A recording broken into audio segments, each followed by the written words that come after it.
at this scene with this minor bump, and you can see as she pulls away, the tail light is well intact. So all of that is not going to hold water. People, it's over. Elvis has left the building. It's done. Over.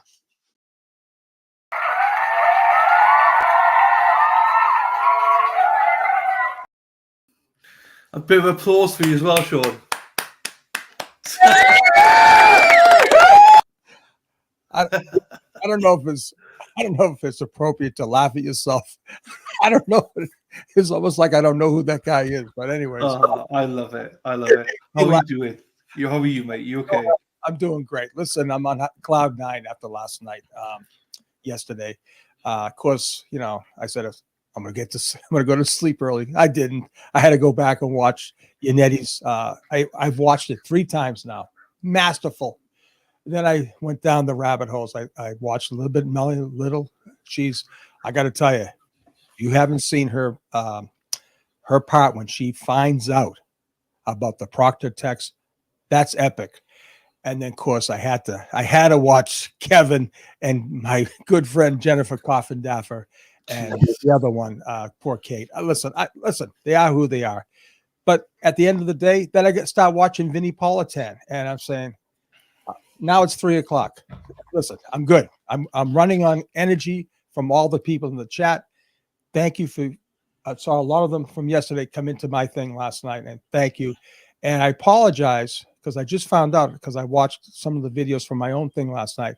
I apologize. I hope when you watched it live, you could see the videos clear and up to speed because they were lagging in the replay. So the replay people, I'm very sorry. Hopefully the live people got it live. It was fine on my end, but this, like I said, thank God for all my super chats because this piece of crap that I just bought is full of. Thank God for the super chats.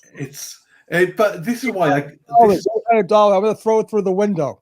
This is why I can't give you bollockings all the time, like because this crap is expensive. To stream is expensive, so you deserve the super chats keep me going. But I know the fact that you do this for nothing is unbelievable. I mean, fair play to you. It's all good. It's all good. So here we go. Dave Hamburger was here yesterday. Hamburger. So I released a video. I put some stuff together. The 2 people as well that people should watch their recaps is Emily D. Baker and Peter Tragos. So if you don't know them, Peter Tragos is amazing. He's my number 1 lawyer. He is the one. He doesn't know anything about the case. He reviewed the open statements yesterday. He was in shock after the defense. He was in shock after the whole thing. So I spliced some stuff together. The video is there. Go and watch it later on. But that's just a brief 20-minute recap of the day of what Emily and Peter thought of it. So we got some people here. We got Tim here. We got Ruka. We got. I can't say that name. UDF. We got Shroom. Shroom. Yeah. Ruka Shroom. Christine. Hello, Christine. How are we doing? Jonathan's in the house. Thank you, Jonathan. That like button is also easy to forget about. So if you're about enjoying yourself, hit it. And if you're really enjoying yourself, that subscribe button is open for business too. You see? And great. That's mod. it. Yeah, great mod. He's a great mod. Yeah, they're all great, to be fair. Head over to Sean's channel, give him a like and subscribe. He is co-streaming, so he's doing recaps in the evenings, Jonathan. So yes, Jonathan going to the doctor. Good morning. Okay, good luck with the doctors, Jonathan. Good luck to you. Christy's here. Christy's probably in your stream last night. She's having a shower. She doesn't want us to peek. No peeking. No peeking. She's got the doctor's at 2:00. Well, you got a dentist appointment. We need to leave by 1:15 today. I'm out the door running. So as soon as it finishes at 1:00 today, Sean's gone. So brief 2-minute recap. Bang, gone. No, 1:15. I'm out. Dennis Sweeney, here we are. Hey, Den, love Dennis. I've not checked if you sent anything, Dennis, today. I've not checked yet, but hope you're well, my friend. There we are. Let's see who else is. Cynthia's here. Cynthia Lynch. There you are. Lynchy. Carla Masters here. Wendy, thank you, Wendy. Sean, I spoke to Wendy yesterday. Oh, no, day before. She's doing all the links now on your page for us, and she saves me a lot of work. So thank you, Wendy. Can't wait to meet Wendy and her husband in person. Wendy's a great girl, great woman. Woke. I'm sorry, great woman. Pronouns, the whole thing. Jeez, I know you got to. It's a new world. What's the question, Christine? Ask the question. Come on, Christine, give it up. Here we go. Erin Hack, the Hackster. Hello, the rabbit hole is real. I went to the all-night tour. Erin from the Tubes, from Wisconsin. No, she's not from. She's from Minneapolis. City, it's the Twin City. The Twin Cities. That's what they call it, Minneapolis. Yeah. Minnesota. So her feedback is the videos are good enough, Sean. People in the chat will complain about videos and audio no matter what. It's never good enough. That's true. As long as my audio is good, because listen, I learned this even as an agent. Doesn't matter about the video. If you can hear the words, that's what counts. We will not be peaking, Chrissy. Don't worry. Who else is here? Sean, the cash app I sent you can go through. What's happening? I think it did go through. I saw it. Thank you. That actually got my first month's payment on this crap thing that I'm pointing at. I'm going to throw it out the window. The audio stuff. I know I have to learn the hard way. I spent a fortune as well. Sometimes just keep it basic, you know. You're right. Good morning, everyone. Thanks for being here from Erin Hack. Sassy Bartender's here. Hey, Sassy. Good morning. Michelle. Hello, Michelle. How are you doing, my darling? Hope you're well. Carla, hit the like button, y'all. Y'all.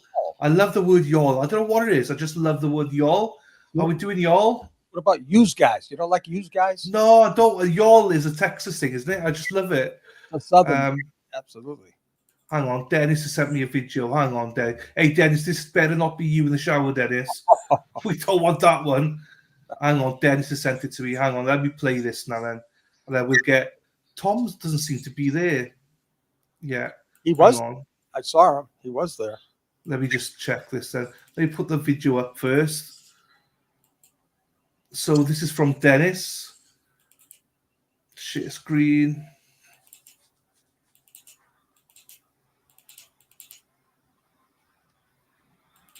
Where's this gone? I'll just play from a window instead then. Window. Share. Love it. Look at that. That's Peter Murphy. Lucky son of a gun. He's in the court. He was in the courtroom. You know something? I think, I believe, if I'm not mistaken, I think Kelly Reed gave her seat up to Peter. Isn't that nice? I wouldn't be surprised. I think I know what Kelly did, though. She was kind of liking on our friend there, Vinnie Politan. I saw her in a lot of close-ups. Kelly, I'm just kidding. Come on. Kelly's awesome. Kelly is awesome. Awesome. Hang on. So I'll put Tom up, but we won't show him because he's not day 2. Hang on. Okay, so he's in the background there for when they do arrive. Oh, yeah, they've arrived. Okay, hang on. Good morning. Tom's stuck in traffic. Look. Good morning. Good luck today. Telling you, right on the mark. Look at that. Yeah. But who's the videographer? Come on, girl. Get on to the right side. All right, so All right. So it's not about you. I'm trying. Let's see. It is. Listen, I know Tom isn't here. They're here. At least you got a good morning.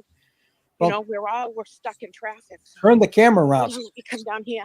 After this, my phone might go dead. So hold on. She's trying her best. Listen, it's hard. I'm telling you, it's hard. It is hard. Oh, she's getting in a better position. Yeah. Okay, she's setting up the shot. Sorry you ain't here, Tom. All right, now pan to the left. Oh, no, here we go. Oh, good. All right, we're going this way. All right, nice truck.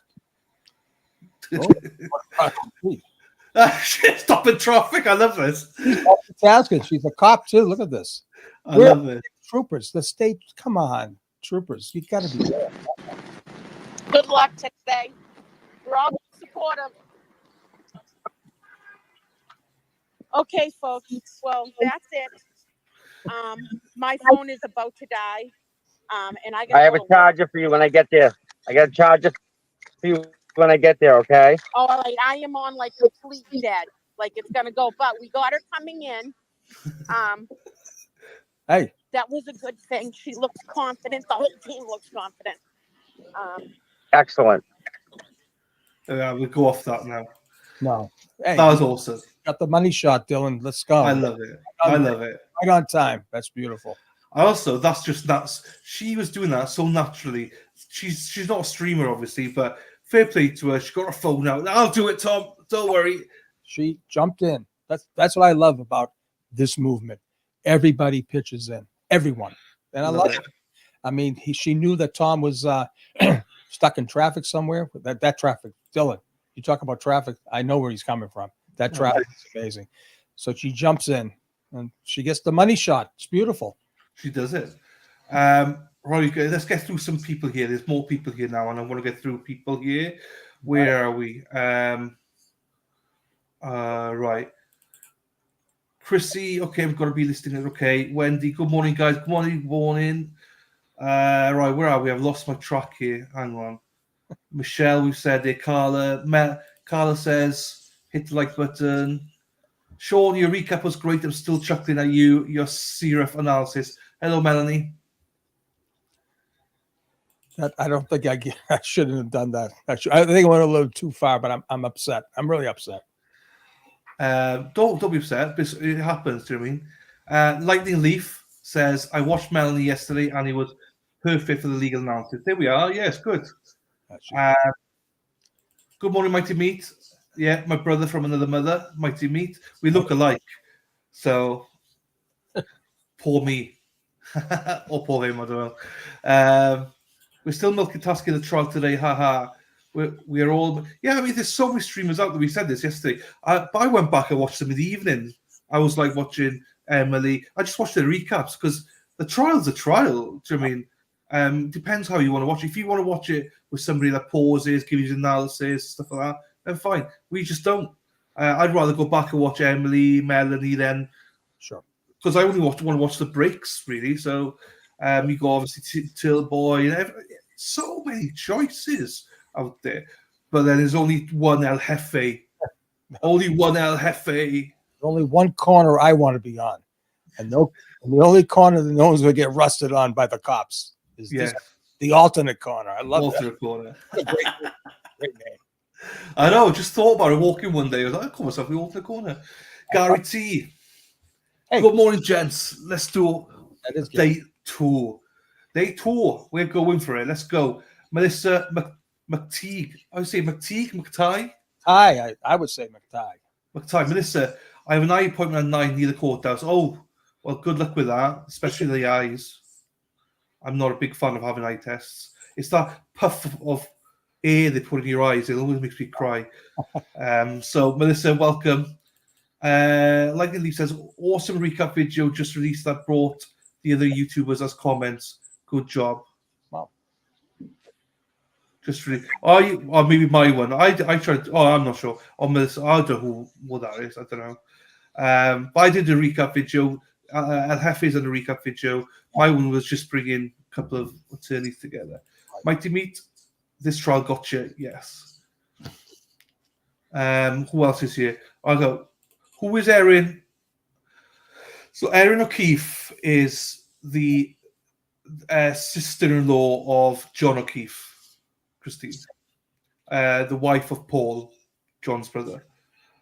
Erin says, thanks to everyone for being here. Please hit the like on the way in. Subscribe. Yes. Kevin C in the house. Good morning, Dylan and Sean. Hey, Kevin. Nice to see you, my brother. Yeah. Wicked Sykes in the house. Hello, Wicked Sykes. Good morning to you, my darling. Hope you're well. Kathy Leonard. Trinta Yakatiro.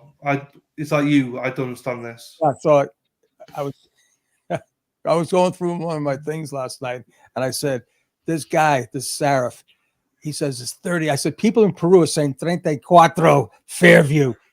I mean, who doesn't know by now the famous address? I mean, they're going to have bus rides up and down Fairview to the waterfall to CF McCarthy's. Yeah. It just listen, Kathy, you know what I'm talking about. Well, welcome to you, Kathy, anyway. And we got Tonica R. Yall from Lake Charles, Louisiana. Hello, Tonica. First time viewer, I believe. Nice to see you.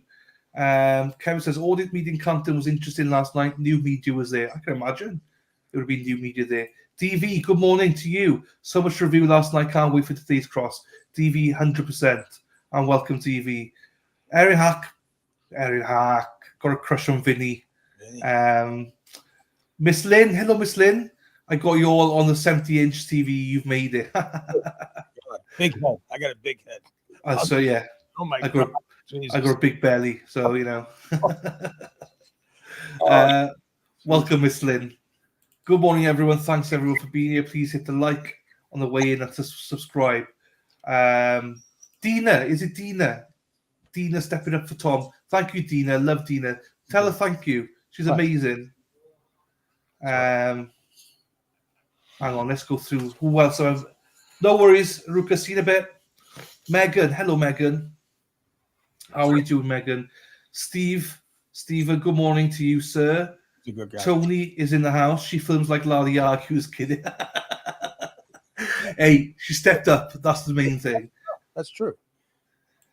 She's there every day at 5:30 a.m. I see her a lot. I just don't know who she was. Yeah. Maybe shoved in expert. Maybe it's unbelievable. You know, we joked offline saying there are people generally thought that the Commonwealth dunked all over the defense. The defense had a massive win yesterday. There was nothing they lost yesterday. Huge win. Even every lawyer says the same. Every analysis says the same, except obviously a couple of people. It's unbelievable. You know what I mean? Donna, how are we doing, Donna? It's another one airport in the year kind of day at work. Excited for the cross of Officer Dibble. I was so embarrassed from yesterday. Mr. Observer, he couldn't find a hooker in the combat zone. That's a great comment. Tomo, how are you doing, Tomo? 2:00, the 2:00 lounge. Oh, Jesus Christ. Minimum. I was 16 when all my buddies in Canton took a field trip down to the 2:00. We went downtown. I said, there's no way, but that's a great joke, Donna. Donna won. That was great. Donna won. Hey, Tomo. Hey, Casey. Aaron Hack says, sure, Mike Timmy. Yeah, Mike Timmy used to be a officer of the law, so he knows his stuff as well. Beautiful. I want to know what Einstein used as a snow blower blowing away your evidence. Well, yeah, that's the new thing now. That's the other side saying, oh, they didn't find the taillight piece that Karen took out because they used a snowblower, right? Come on. Linda, good morning. Good morning, Linda. Paul blowing Karen a kiss. I know. Hey, Linda. Hey, Hamburger. Hey, right, let's go through these quickly. Hey, Kate. Good morning to you, Kate. How are you doing? Hope you're well. Good morning to you, Brenda, as well. Megan says, you guys are an odd couple, but it works. Love listening to you both. Thank you, Megan. Do you know what? Everyone says that, though. They say you two just shouldn't work together, but we got some chemistry. Hey, I said to Sean offline, I was like, we just both are ourselves. I mean, we don't pretend to be something we're not, really. So we talk crap. We say what we think. You might not agree with it, but, you know, welcome. Fire me. Yeah. McTie. So Melissa McTie. There we are. I wasn't sure. Thank you, Melissa. Nice. RJT13. Good morning. Day 2. Let's go. Mike G in the house. Good morning. I hate the eye doctor. I haven't gone for years. I go every 2 years now because of it. Dana Leonard in the house. Dana, do you know what? Dana's one of my. Do you know what Dana, right? Dana shocked me. Dana's a food. He's a food guy. So Dana is from Resisted to Silence. The link for Resisted to Silence is in the description box. Go and watch these 3 awesome people. Paul and Tracy. Tracy's the awesome one. Dana and Paul are beneath her. But, you know, still, they're really good as well. Sorry, Dana. Dana's a foodie, right? Dana has never tried lamb. Really? He's never tried lamb. I fell off my chair when he told me that. No lamb chops? Wow. No lamb chop. Lamb is one of my favorite meats in the world. So, Dana, get on it, sir. But nice to see you. Hopefully, one of you pop on later on. But if not, we'll have you some point this week anyway. Pop in anytime. Mel says, morning, gents. Let's have a great day. Yes, ACD, good morning to you as well. Big Dog's in the house. What's up, guys? Let's go, Big D Dog. The O'Keefe family didn't seem to be on Lally's side yesterday. I think the father isn't, but the mother seems, I don't know where the mother is, to be honest with you. Yeah. Yeah, I read that clip. I guess I misread it. Maybe. We can read it any way you want to. I mean, Wicked Sykes said, Linda, I couldn't figure out if Paul was being sarcastic or not when he said that. Uh-oh. Don't know. Tonica, hello. It's in your running route now, Kev. Streamer who says hi to everyone. I try my best, Ruka. Do try my best. Baseball Dad, hello from Indiana. How you doing, fella? Don't know in the address on purpose to make it seem insignificant. I agree. Everyone knows the bloody address. I believe it's a sarcastic. A seed was already planted, probably Kerry Roberts. Dina, good morning. Mimi, how are we doing, Mimi? Ruby, good morning to you, Ruby. Right, how do you say this? Eden, afternoon, at work, but listening. Eden, I'm pretty sure you're from Scotland. Are you from Scotland? And how do you spell that, Eden? Eden? How do you say it? Eden. Oh, is that Edinburgh? It'd be Eden, right? Edinburgh. Eden. I was in Edinburgh. Well, I lived in Glasgow for over a year. I love Scotland. I love Glasgow. Thomas Jones in the house. Good morning, everyone. Another unproductive day around the house. So, oh my God, is that so true? Jesus. H-Barg is in the house, one of your great mods. Good morning, Sean and Dylan. Good morning to you. GOJ, love you guys. Class act for a change. Thank you, GOJ. Me Stan, good morning to you, sir. Jody Mitchell in the house. Good morning, gentlemen. Jody from Peabody. No? Jody sent me some friends. Jody's a very popular woman. And how do you say Peabody? Peabody? Peabody. Peabody. Like Peabody. Like P. Diddy. Peabody. P. Diddy. I've got to get this down. I got it right yesterday, but I forgot it today. Say Biddy like Diddy. Peabody. P. Diddy. No, Diddy. Diddy. But it sounds like Diddy, but it's Peabody. Peabody. Yeah, just like Peabody. So good morning, gentlemen. Jody from Peabody. Now say Peabody, Massachusetts. Peabody, Massachusetts. There you go. Look at you. Peabody, Massachusetts. You have to think about it. There we go. And here we are, lovely bottom line, hands for your future councillor Cable. Let's go for council. So again, I always say this, when we go into the protest, the Canton stuff and things like that, Hen's another one. She is going for local council as well. So let's go, Hens. Oh, she's good. Awesome. Sean, do you remember the rat hole? Oh, of course, the rat hole. Jeez. Oh my God. Let's skip everyone. Casey's in the house. Good morning, Sean Dillon from Norwood, Mass. Boss Sports Gal. Hello, Boss Sports Gal. Hello, Casey. Hello, Lisa Gibney. Salem. Salem. Sail away with me, honey. Sail away. Yeah, you see. Yeah, you gotta tell you, my friend. Jesus. Brenda, you think there's going to be a lot of tick tick booms today, this week? JBS, morning, Jen. Cynthia Lynch, good morning, Dana. Low, sending love. Lisa, Salem Rocks. No call for me today, unfortunately. Work won't allow for it. Dana, come buy some lamb then, Dana. Hey, somebody pay the bills, right, Dana? Come on. Yeah, got to pay the bills. Got to pay the lamb bills. Although you guys are getting some good super chats over there. I'm just kidding. I'm sorry. Jill says, good morning, Dylan Shaw. Good morning to you, Jill. How are you? My cousin. It's my cousin. Joe, is that Jill, your cousin? That's Jill. Jill Reen. Oh, so we get it from yesterday. From yesterday. Yeah. You said I didn't. The names I just go through. So Jill, lovely to see you, Jill. Thanks for being here. That's me in there, Jilly. Chili. Chili.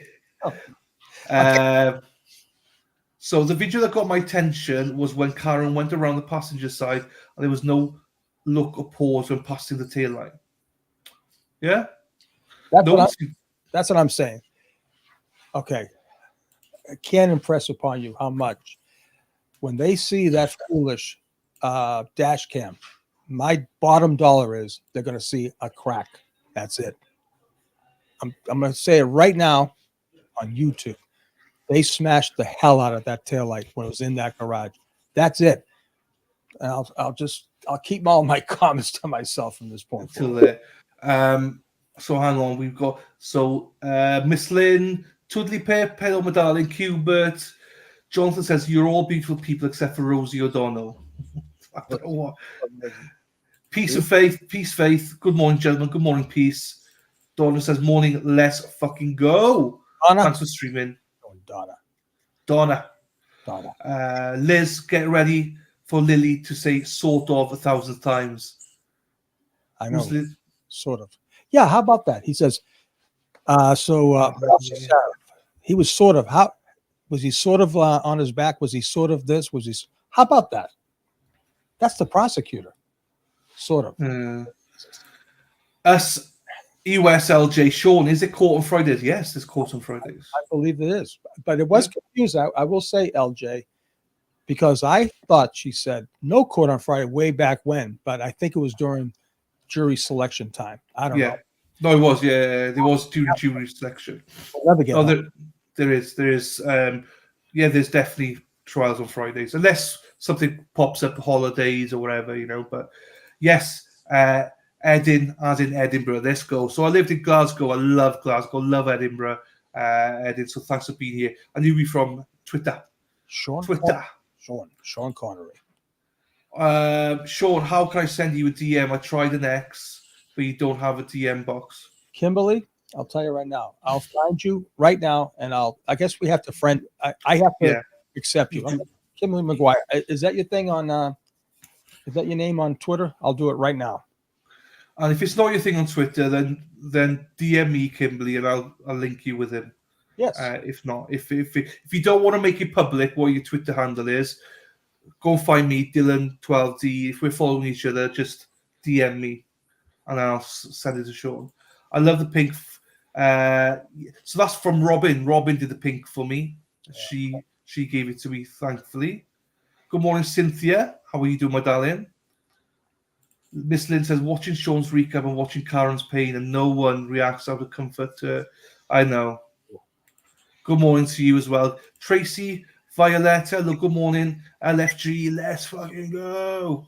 Salvador Dali, talk, Sal. How are we doing, mate? Hope you're well, Sal. Sal's all the way from Arizona, in the hot heat of Arizona. PBD. Here we are. I got it eventually. PBD. Thank you, Jody. Like what's up, everyone? Like P. Diddy. P. Diddy. It's more R. Kelly than P. Diddy. Jonathan. Right. Megan. Right. Everyone. Maria. Hi, Canton. Hello, Maria. How are you doing? Dylan, you got it. Peabody. Yes. Yes, sir. Now I slit a sheet. I slit upon a slitted sheet I sit. Oh, God. See, Stan? Me, Stan. I think I got that. I slit the sheet I slit upon a slitted sheet I sit. I think I got that right. And she is. I can't start till Helena Handbasket's in the house. West Roxbury. Hello, Helena. Hey, Helena. West Roxbury. Nice. There we are. Elisa Buckley, good morning from North Reading. Mass, ready for day 2. Free Karen Reed, let's go. Alyssa, my wife was born in North Reading. I have to remind her she is from Massachusetts. She doesn't like that.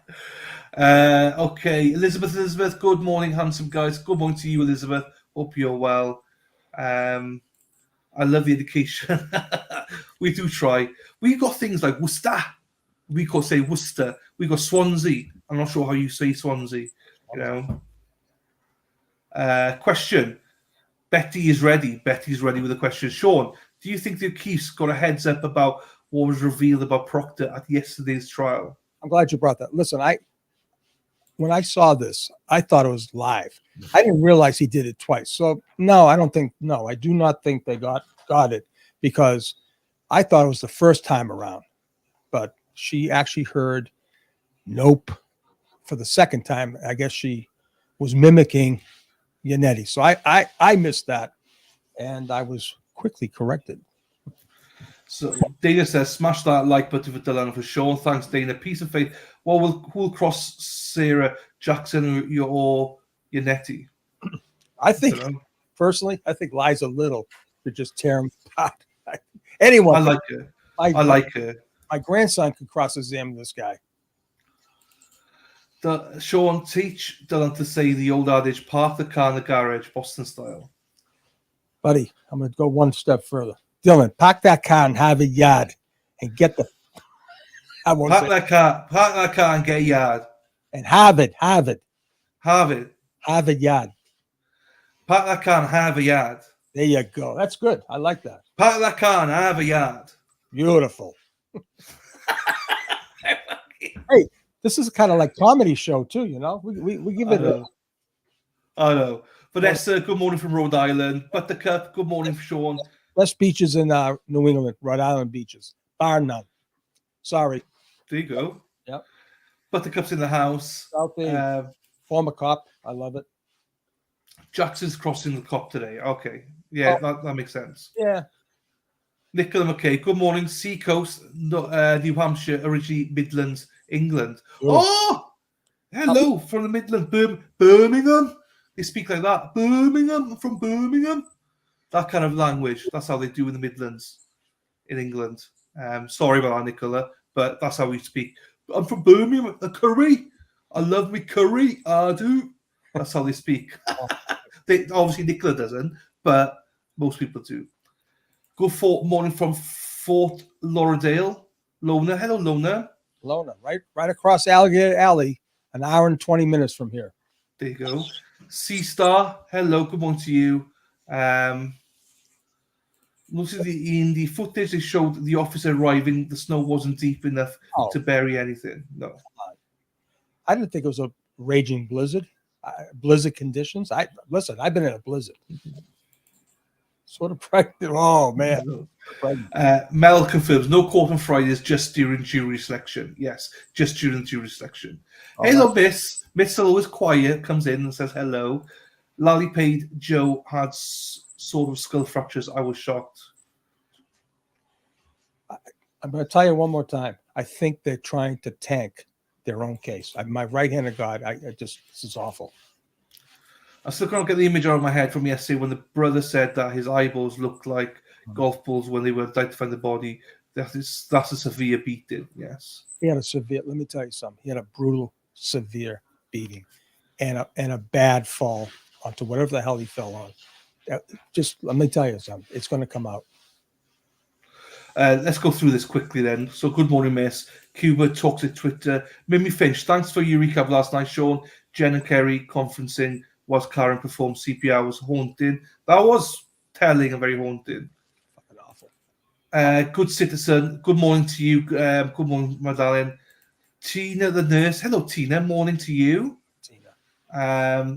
Right, I'm just going to rush through the boxer brief. Morning, gentlemen. Good day to start with Jackson and not Lally. Yes, it is.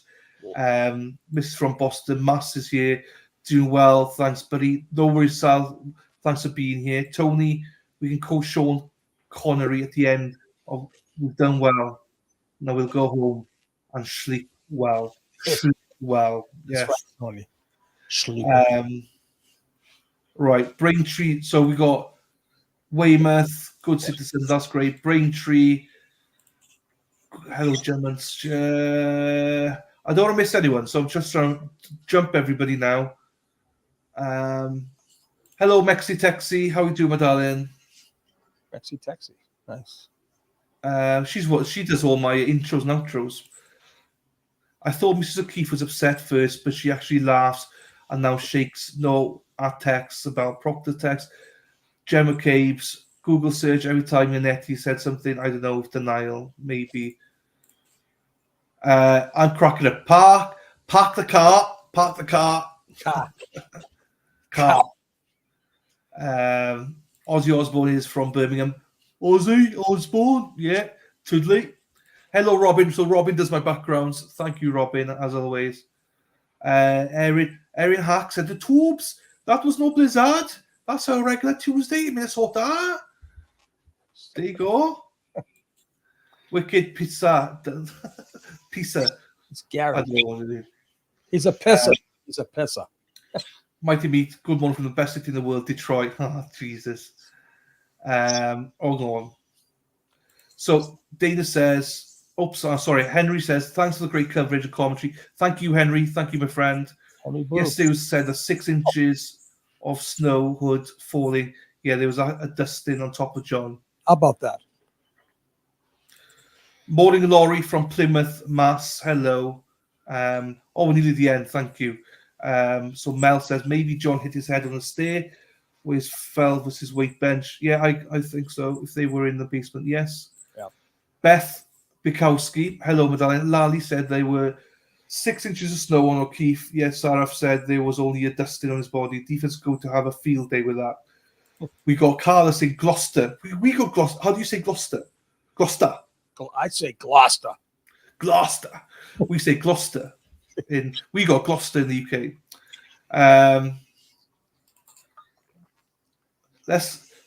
She gets you all of your strikes. Who's that? Oh yeah, she does. So all my strikes are because of Mexi, but I love her, so it's fine. Are we ready to watch our first cross-examination cover? So, right, I'll put the stream up. It's not ready yet, but I'll put it up anyway.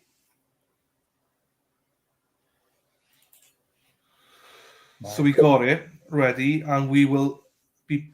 I'll put it there for now. I like how you do that. I'll do. Where is it gone? Here. Here it's gone. The other way. I like the other way. Which one? Right there. I like that right there. We'll do that. This other spot is for someone else if they do come on. Right by the mug. Yes. We're ready to watch the first call. Yes, Wendy. Let's go. How about Wendy? Go. I'm trying to think. I've not missed anything. I pray when Karen's free, we get justice for Sandra Birchmore. Yes, there's another one. Yes. I know. Yep. Gloucester. See? Gloucester. Never been to Gloucester. Can you believe that? Sarif is pooping his pants right now. Yes. Sean, great job on the recap last night. Hello, Mrs. Hack. Hello, Joni. And you said good morning, guys, from Rentham. You were amazing yesterday, and I can't wait to watch you today. Thank you, Joni. That's very kind of you. Joni, the King Philip, I forget they put their, but Rentham, King Philip in the Hockomock League. Right, Joni? I hope you know what he's on about, Joni. I don't. I'm sorry, Dylan. That's a high school in Rentham, Mass. King Philip. Right? Come on, Joni, say it. Oh, God. You got it. Right. I thought I was just trying to check something else there. Okay. I think we've got everybody, I think. Eldon, hello, Eldon, as well. Spider Girl, hello. Got you playing on the big screen today, and the chat popped out on video pause on my computer to see if that happened. Oh, no, Wi-Fi issues, not good. Bo draft is wide receiver. Did anyone else see a hard time sleeping last night? I can't wait till the cross-examination this morning. Can anyone tell me what sleep is like? I'd love to know what sleep is like. And hello, Stephanie. Welcome. Nice to see you. Love you giving the mass background. Milfordian. Oh, okay. Tina. Milfordian here. I got a great story about Milford, Mass. Warrior. Kip Cherico. That name ring a bell? No. That's right. There's B. My buddy B down there in Harpone. Where's B going? Oh, B, yeah, King Philip Warriors, yeah. Joey said King Philip, yes, is a high school right up the street from me. Did you ever know a guy named Kip Cherico back in the day? Great athlete. I've heard the name, actually. John from Quincy. Dylan, I'm going to put the BS card. You've heard of Kip Cherico? No, I've heard of Kip. Yeah, no, something like that, yeah. That's good. I like that. I don't know why, but I've heard of something Kip something, yes. Back in the mid-'70s, he was a great athlete from he's a runner. He is. Kip Cherico. Yeah. Oh. If it's not him, then some Kip something. I've definitely heard of a Kip years ago. Yes, many moons ago, 40 some odd years ago. But he remembers. That was awesome. So I've lost track here now. Steffi went to bed at 10, fell asleep after 3. Erin's, I wasn't sleeping, just going down the rabbit hole. I mean, to be fair, Erin watches like 20 streams at the same time. So, you know. Then I went on News Nation and I saw Banfield at the end. Well, Joni, you're pretty young. He was in high school in 70, probably graduated in 74. I mean, but is he from Kip from Boston? He's from King. Yeah, I thought he's from Africa. Oh, that's the other. Yeah, we got different Kips. We got different Kips, but that's fine. I'm an Italian. Know any stoicos? You can probably ask Eldon Boyd. He knows what's going on over there. Thank you, Dave. Mrs. Ash, hello. Dylan, Danny says, let's fucking go. What's a chucker? Chucker. He said chucker and heat. The hell? It's hamburger. I have no idea.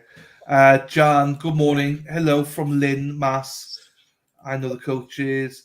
Good morning, Dylan, Sean, Erin Hack. Shh. Paul says, hi guys, real job today. Hope your guts are doing well.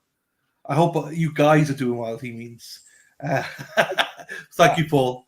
Paul is one of the trios of Resist the Silence. Their link is in the description below. I'm sure Paul has had lamb though. Just Dana. Oh, yeah. Good morning to you, Eldon. Hello, Sea Dog. Good morning to you. Sea Dog. Nice. There we are, originally from Walpole. Walpole, yes. Good morning to you, Kerry, as well. Hello, Kerry Connor. Sean, what class were you? I was a grade old class of 1975. Ooh. Good morning to Janice as well. Hang on, let me just see if I need to get... No, I got 2 streams open just in case. Good morning to you, Janice. Good morning, Norfolk County Eats. Oh, hey, hold on for a minute. Yeah. I won't give his name up. Thanks for stopping in there. I forgot to give you that question, but I'll give it to you. I know who that guy is. Good guy.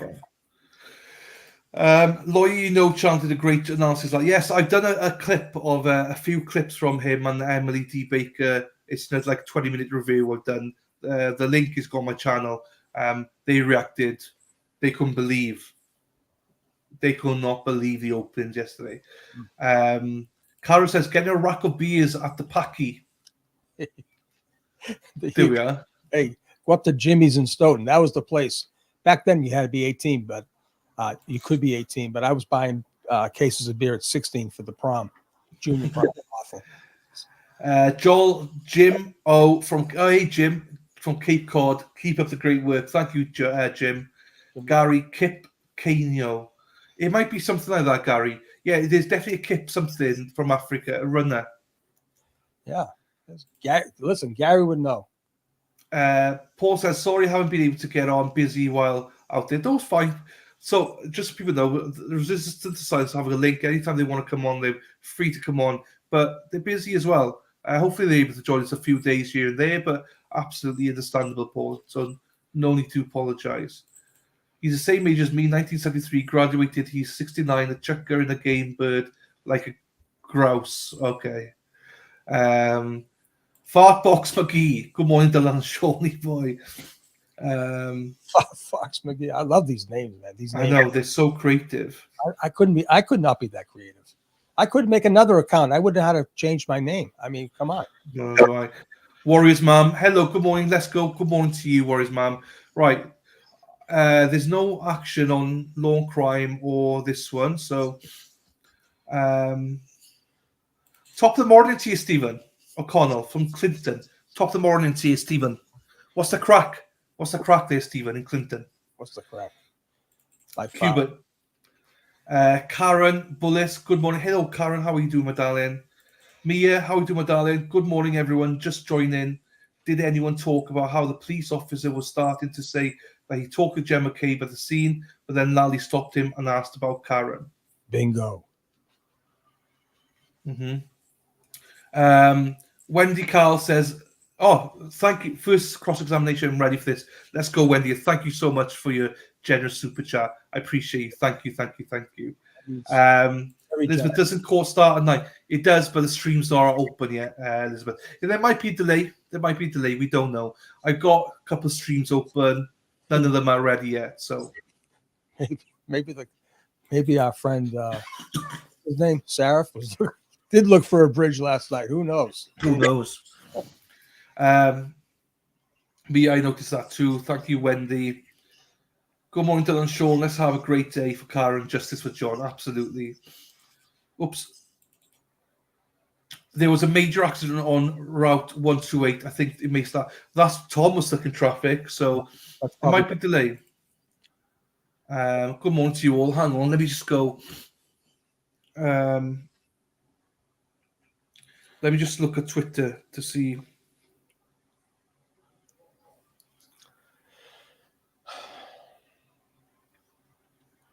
Let's have a look if there's anything on Twitter from our regulars that's updating. No, nothing from court. Good morning, Dylan, Sean, and chat peeps. Hello, shop mom. Thanks, Wendy, for the super chat. Thank you again. Cuba, that worries me. They're going to lie again. Sean, did you finish Octopus Murder on Netflix? No, I have not. And you know something? Every time I see that, I said, I got to watch that. I should have watched it last night. But then I started watching News Nation. That's another one I went down. Jesus. So we got Joey saying court yesterday. I think I graduated in 75 too. Really? It made me age. It was so boring. Lally should have just sat down, put his hands up in the air and said, I just don't care. Woo, woo, woo. You know, put your hands up in the air, put your hands up in the air. Like you just don't care. That's Lally. I said I give up. Murph Turf, hello Murph. How are you doing, my darling? Hope you're well. Wendy says, everyone go hit that like button for the land. Let's go, Wendy. Stephanie's in the house. Stephanie, how are you doing, my darling? Hope you're well as well, Steph. Thank you for popping in. Accident in Needham. There we are. Needham. Kerry, Gabrielle, good morning. Good morning to you, Kerry. If you're from around here, all know 128, the accident looks bad. Right. Call it 128. I get so confused when I go back up there. 128, 93, 95. What the hell is it? I'm lost, so I don't have a clue. But yeah, Lally's outside ripping butts. Stephanie from Erin Hack singing, "Hey now, hey now." We won't go into that. I won't make your years suffer. Spider Girl says, I avoided info on this case so I could watch with virgin eyes.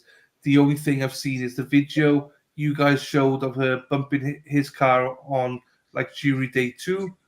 I had no idea how spicy this was. Oh, it's very spicy. Oh, you're talking to the guy. Who's that? Spider Girl? Spider Girl. I'll tell you something. Wait till you see all that. Sarah P, the links lady is here. Welcome everyone. Thanks for joining. Please hit that like and subscribe and hit that notification bell on the way. And hello, Sarah P. Sarah P all the way from College Station, y'all. College, Texas. Yeah, Texas. She's a y'all girl. She's a y'all. She's an Aggie. She's not. Well, she's not a Yag. Yeah, she lives in Aggie country, but I don't think she went to college there. But she's a Texan. She's a y'all girl. I know about the Aggies. I say you're pretty worldly, my friend. I am. I love NFL. I love college football. I'm starting to get into basketball now as well. I love it. I love American sports. I don't even watch British sports anymore. I only watch Americans. Watertown, Mass here. Kerry. 93, he says. Keep up the great work. Thank you, Suzanne. Suzanne, where are you from? You said yesterday you were from Italy. Italiano. Suzanne is from Italy, I believe. Sarah P. Harry. Hi, Erin. Oh, Kerry. Well, I'm lost already.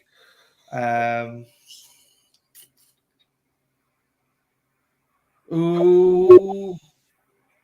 Nanika says, I want to thank you, both of you, for all you do. Old lady from Old Southie. Oh, thank you, Nanika, for being here. What parish? What parish, Nanika? Is it what's we've got parishes in towns? Well, it's churches. I mean, Yeah, I got you. right, churches, right? Well, in Louisiana, they have parishes are like townships, right? They call the lady from the gentleman from Louisiana, Lake Charles. They have like they call themselves police officer from parish so and so, parish this. But when we say in Boston, what parish you're from? Not it's like, oh, I'm from St. Peter's. Oh, I'm from St. Agnes's. There's a Lithuanian parish in Southie. That's why I saw Nanika. But anyways, forget me. Disregard what I'm saying. Just forget about it. Forget about it. It's a fugazi. Fugazi. Umberger says, I watch Banfield every day on News Nation. She has a new pen pal, the happy face killer in our Oregon prison. Oh, Jesus. It's on. Baseball. I'm not big. I watch college baseball, the Final Four, but that's about it, really. I'm not a big fan of baseball. Very quite boring. I want to go to a game just to eat a hot dog.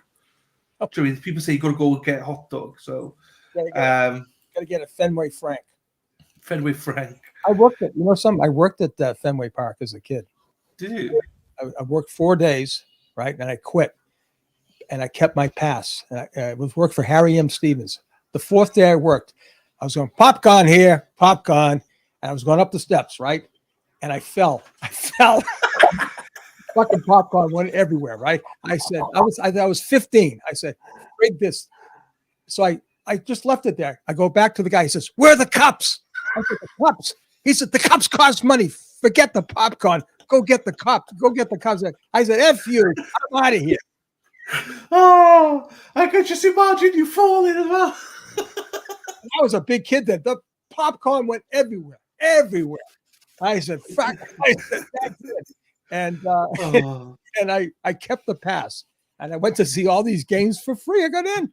Happy days. Oh God, the stories you remember, it's just crazy. I love the old stories, but I just picture you doing that.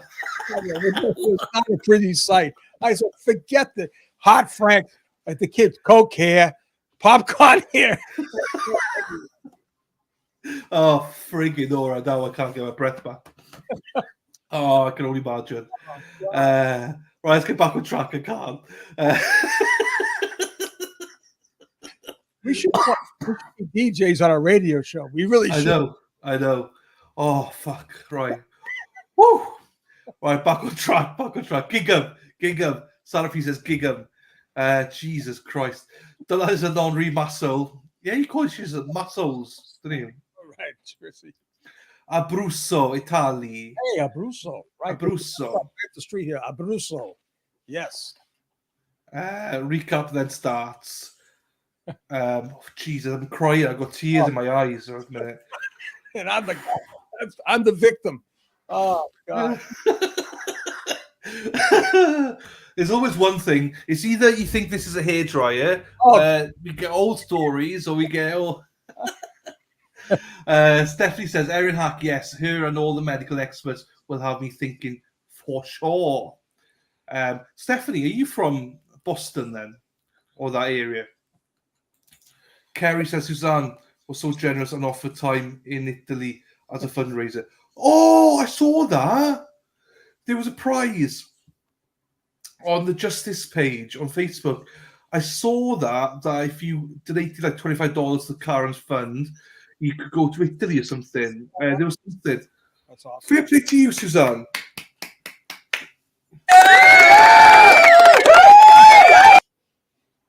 And then where's mine gone?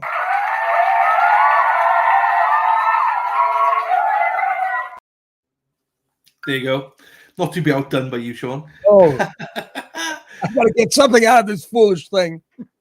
Yeah. I have passed along Alternate Corner to so many of my friends who are addicted to you as well as myself. You guys say it like it is. My kind of guys. Thank you, Joni. Thank you very much for that, Joni. Please keep them coming over. I appreciate you. Thank you. Thank you for everybody. St. John's, Cubert says. St. Peter's, Linda says. Pam McCarthy, good morning from Canton. Thanks for all you guys do. Thank you to you, Pam. Dennis is on the way back to his house, by the way, to watch us as well. Dorchester does not. Oh, sorry. Dorchester does that, Sean. Yes. Well, let me give you a quick story about Linda Pepe, right? Linda is right there, St. Peter's. I'll give you a quick story. I grew up on Bowden Street, right in the middle between Mount Ida Road and Draper Street. Linda lived around the corner on Draper Street. We never even knew it. And she dated my brother for many years. But she was the best friend of my mother. It was amazing. That's just how small a world it is. Never even knew. That is weird. Yeah. Hang on, let me just. I am keeping an eye out on everything. Look, there's no known crime, nothing. No one's got anything going, so it's fine. Let me put this back. Do you know what I did yesterday? Before I go back to chat. So we're streaming. We had about an hour and a half to go yesterday, and I looked over and I was like, Jesus, my battery pack was getting hot. Oh God. I was like, what's this? I looked and my battery was down to 18%. I was like, what's going on? So then I had to fiddle with it midstream. I didn't know, right, that with batteries, there's like you can battery saver, lightning battery, rapid charge. There's so many things. I don't know what I had it set as, but it was draining. And it wouldn't pick back up until we finished streaming, and then it got up to 80% quite quickly after that. You were plugged in at the same time, though, right? Yeah, plugged in, but it went down to 18%. But I'm on 82% right now, so we're fine. But it's weird how things work. I don't know. Anyway, that's a destructive story.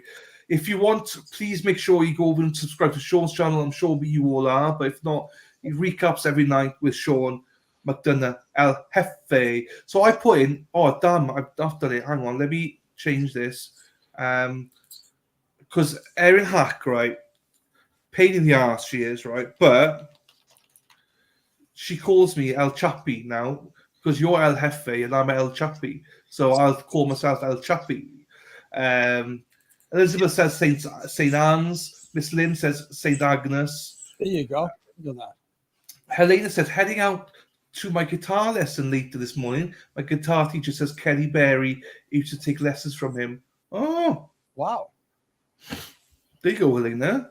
Wow, how about that, Helena? Wow. Are you playing acoustical? I guess maybe with lessons, right? Or electric? Or if you need a teacher in Boston, in Florida, and we know an El Jefe down there. I got to get my calluses back, right, Helena? I got to get those calluses. I feel like a priest. I got no calluses. Elizabeth says, I have a lot of friends from St. Greg's. Dylan, you can't miss rugby. No, rugby, I like the Six Nations, but and World Cup and the Lions, but that's about it. I watch a little bit of it. How about St. Brendan's in Dorchester? I used to hang out around St. Brendan's too. Sue Kerry says, I have family in Abruzzo. Wow, Kerry Connor. Diggity. I'm way behind on chats. I'm so sorry. Let's get through them. Right, we got St. Mary's in Brookline, Harry M, Stevens, Berkey, Lally's, Fugazi. He's got. Oh, here we go. Go. Oh, no, it's just that. But we'll get there. El Chappy. Oh, yes, there's also a channel called The Almighty Sports Twins. Myself and Mighty Meat do. We just talk sports, so go and subscribe to that as well. We'll put a link in to subscribe if you like American sports, that is. Nice. Good morning to my lovely Josie. And also, whilst we're at it, if you want to listen to a great podcast, go listen to thewrongfulpod.com. It's all about Zachariah Anderson. And we mentioned it yesterday, Zachariah Anderson. He's got the same symbol as Karen Reid. Also, he's in prison. And a lot of people said that Lali's opening yesterday was full of word salad, full of fugazi. Well, the same thing happened to Zachariah.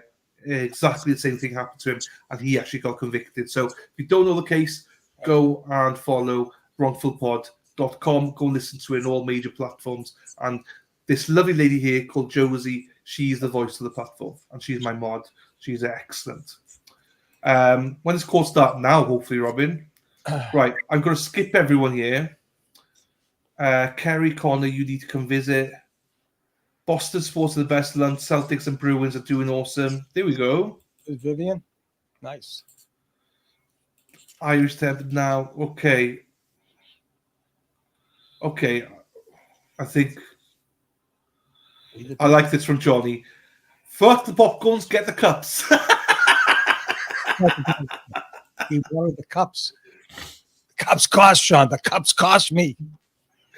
Sean, did you take Cliffy's bus?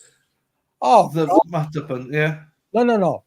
I'm going to tell you, I used to take Cliffy's bus from Mattapan to Canton High School because we didn't move into Canton until 3 weeks after school started, okay? Because the house hadn't closed. Cliffy was a lifesaver. Yeah, but I used to take the bus and take the trolley into Ashmont right into Washington Street. I used to work in downtown. I used to go to the Boston Common for lunch. What an experience that was for a kid. Wow. Here you go. Henry just spit on my coffee or the popcorn. Henry Blue. Henry's a big, I think it's Henry in the Twitter man. Twitter. Henry, that they think you're everyone but who you are. I love it. Mimi Finch, I did on your laugh. I'm sorry, my laugh is not for everybody. I know. Great laugh. Dave says, I used to buy cigarettes with a note from my mum. I was 16 and forgery was rampant. Oh, Stephanie's from Burlington, Mass. I'm an RN2 registering nurse, so that's what Erin was saying. Nice. I don't listen to Erin, by the way, so I don't know what Erin was saying. She's just one of my mods. I don't listen to her. One of the nurses I had on awesome show, Kim, right? She is crushing the trolls on Twitter. If you get a chance to see her, she's Kim. I don't know if there's some kind of letters after that, but if you see Kim, she is killing it on Twitter. She's taken over my spot. She is amazing. She's amazing. Stephanie, he runs behind. Amazing. He still isn't on yesterday's chat. I'm so slow with the chat, but I'd like to speak to everybody, so I'm slow. He's a great host. He's spreading the love to everyone. I love it. So Erin Hack's got her own song as well. We call her Erin Hack, Hack, Hack. We go ole, ole, ole, ole, ole, ole, ole, ole. Erin Hack, Hack, Hack, ole. Great. So that's Erin Hack. You carry a great note there, Dylan. For all you Red Sox fans, let's go Yankees. Dave Hamburger, he's brave. Our family was Rill Street, St. Peter's. Nice. Yeah. Joyce Draper. Went to prom with Joyce Draper. Wow. Yankees suck. Totally kidding around. I'm from Boston. I just was supposed to say, lol. It's just what we were supposed to. Yeah, I mean, you can have banter with that. Sports teams are all about banter. We all love banter in sports teams. It's not like it used to be. I'm going to tell you. I heard Carlton Fisk, famous catcher for the Sox. If you ever looked, even shook a hand of a Yankee, they'd give you a blanket party in the dugout afterwards. Look at this foolish thing. Now I'm frozen. Okay, no, you're fine. You're back. El Chapo. Oh, sorry, El Chapo. Okay, sorry, I'll have to do that right. El Chapo. Sorry, I'll change that now then. You know what the Spanish is for that? No. Shorty. Why does she call me Shorty? She's a short ass. She's like 4'2". I'm 6 foot. Yeah, you're not short. But no. El Chapo, right? We'd be listening to him before he was really acoustic. Nice. What do you have, a Taylor? That's big time. El Chapo, right? He's the shorty. They call him Shorty. El Chapito. We got a comment here from Ted Daniels. Good morning from court, where testimony continues in the Commonwealth v. Karen Reid. We finished yesterday afternoon with Canton Police Officer Stephen Sarif on the stand. He was one of the first responders at 34 Fairview Road when John O'Keefe was found in the snow. The defence will have a chance to question him today if they choose.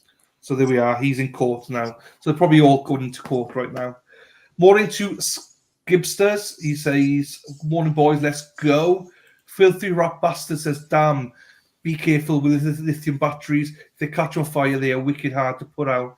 make sure you've got a fire extinguisher handy. I'm not joking you. It's piping hot. Yeah. Even now it's hot. I got a spare one that came today. I'm not even sure if it's the same make. It doesn't look the same. So I'll have to test that later. Sean Meester, have you travelled to Mass Pike and past the Blessed Virgin Mary between Worcester and Springfield? I always bless myself. It's hugged in the corner there. I think it's, if I'm not mistaken, between Palmer, my old exit 8, and Sturbridge, exit 9. Am I right, me, Stan? Tugged up there. I always bless myself. Sassy says, I'm going to need another laptop and phone. I got you guys on Turtle Boy, Glera, and Tom CPU. St. Brendan here, Sean, but you already knew that. It's from Joey. And Joey, thank you for the kind messages on Twitter as well. Yeah, Joey, let me tell you something. I've got the greatest bunch of people ever known to man, and I don't even know. I never even met them like we were supposed to meet each other, right? All these people, Wendy's, just I almost said his real name, just Joey, Olivia, all the people in the listen. One really thing I have to say, people, I love your messages.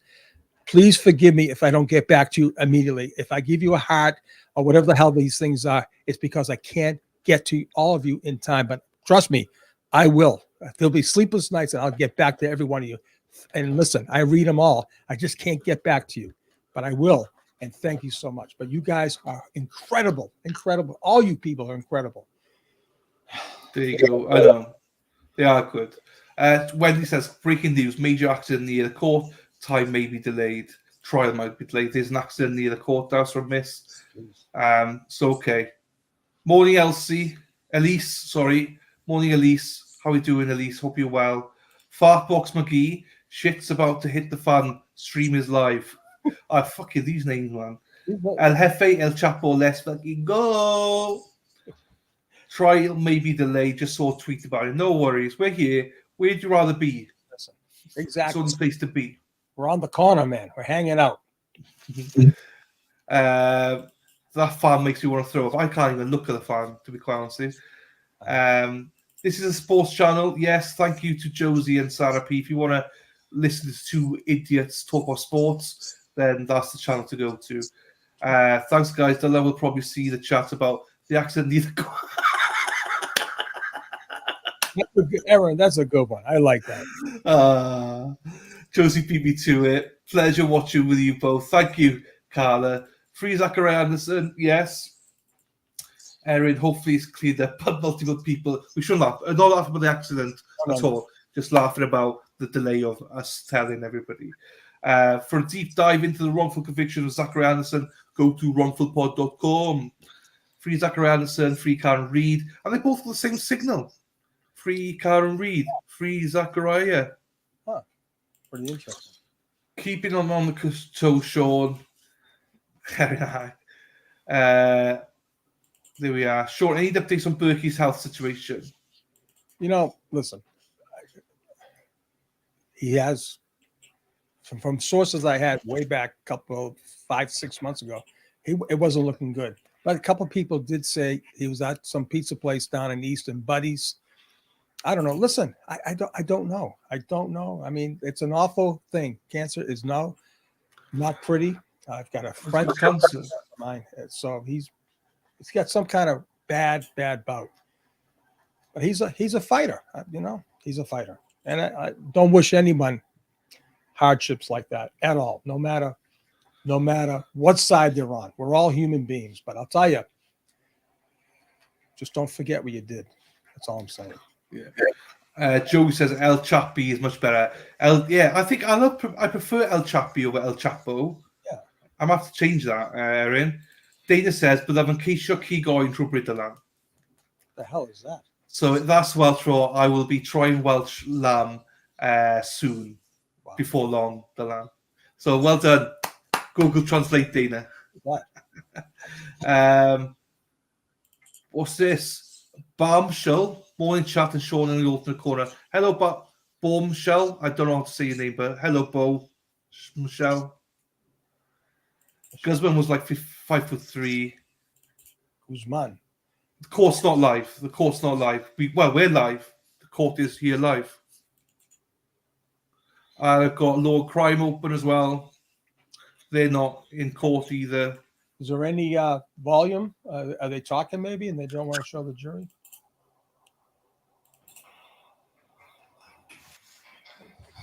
You hear that?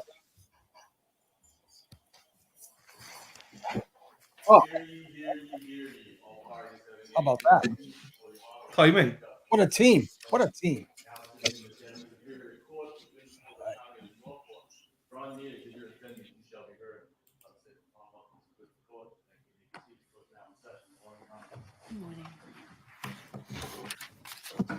Commonwealth versus Karen Reed, 22117. Okay, good morning again, council. Good morning, Ms. Reed. Good morning, jurors. I appreciate everybody's commute today. Took everyone, I'm sure, a lot longer than we all anticipated. So thank you for being so promptly. I do have to ask you those same 3 questions. Was everyone able to follow the instruction and refrain from discussing this case with anyone yesterday? Everyone said yes or nodded affirmatively. Were you also able to follow the instruction and refrain from doing any independent research or investigation into this case since we left yesterday? Everyone said yes or nodded affirmatively. Did anyone happen to see, hear, read anything about this case since we left yesterday? No. Everyone said no or shook their heads. All right, thank you very much. Could we have Officer Sarif, please?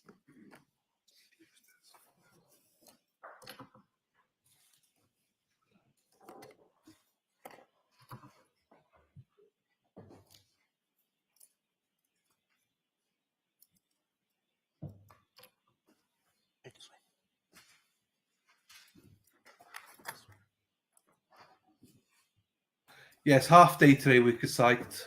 Half day today. They started late because of an accident outside court. Morning. Morning, Your Honor. Gentlemen, you're still under oath. Yes, sure.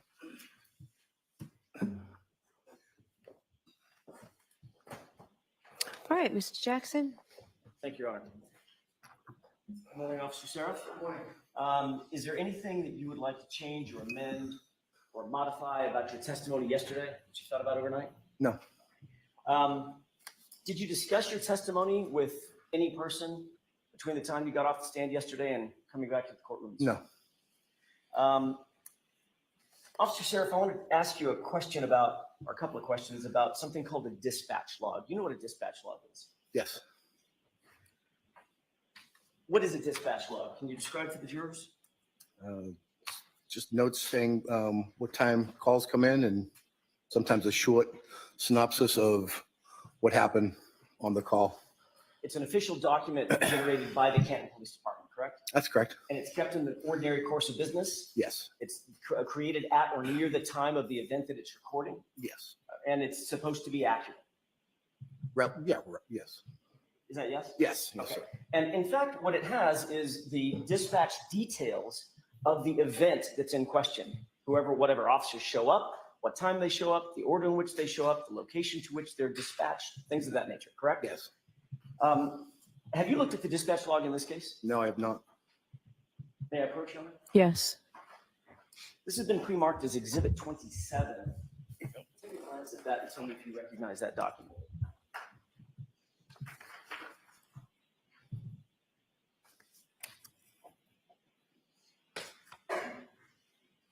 Yes, sir. How do you recognize it?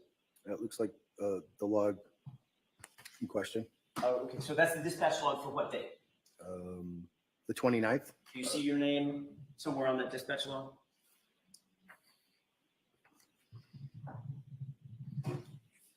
Yes. To the right, one of the 3 officers that was called to the scene? Yes. And that looks like the dispatch log for the call out that you were testifying about yesterday. Is that right? That's correct. May I approach you on it? Yes. May I publish this as we Yes. discuss it? That is really small font. May I approach one more time? Yes. Yeah. This is not an eye contest. That I would not. I am, I should say. Oh, look at that. The magic of technology. All right. You can either look up on the screen or look at the dispatch log that's in front of you. I'll try to look at the one on the screen, but my eyes aren't that good either. If you look to the right, there appear to be 3 entries for the dispatch of the officers that were on the scene about which you testified yesterday, correct? Yes, sir.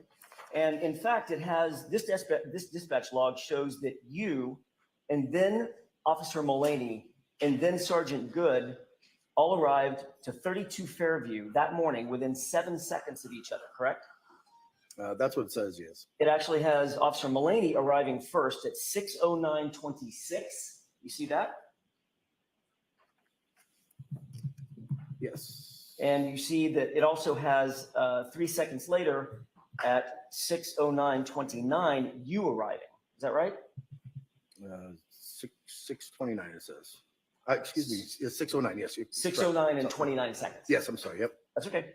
And then it has Sergeant Good arriving 4 seconds after you at 6:09 and 33 seconds, correct? Sure, yep. So all 3 of you, according to the official document generated by Canton Police Department for this event, has Officer Mullaney arriving first, you arriving second, Sergeant Good arriving third, all within 7 seconds of each other, correct?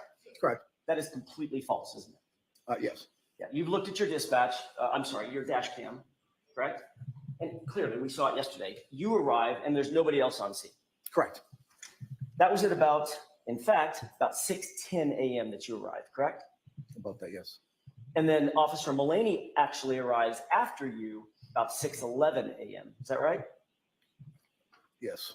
And Sergeant Good does not arrive, according to your own dash cam, until about 6:16, a little after 6:15. Yep. All right. So right off the bat, the official Canton Police Department dispatch log, one of the first documents generated in any investigative event, that's completely wrong, right? The times are, yes. Well, the times and the orders, right? I mean, not only did Officer Mullaney not arrive first, you arrived first. That's and correct. then he arrived. Sure, So that's 2 things that are wrong about just that, correct? sure. And then it has Sergeant Good arriving 4 seconds after you, which is also incorrect. Yep. He didn't arrive until about 6 or 7 minutes after you, right? Sure. All right. Have you reviewed this document in the past? Yeah? No, You've never seen the dispatch log? no, Did you ever seek to make sure that the dispatch log that's so important and so vital in an investigation was actually accurate before it was turned over to the defense, for instance? no, I didn't. All right. But without that dispatch log, without your dash cam, we would be relying on your dispatch log to be true and accurate. Is that right? Other than what I'm saying that what happened, correct. And do you think it's accurate otherwise? Yes. Yeah. Not in order, no, it's not. Not in order, no. Other than In the time. order and the time that the officer's responding, is it correct in all other respects in your mind? Can you rephrase, Sure. say it one more time? Let's take away the order and the time that the officers responded. Ignore that. Mhm. Is the dispatch log otherwise accurate? Yes. Take a look at the left-hand column where it's highlighted in green. What's that address? Highlighting green? On the screen, it's highlighted. I'm sorry. Oh my, I didn't see it. I don't have the document. That's okay. It says 32 Fairview. Did you arrive to 32 Fairview Road? No, You arrived to 34 Fairview Road, that's correct. Yep, So that even the location on the dispatch log is faulty, is that right? sure, yep. May I approach you on it? Yes. Yep.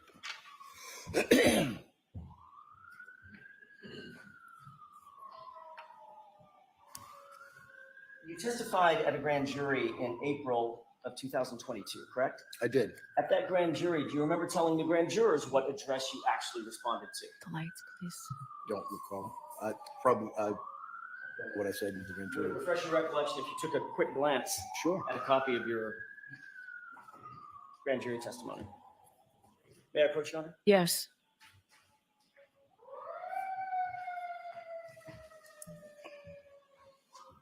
Thank you.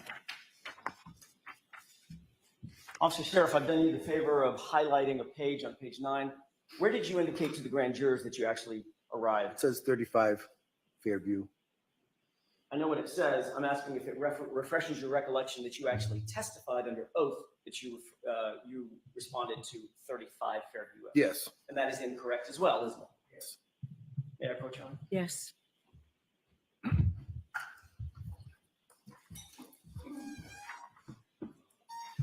Have you reviewed any of the other officers' reports that relate to your dispatch out to the location that you've been testifying to? No, I did not. Did you ever review Sergeant Good's report? No. Are you aware that have you ever discussed with Sergeant Good that he wrote in his official report that you responded to 32 Fairview Road? No. And of course, we just talked about the fact that the dispatch log lists 32 Fairview Road and not 34 Fairview Road, correct? Correct. So none of the initial police reports, not the dispatch log, not your police report, apparently not Sergeant Good's, list 34 Fairview Road as the actual location where you responded that morning, correct? As far as I know, yes. Yes, sir. Was there an effort on your part or anybody else's, to your knowledge, to mask the actual address of Brian Albert's house as 34 Fairview Road? No. No. All those were just mistakes, Yes. over and over and over. Yes.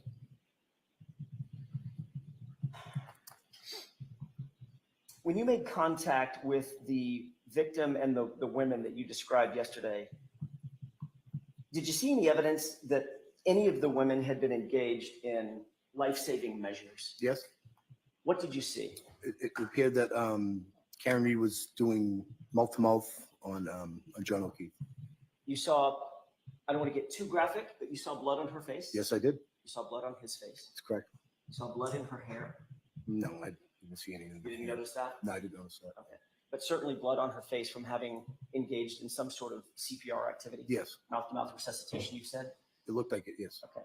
You also saw Carrie Roberts seemingly assisting with chest compressions. Is that right? Objection? I'm asking a question. Sorry? Objection? There's just No, no question. no, he can ask it. The question hasn't been asked yet. Finish the question. Thank you, Your Honor. Did you also see Carrie Roberts seemingly assisting in chest compressions? I don't remember who exactly it was, but it appeared that somebody was doing What about purchase. the third woman, Jennifer McCabe? They were all around the body. Did you see Jennifer McCabe ever engage with John O'Keefe as he lay on the ground and assist in any life-saving measures? Did you witness that? I don't recall. But you do recall my client engaged. Yes.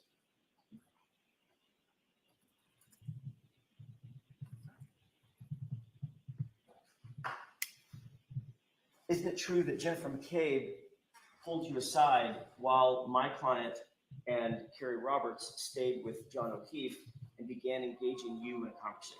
Yes. And she was providing some sort of a narrative to you, correct? Correct. While the other two women are trying to save John O'Keefe's life, she's talking to you. For brief seconds, I would say. For brief seconds? Yes. You saw the dash cam video. Was those several minutes on the dash cam video where she's standing and having a conversation with you? Are those the brief seconds? I don't know what time frame you're talking about. Right after you got there. Right after I got there. Correct. Did you ever see Jennifer McCabe do anything physically to help John O'Keefe? No, I didn't see anything. Did Jennifer McCabe offer to you during that brief seconds that you described, this narrative that she was having, this conversation she was having with you, did she ever offer the fact that she was standing in front of her sister's house? No. Did she ever offer the fact that her brother-in-law, who lives in the house, is a first responder? Objection. Sustained. Were you apprised at any time while you were out there that the homeowner was a first responder? Objection. Sustained.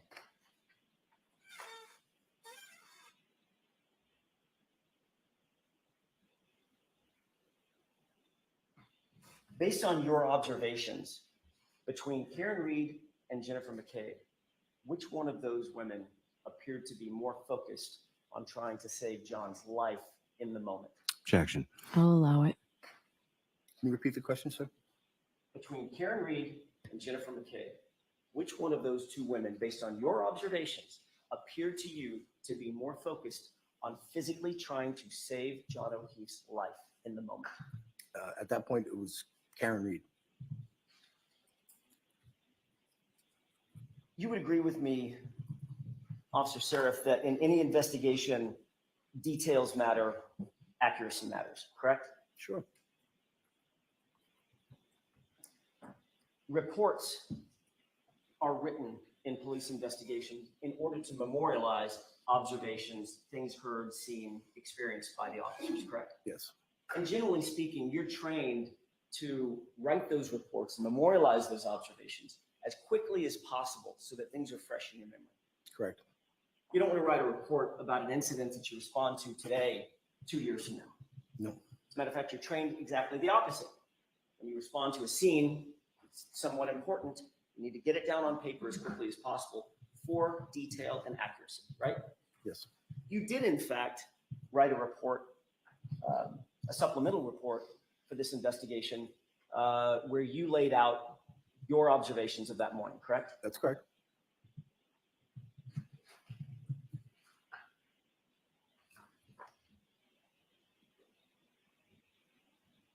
These are called incident reports, correct? Yes.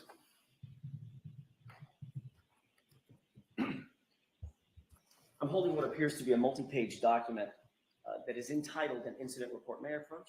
Yes.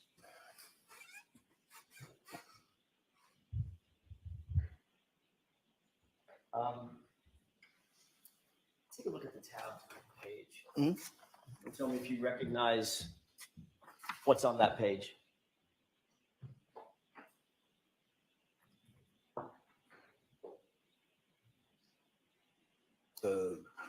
I'm sorry. Do you recognize that? All I'm asking you is, you yes. recognize that as your report? Yes, yes, sir. Okay. Sorry. Did you write that? Yes, sir. When did you write that? I believe the morning of.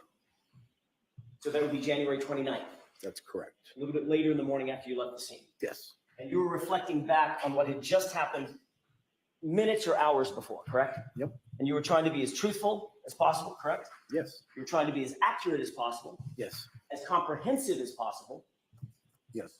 and as thorough as possible. Yes. You wrote in that report, quote, Karen Reed kept screaming, "Is he dead? Is he dead?"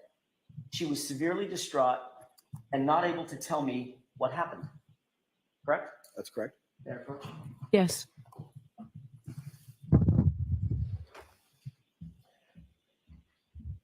There was no limit to the amount of words that you could put on the page, correct? No. Matter of fact, there's a ton of white space. It's left unutilized, right? That's correct. You could have taken as much time as you wanted to in writing this report. Is that right? True. And it was, is that yes? Yes. There was no reason to abbreviate anything. Is that right? No. And you tried to be as accurate as you possibly could in that moment Yes. and put everything down in that report that reflected what you experienced and what you observed and what you heard that morning, correct? Yes. And the only statement you attribute to my client on that morning, just hours after the incident or minutes after the incident, was she kept repeating, "Is he dead?" Correct? Yes. You were interviewed by Michael Proctor the next day, weren't you? I don't know what day it was, but. Would it refresh your recollection to take a look at a report? Sure. May I approach you on it? Yes.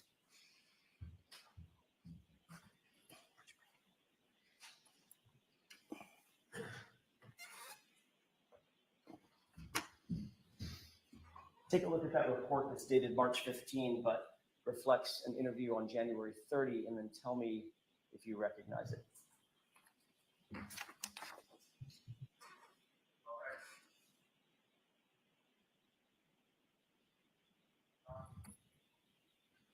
Looks like his report.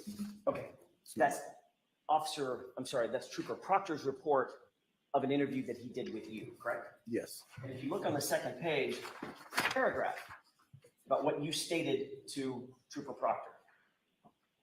That's highlighted? Is I that? highlighted it for you, yes. Yes. Okay.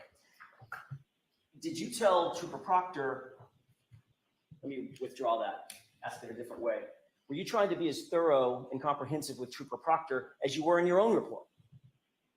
Yes. You weren't holding anything back in that interview, correct? No. You wanted to be as truthful and as honest as you possibly could. Yep. And as comprehensive as you possibly could, correct? Yes. You told Trooper Proctor that you could, quote, hear Karen Reed continually state, "Is he dead?" as the paramedics treated the victim. Officer Sarif then seen Karen inside her friend's vehicle, correct? Correct. So the only statement you attributed to my client the day after this incident was those 3 words, "Is he dead?" that she continually repeated. Is that right? Yes. Thank you. May I approach? Yes.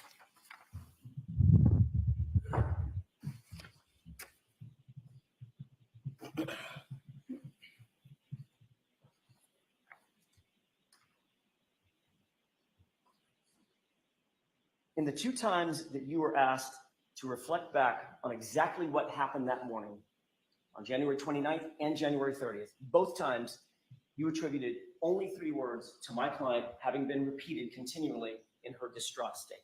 "Is he dead?" Right? Yes. And she wasn't saying that calmly, I'm assuming. No, Matter of fact, you used the word she was severely distraught. Is that right? that's correct. When you say severely distraught, we saw part of that on your dash cam. She was emotional, Yes. upset, Yes. focused on John, Yes. trying to save his life, Yes. and asking, what was the question that she asked? Is he dead? Over and over and over, correct? Correct.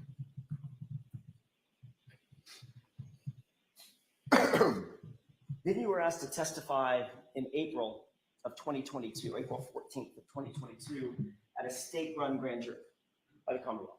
Yes. Matter of fact, Mr. Lally was the fine prosecutor who was asking you the questions, correct? Yes. Between the time you wrote your report on January 29th and you gave a statement officially on January 30th, between that time and when you testified in April of 2022, do you have any meetings with anybody from the Massachusetts State Police? No. Do you have any meetings with Mr. Lally? No. Did Mr. Lally put you on the stand without talking to you first? No. For this trial? Nope. I'm just, the dates in question are up to April 14th, 2022, at grand jury. I don't recall. You don't recall if you met with either Mr. Lally or any of his contemporaries to discuss your potential testimony? Not. I don't recall meeting with him for that. No. One time I met with him in his office was a couple of weeks ago with this. In preparation for this testimony? Correct. But your testimony now is that he didn't meet with you or you did not connect with him to discuss your testimony before the April grand jury? I don't recall. When you did testify in that grand jury,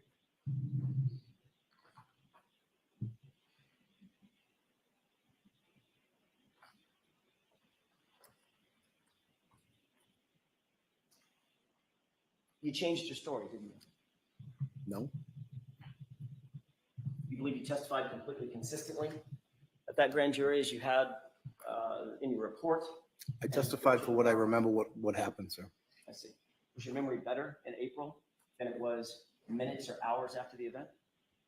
Was it better? Was it better or worse? I don't know. I don't know.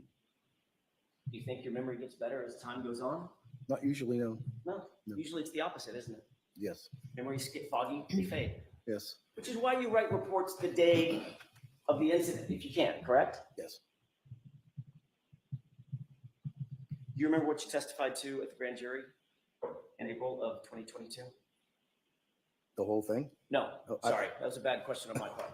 Just as it relates to statements attributed to my client, Yes. what was your exact testimony in April of 2022? I'd have to look at my. Would it refresh your recollection if you saw a copy of your Sure. grand jury transcript? May I approach? Yes. Look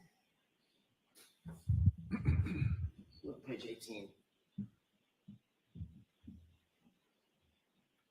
Let me know once you remember it, once you review that and tell me if that refreshes your recollection. Yes, it does. In fact, on April 14th, 2022, months after this event, for the first time, you said, quote, and these are your words, tell me if I get them right. She, this is my fault. I don't know. She said, I can't believe this happened. I mean, she kept asking if he was going to die, if he's dead. And, I just basically said, we're doing the best that we could, end quote. That's correct. Mayor Birch. Yes.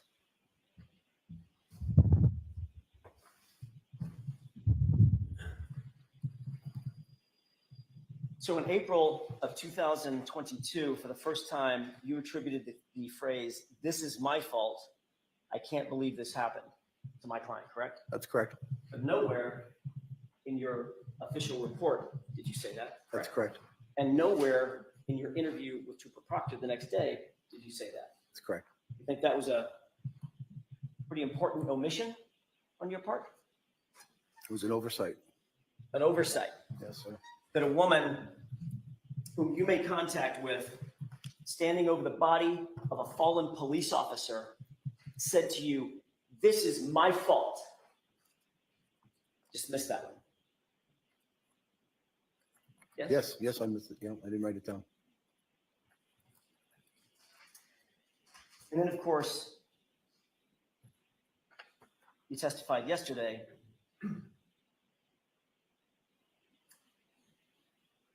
and your statement changed again, right? I don't. Remember what you said yesterday to these jurors? I don't remember word for word. Well, I wrote it down. Let's see if this helps. Yep. Yesterday, you said that my client said, quote, "It's all my fault. I did this," end quote. Yes. Remember that? Is that yes? Yes, sir. But you didn't say that at the grand jury. No. And you didn't say that to Trooper Proctor. No, sir. And you didn't put it in your report. That's correct.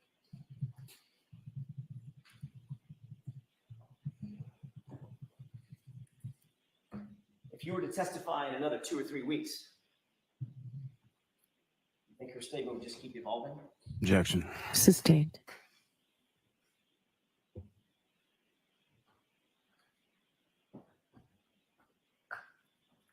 Now I want to shift gears for a second and talk about what Ms. Reed actually said that morning. You said that you reviewed your dash cam video, correct?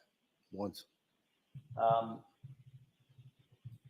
you remember when you arrived, one of the first things out of your mouth was the question, what happened? Yes. That would be a natural question to Sure. ask, Yeah. trying to assess the scene and assess the situation. Absolutely. And you would want to listen closely to what that answer was, correct? Sure. Ms. Reed did in fact answer you, didn't she? I don't recall what she said. She said, quote, "My boyfriend, I left him and he never came home," end quote. Correct? I don't know. I don't recall. You agree, we've already agreed, that details matter in any investigation. Absolutely. They certainly matter in this investigation, correct? Yes, sir.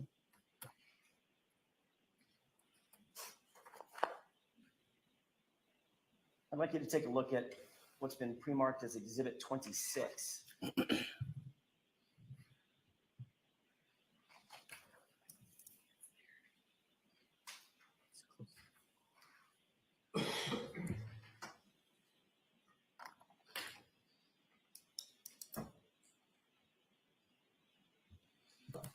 This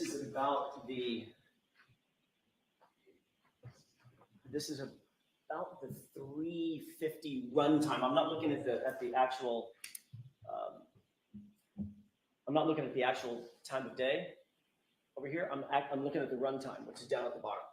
So if Mr. Bates, you could put this up.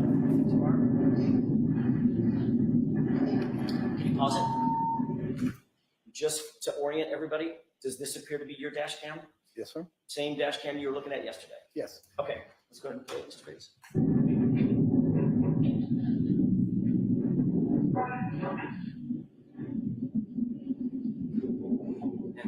Awesome.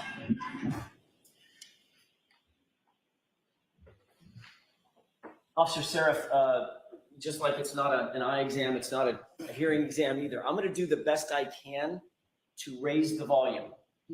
And Officer Sarif, I want to focus your attention, if you wouldn't mind, on 9 seconds after you say what happened. Just count in your head and listen very, very carefully to the woman's voice that responds and what she says. Go ahead.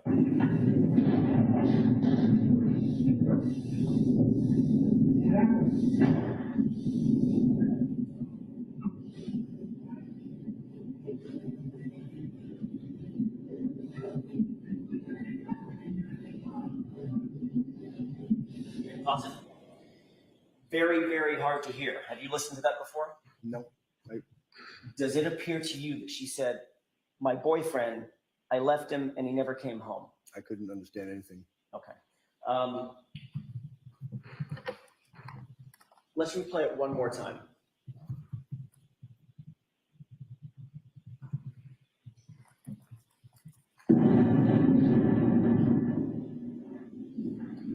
Turn the volume up one more time right at that moment. Listen for a woman's voice just under.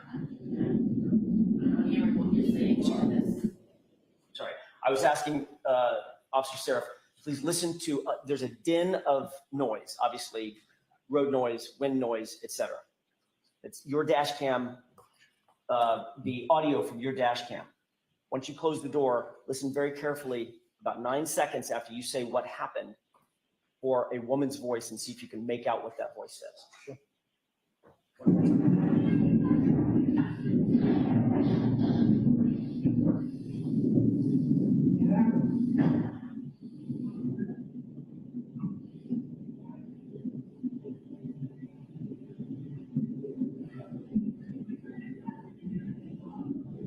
Stop. Did you hear? I left him and he never came home. I couldn't understand what they were saying. You couldn't understand that? No. You want to hear it one more time? No, I don't think it. no. Turn the lights on, please. Now, if my client had said, my boyfriend, I left him and he never came home, would that be something that you would find important to put in your report? Objection. Sustained. Let's move to another area of the dash cam video.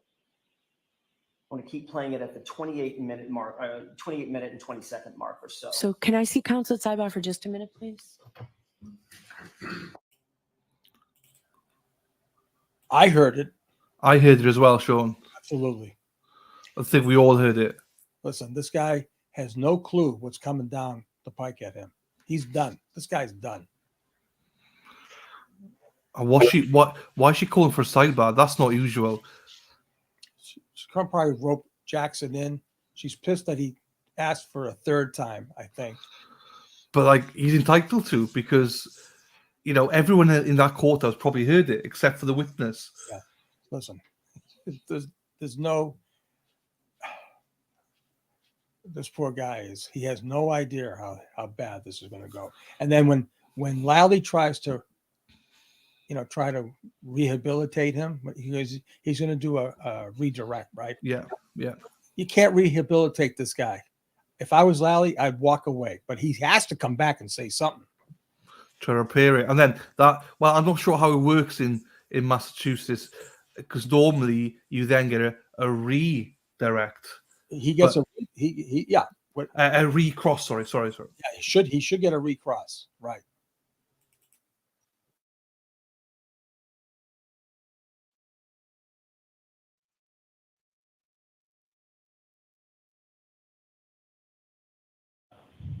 Do you recognize your dash cam video being on the left of the screen?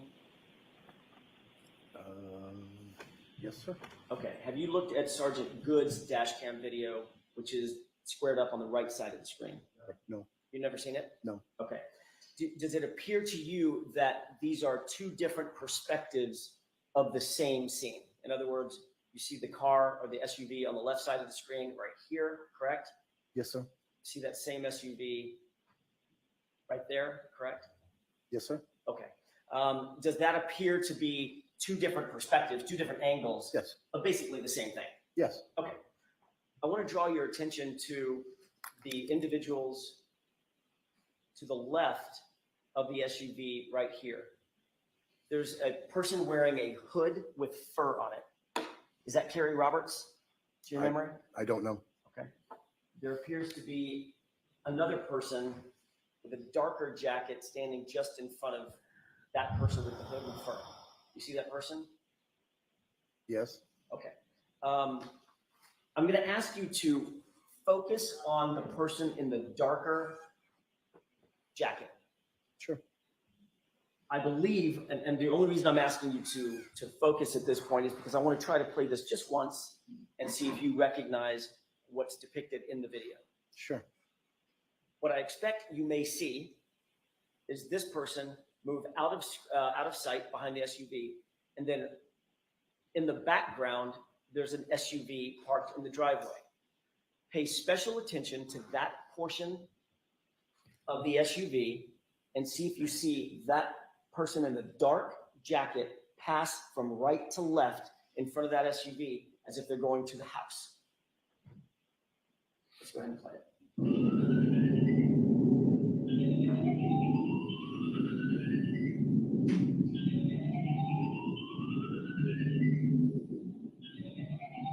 Go ahead and pause it. Have you seen the person in the dark jacket leave the view? Yes. Did she appear to go behind the SUV? Yes. Okay. Go ahead and play it.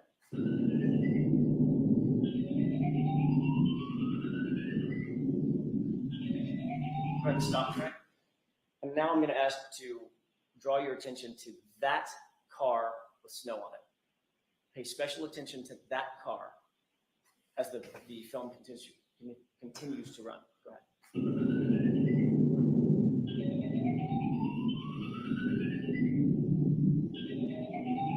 Pause. Do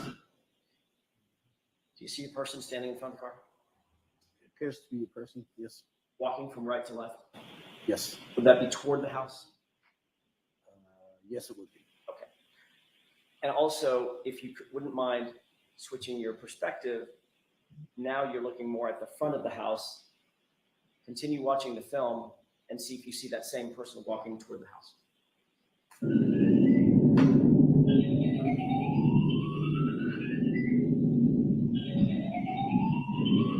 Okay, stop.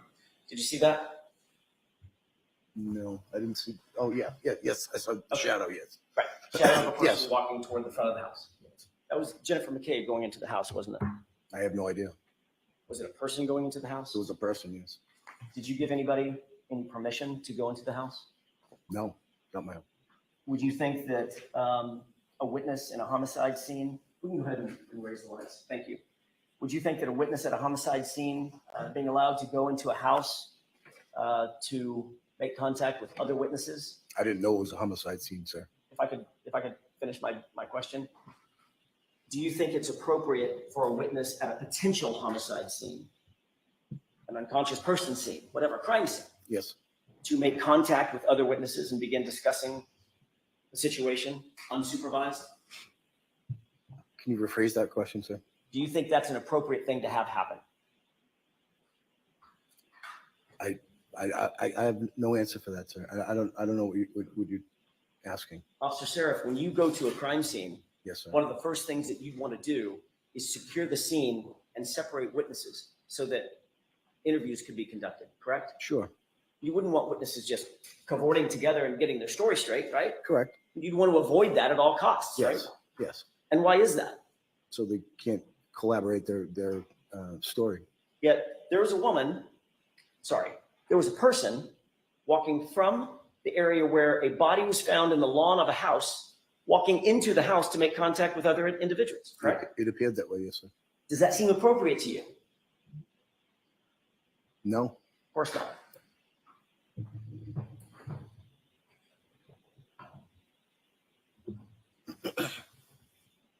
We've talked a bit about what you did and didn't hear at the scene from my client. At any point when you were at that location, did you hear my client repeating the phrase, I hit him, I hit him, I hit him, I hit him? She said, I hit him? No, I didn't hear that part. You never heard her whisper it, yell it, say it, or otherwise? Not that I recall.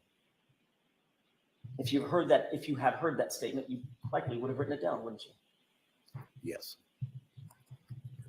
You likely would have reported that to Trooper Proctor the next day, wouldn't you? Yes.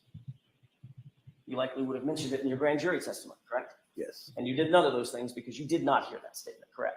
I did not hear that. No. Sir, you were at 34 Fairview for more than an hour before you cleared the scene, right? Yes, sir. You were at the location of the body of John O'Keefe. Yes. In other words, you just didn't stay in your cruiser. You walked out to where John O'Keefe was. No, I was in my cruiser at different times. I Must have been a bad question. Okay. You didn't just stay in your cruiser. At points, you got out of your cruiser, walked over, made contact with the women, and you were standing next to the body. Yes. And you were obviously looking around. You noticed some footprints. Yes. And you even noticed some lack of footprints. That's correct. So you were being observant at the area of the body Yes. and the area adjacent to the body. Yes. You were looking for anything that might have been out of place? Yes. Anything of any evidentiary value, correct? Yes. You never saw or otherwise observed, located a single piece of taillight material, did you? No. You certainly didn't see 45 pieces of broken plastic or taillight material, did you? No. You never located or otherwise observed John O'Keefe's missing shoe No. or any other clothing of his? I didn't. No. Officer Sarif, did you ever think to look inside the house No. for that missing shoe? No. That never crossed your mind? No. You think that might have been a smart thing to do at the time? Objection, Your Honor. Rephrase the question. Sure. Do you think that would have been appropriate protocol when dealing with a body laying on a lawn that is partially unclothed to look inside the house of the lawn? No. You didn't think that would have been an appropriate protocol No. for you or anybody else? No. Obviously, you did not conduct a search of that house, did you? Nope. And you're aware that to this day, no law enforcement officer ever conducted a search of that house? I'm not aware of that. Yeah, just a moment, Your Honor. Yes.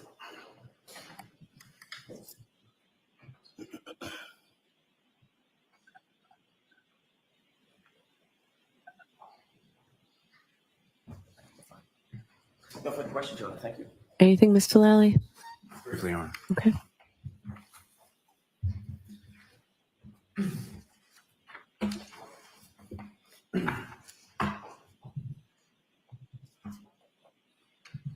Morning, sir. Morning. You were asking questions and you were shown a dispatch log, is that correct? That's correct. And dispatch log, as far as the Canton Police Department is concerned, are you aware of sort of how or when or who creates that? Yes.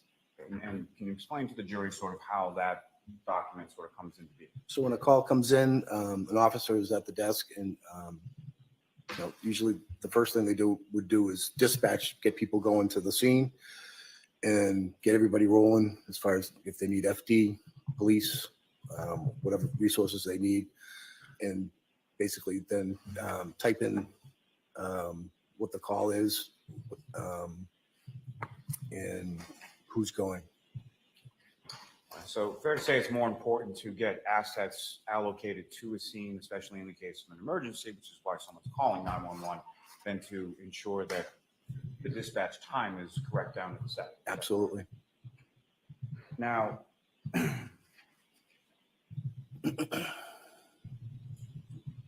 you were asked some questions about different things that you heard the defendant say, correct? That's correct. And you were shown specifically some grand jury testimony from April of 2022, in which you indicated during that testimony that the defendant stated, "This is my fault." Yes. And is that based on your memory of what she said? Yes, And you also testified yesterday along those same lines, correct? correct.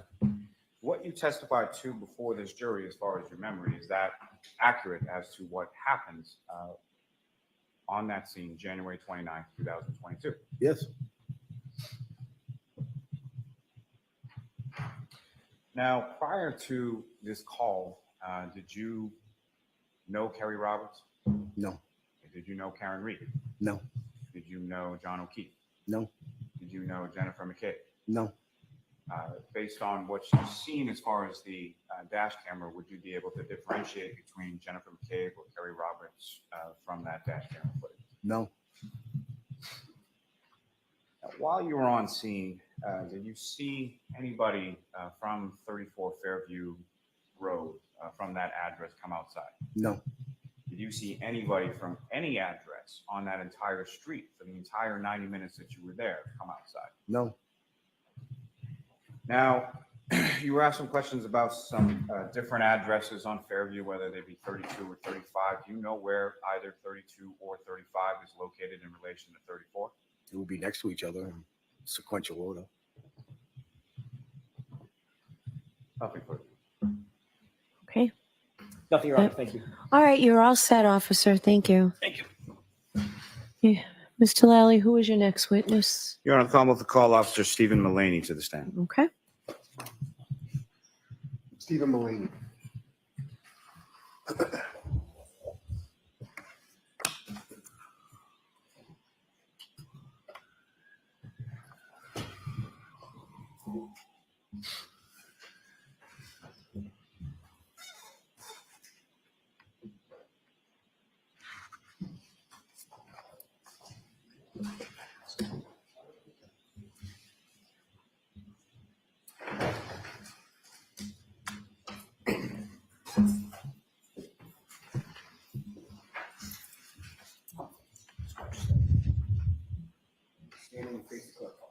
Raise your right hand. Do you solemnly swear the evidence you give in the court and jury in the case now and hearing should be truth, the whole truth, and nothing but the truth, so help you God? Yes.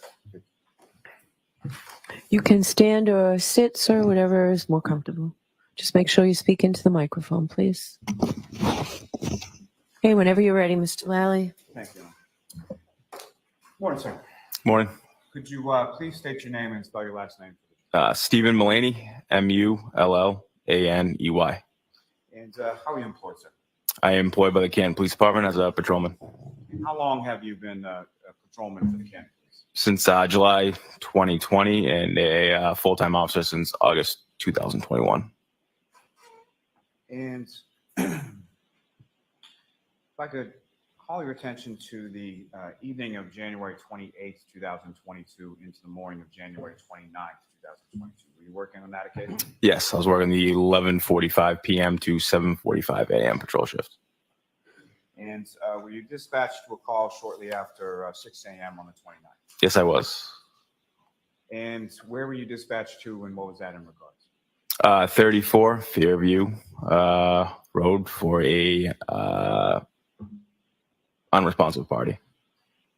Now, if I could turn back just for a second, as far as when you're assigned as far as a patrolman with Canton Police, are there different sort of geographic sectors within the town to which you're assigned? Yep, I was assigned to the east sector. And it's Fairview Road within that east sector? It's the west sector. So you were assigned to the east sector, but dispatched to a call in the west sector. Is that correct? Correct. Okay, do you know why that was? Yes, east. The east sector backs up the west sector.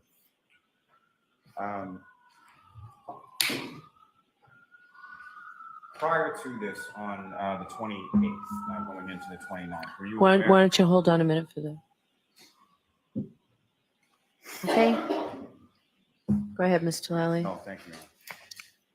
So on the 28th, going into the 29th, what, if any, awareness did you have as far as the weather forecast or sort of what was predicted as coming? I believe around midnight it began to snow. And that's why you're on shift, is that correct? Yes.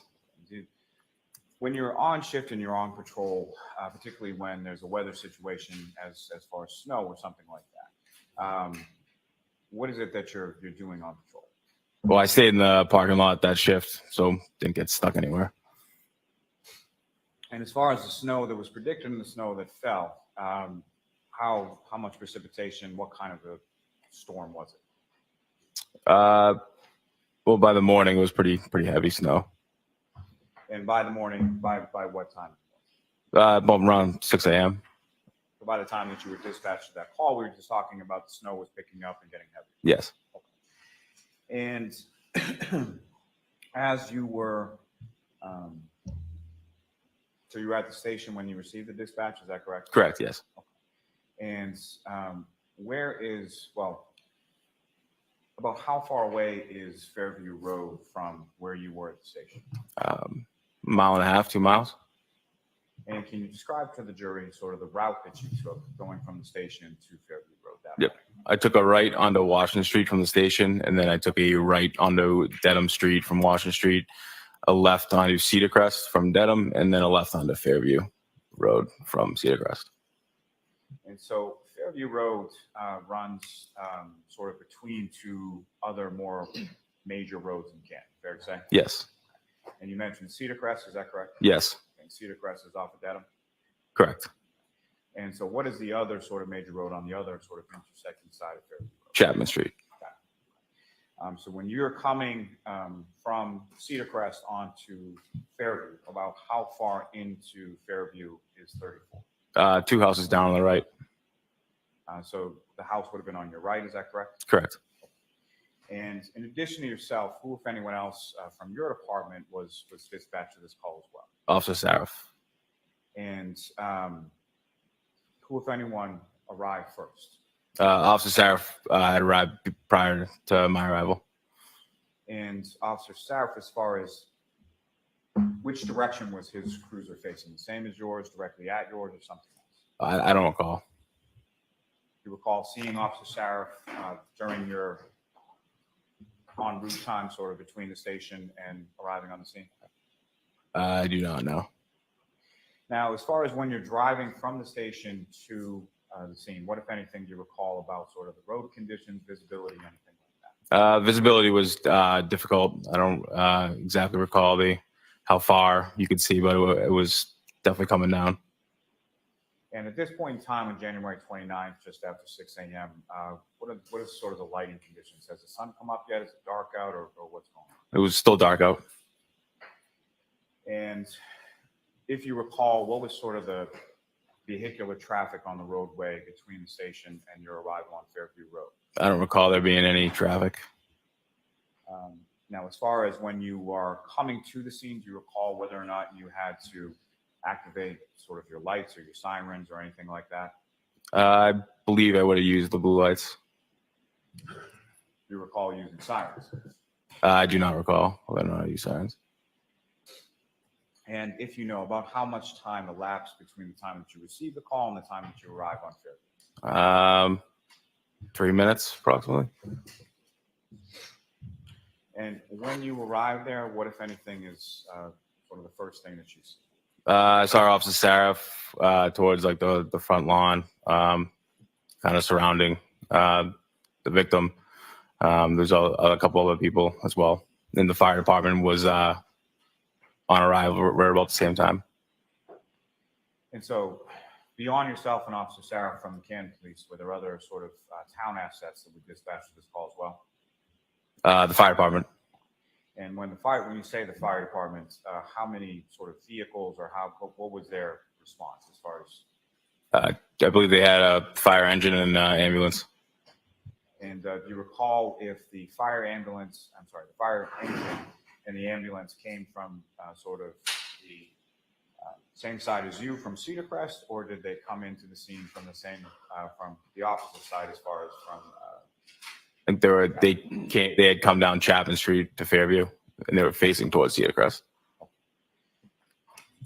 Now, so you arrive there, you see Officer Sarif and people from the fire department, correct? Yes.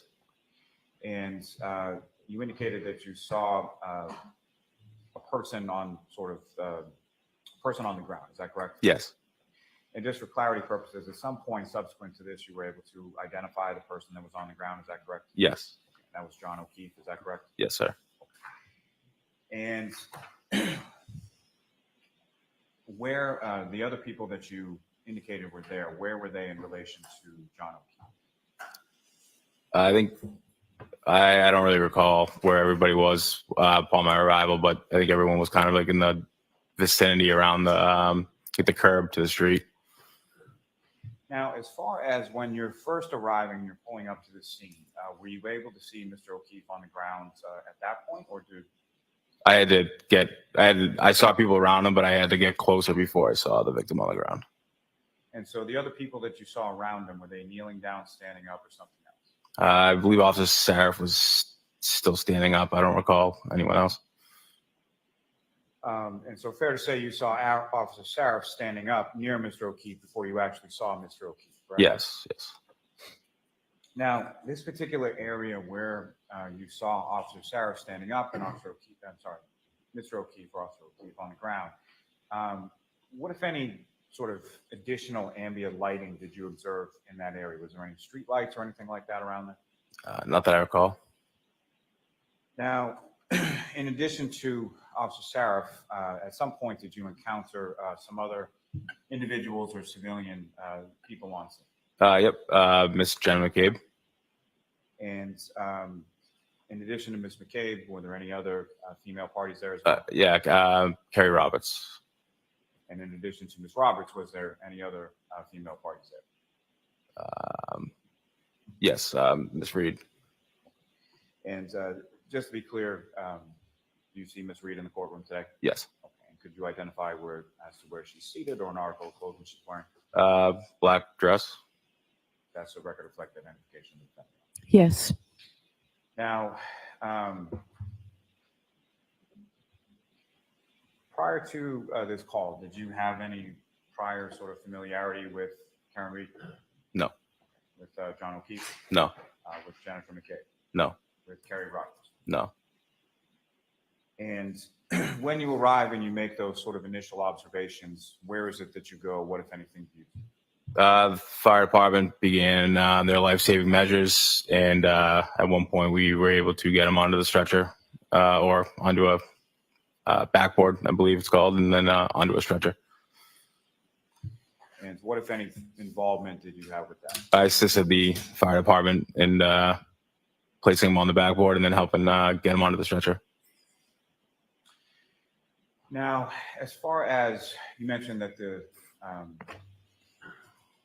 where you came and located Mr. O'Keefe, do you recall sort of what position his body was in when you first observed him? He was lying face up, as was back on the ground. And do you recall where he was in relation to the roadway, if you could tell? Yeah, he was on the front lawn. Well, I didn't know exactly where the curb was, but I would think about, approximately 10 feet from the curb. And so you mentioned that you couldn't tell exactly where the curb was. Why is that? There was snow on the ground. So the snow sort of covered the curb at that time that you're there. Is that correct? Yes. But you approximate it was about 10 feet into the lawn. Yeah. And the snow on the ground that you observed at that time when you first arrived, about how much snow had accumulated on the ground? I'd say at that point, approximately 6 inches. And what, if any, snow did you observe on any part of Mr. O'Keefe's body when you first saw him? There was really no snow, but you could tell that he had been in the conditions. It was almost as if it was like water, kind of like frozen on kind of to his face. And did you make any observations, or what, if any, observations did you make beyond his face as far as sort of the rest of his body? I don't recall really any other observations. Do you recall how he was dressed? I do not. Do you recall what, if any, snow was on any other part of his body? I do not. Now, as far as Mr. O'Keefe was concerned, what, if any, observations did you make as far as any injuries to Mr. O'Keefe at that initial time? I did not recall any injuries. So nothing stood out to you, is that correct? No, correct. And you assist the fire department getting him onto a backboard, right? Yes. And where did Mr. O'Keefe go from there? To the ambulance. And did you go to the ambulance as well? Not that I recall, no. So fire department sort of takes over care of Mr. O'Keefe at that point. Yes. So after Mr. O'Keefe is lifted up, when he's lifted up, what, if anything, did you observe as far as the grounds that had been underneath Mr. O'Keefe and where he was? I didn't recall anything. Observe anything? No. No. You recall even looking sort of in that area? No, I think he was in front of me, so I wouldn't have seen what was under him. And so after Mr. O'Keefe is taken by members of the fire department over to the ambulance, what is it that you did? Officer Sarif, at that point, we were trying to identify the victim, so I spoke to Ms. McCabe. And without sort of anything that Ms. McCabe told you, about how long period of time did you talk to Ms. McCabe gathering information? Approximately 2 minutes. And who, if anyone else, did you speak with attempting to gather information regarding Mr. O'Keefe? Ms. McCabe is the only one I recall speaking to. Now, as far as the defendant, Ms. Reed, what, if anything, do you recall her sort of doing as you're on scene and as you're going about what you're trying to do? She was screaming, "Is that my boyfriend? Is he dead?" And when you say screaming, in a fairly loud voice, correct? Very, very loud, yes.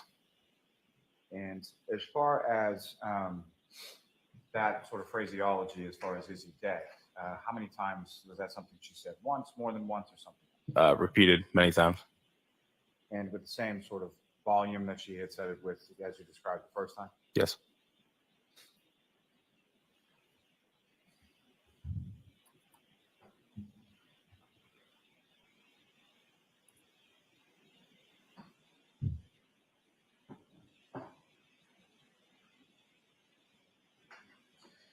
And as far as, if you know, about how long was the ambulance on scene before it left to go to the hospital? 10 minutes, approximately. Do you know what hospital it went to? Good Samaritan. And after the ambulance left and went to the hospital, where did the three women that you're talking about, being the defendant, Ms. McCabe, Ms. Roberts, where did they go? I believe they left the scene. So did you have any, or what, if any, conversation did you have with any of them following that? None.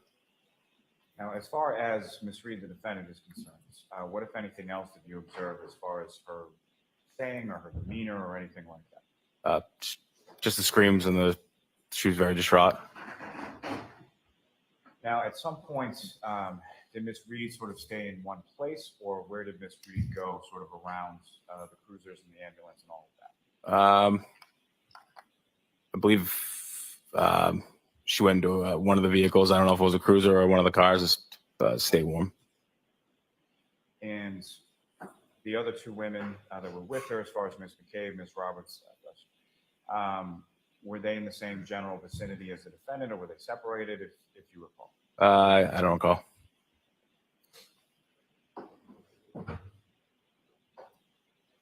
Now, at some point after they had left the scene, what, if anything, were you advised by your dispatch in regard to Ms. Reed? We were dispatched that, or Can't Control had advised us that she's making suicidal statements.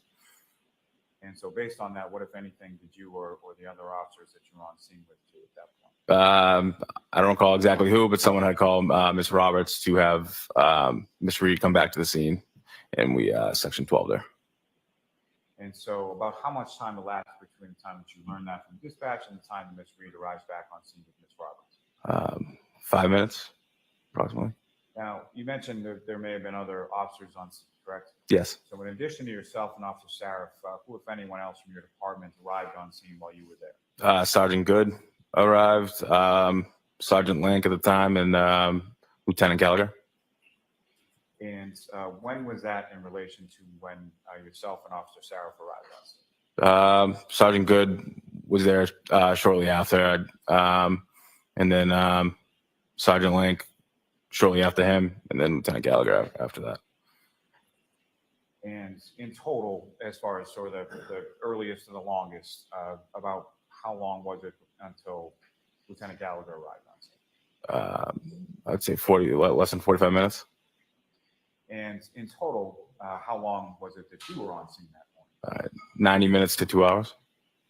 And during the course of time that you were on scene, at some point, did the sun come up? Yes. And during the time that you were on scene, as far as the conditions, and let me ask just a little bit more about that. So you indicated something about snow being on the ground and not being able to see the curb, correct? Yes. What, if any, sort of other things in addition to that, from a weather perspective, what was the temperature out at that time? It was very cold. It was cold. Could you or do you have any estimate as far as to how cold? 25, and it was windy. And when you say windy, could you expound upon that as far as like what kind of wind? Are we talking constant wind, gusts, or something? I would say gust to constant. And fairly strong winds, light winds, what kind of? Not necessarily strong, light winds, but it was definitely windy.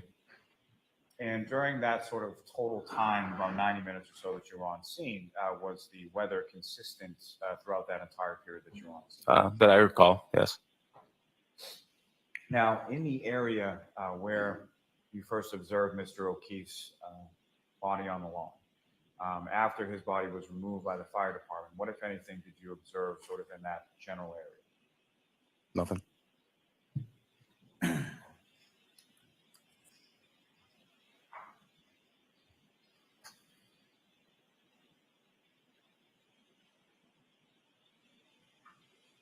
Now, again, you said that Ms. Reed was brought back to the scene or around Fairview Road at the same time by Ms. Roberts, correct? Correct. Do you know where she went from there? She was transported to Good Samaritan. Different ambulance than had taken Mr. O'Keefe? Correct. Different ambulance, yep.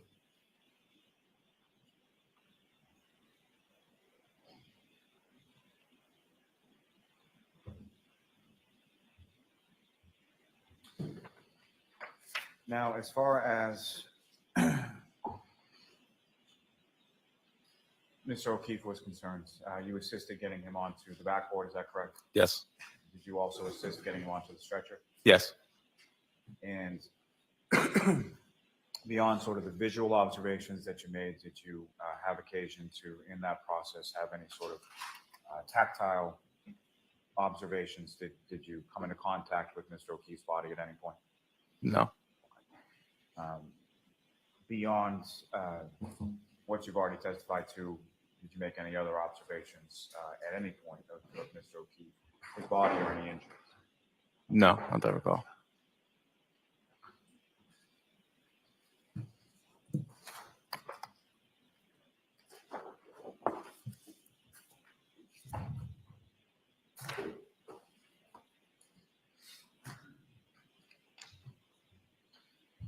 Sir, I'm going to direct your attention up to the screen over here.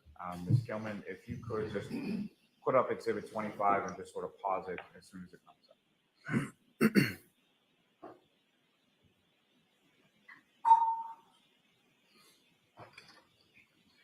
up. So, Officer Mullaney, I'm directing your attention to the screen and what's been marked as Exhibit 25. Generally speaking, what's depicted up on the screen here, is that consistent with what you recall as far as the conditions when you were responding to Fairview Road that morning? Yes. Thank you, Mr. Chairman. If I could ask for exhibit number 3. Yes. I'm sorry. Exhibit number 9.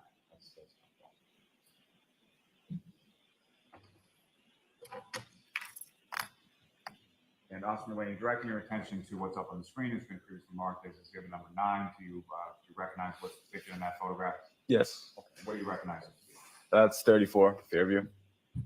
And that's how it's depicted in that photograph. Is that a relatively fair and accurate portrayal of what you observed of the residents on the morning of January 29, 2022? Yes. And Ms. Gilman, if I could have exhibit number 18.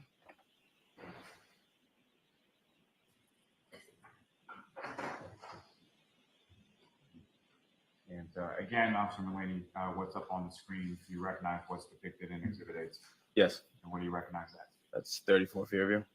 That's sort of a different view, is that correct? Yes. Now, with regard to the residence, if I'm standing on the street and I'm facing the residence as in the previous photograph, the area of the lawn where you first observed Mr. O'Keefe laying on his back with his face up, would that be to the left of the residence, the right of the residence, or dead center, or something else? Left. And what, if anything, did you observe sort of in that general area as far as any sort of landmarks or things that were in that area? A fire hydrant and a flagpole. And may I approach the witness room? Yes.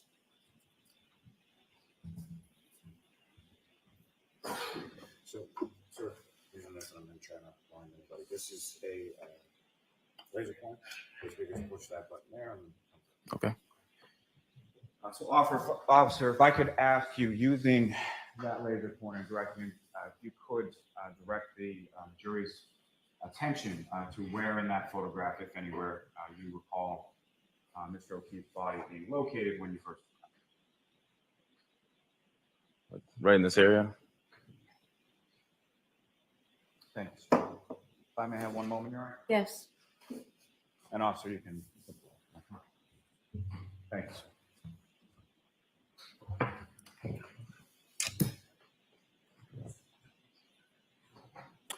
I have no further questions to this witness, Your Honor. All right, cross-examination. Thank you, Ron.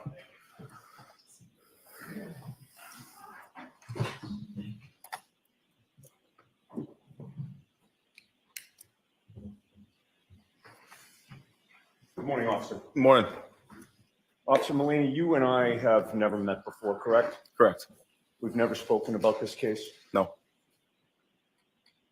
Is it fair to say that when you were dispatched to 34 Fairview Road on January 29th of 2022, you were a part-time officer at that point?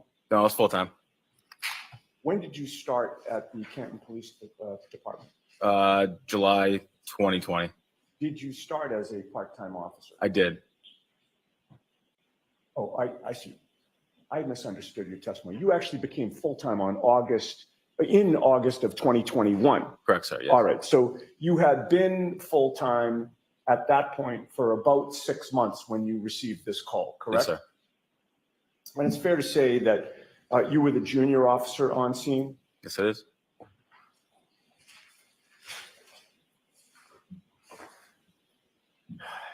You had testified that you approached Fairview from the Cedar Crest side, correct? Yes. 34 Fairview Road is much closer to the Cedar Crest side than it is to the Chapman side, correct?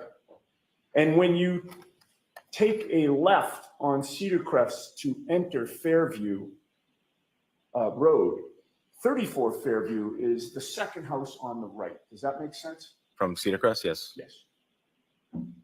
And you were quickly surmising that whatever action was taking place there was taking place on the front lawn of 34 Fairview, correct? Yes, sir. And one of the first things that you saw was there appeared to be a woman giving CPR to somebody on the ground. Yeah, yes. You didn't know who that woman was at the time, correct? No, sir. But you later learned her identity. Yes, I don't recall which female it was that was giving CPR though. Okay. So you don't recall that it was Karen Reed who was giving CPR to John O'Keefe? I don't know who it was. At some point in time, you came in contact with Karen Reed, correct, while you were on scene? Not direct contact, but I was on scene when she was there. I mean, you were there until about 8 a.m., correct? Yeah. Yes. And you were dispatched shortly after 6 a.m., correct? Yes, sir. You were there for approximately 2 hours, correct? Yes. You were there when Karen Reed was there when you showed up, correct? Yes. She left and she came back to the scene, correct? Yes. And you were there when she came back, correct? Yes, sir. So with regard to your contact with her, she certainly was within eyeshot, correct? Yes, sir. And you actually at some points were closer to her than you are to me right now, correct? Yeah. How close did you get to her? 10 feet. All right. With the court's permission, I'd like to walk toward you and have you stop me when I'm at the point when you were at your closest to Karen Reed. Can I do that, Your Honor? Okay, go ahead. Thank you. Right there. Okay. And when you were this close to her, and you're estimating this to be about 10 feet, correct? Sure. When you were this close to her, was there anything blocking your view of her face? Not that I recall. All right.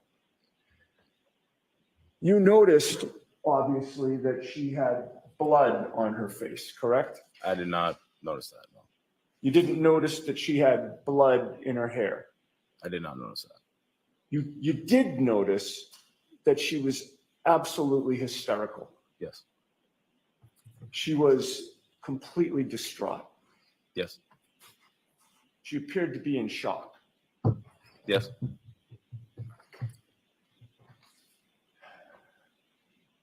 And there was a contrast between that demeanor that you observed with regard to Karen Reed and the demeanor of one of the other women on scene, Jennifer McCabe, was there not?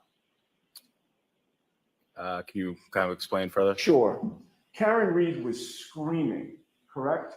Yes. She was yelling, correct? Yes. She was hysterical and distraught, correct? Yes. Jennifer McCabe was not. Correct. And you actually had more contact, direct contact with Jennifer McCabe that morning, correct? Yes. And you spoke to Jennifer McCabe for a good 2 minutes, correct? Yes, sir. Face to face. Yes, sir. You were closer to Jennifer McCabe than you ever got to Karen Reed, correct? Yes. You were able to observe her demeanor. Yes. You were able to hear her tone of voice. Yes. You were able to hear how loudly she was speaking, correct? Yes. You were able to hear how quickly she was speaking. Yes. During those 2 minutes that you were face to face closer to Jennifer McCabe, she was not screaming, correct? Correct. She was not yelling. Correct. She was not hysterical. Correct. She was not distraught. Yes. She was calm. Correct. Objection, Your Honor. I'll allow it, but let's move on. Jennifer McCabe didn't have any blood on her face, correct? No. And you didn't see any blood in Jennifer McCabe's hair, correct? No. Now, with regard to what you heard Karen Reed scream that morning, I just want to make sure I get your testimony correct. I believe on direct examination, you stated that she kept repeating two phrases, one being, "Is he dead?" and the second being, "That's my boyfriend," correct? Yes. And how many times do you think that she repeated those two phrases? It's quite a bit, more than 10. Okay, like almost too many times to count, really. Yeah, yes, sir. And each time she said, "Is he dead?" what was her tone of voice? She screaming very loudly. Each time she said, "Is that my boyfriend?" what was her tone of voice? Same. And you got there not long after Officer Sarif, correct? Correct.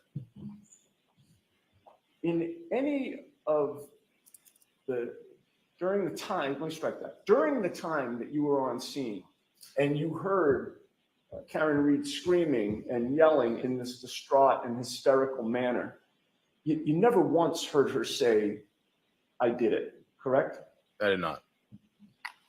You never once heard her say, "It's my fault," correct? I did not. You never once heard her say, "I hit him, I hit him, I hit him," correct? I did not. If you had heard any of those statements, you would have recognized that those would have been important to note, correct? Yes, sir. And you would have noted those in your police report, obviously, correct? Yes. Because you know that when you're drafting a police report, you want to include all the important details, correct? Yes, sir. And you want to be precise and accurate, correct? Yes. And so you didn't put those statements in your report because you never heard those statements come out of Karen Reed's mouth. Yes, sir. Now, while you were on scene, at some point in time, you were asked to participate in a search for evidence on that front lawn, were you not? I was standing by. I didn't directly search for anything that I recall. All right, and when you say you were standing by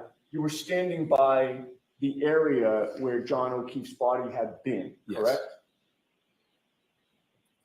And how close were you to that area?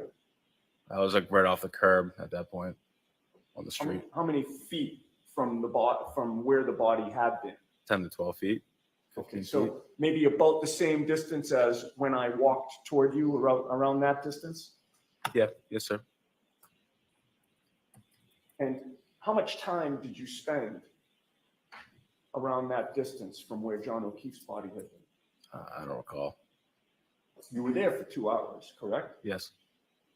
So is it fair to say that you were sort of in and around that area multiple times during that 2 hours? Yes. Did you ever see anybody put up any crime scene tape at all? I don't recall that. You recall other officers sort of searching that area, correct? Yes. And while you were near that area, you were certainly paying attention to it, correct? Yes. Did you see officers use any equipment to clear some of the snow in that area? Yes, sir. What did you see? There was a leaf blower. Where did that leaf blower come from?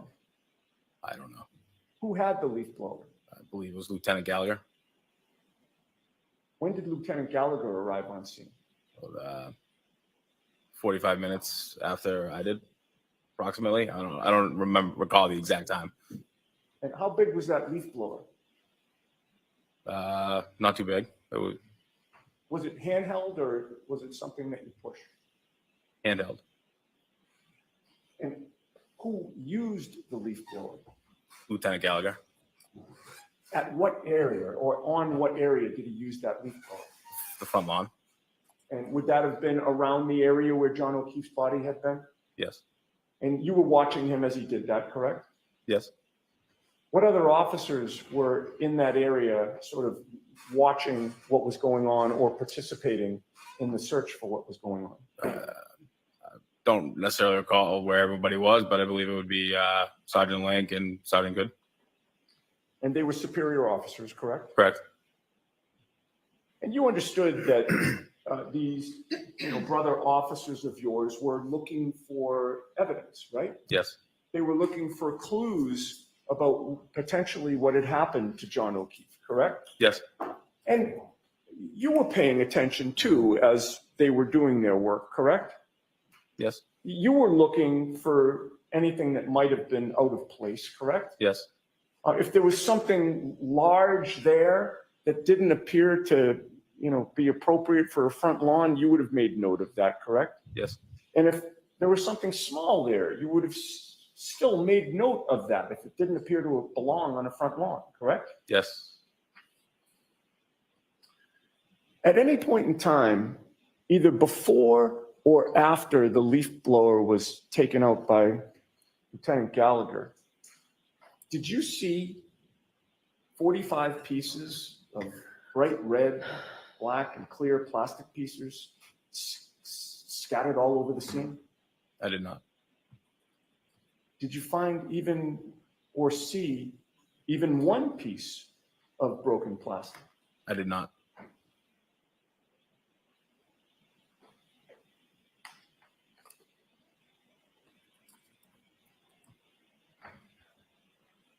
Now, when you came to the scene, John O'Keefe was still lying on the ground, correct? Yes. Did you see whether or not there were any blankets on scene? No. Did you know that one of the women on scene had a sister who lived in that very house? I did not. when you were speaking with Jennifer McCabe, at any point, did you learn whether she had actually gone into that house at all? Objection. Sustained. Did you see Jennifer McCabe approach that house at any point when you were on scene? No. Were you alerted at any point by anyone that she went into that house while you were on scene? No. Did you ever see Jennifer McCabe come out of that house with blankets or anything else that might comfort John O'Keefe? No. What was your state of mind regarding whether there were any first responders in that house? I wasn't aware of that. Nobody told you? No.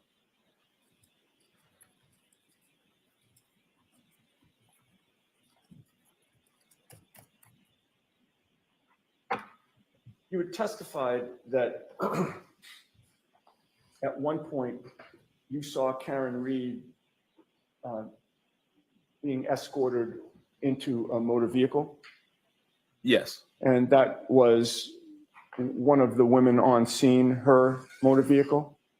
Yes, it was either that or a cruiser. All right. Both kind of the same area. But you'll agree with me, at no point in time did you see Karen Reed and Jennifer McCabe in a vehicle together? Not that I recall, no. And at no point in time did you ever hear Karen Reed ask Jennifer McCabe to Google anything? No. I may have a moment, Your Honor. Yes. I have no further questions. Thank you, officer.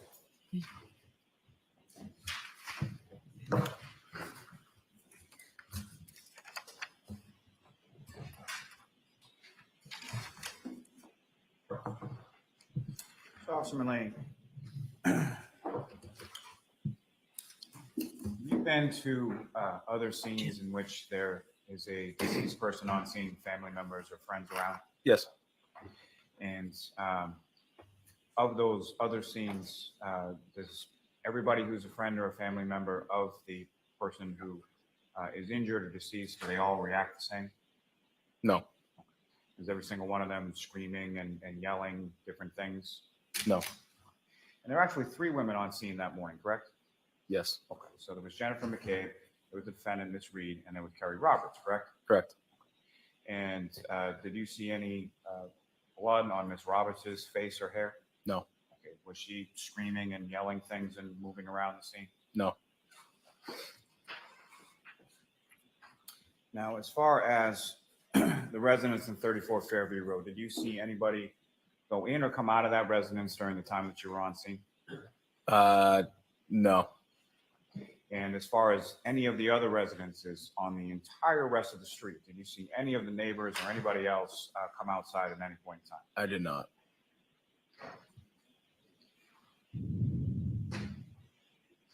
I have nothing further. Just one question, if I might. Okay. Recross. Sure. And I don't mean to be a wise guy, sir, but did any of the other neighbors on the entire street have the body of a dead police officer on their front lawn? Objection. No. Your Honor. All right. So that's sustained. All right. You are all set, sir. Thank you. All right, folks, it's 11 o'clock. We'll take our morning recess, 15 minutes. That question was fine. I thought it was. It's just because it's like, well, it's a genuine. Was there any other dead bodies out there? No. Yeah. I mean,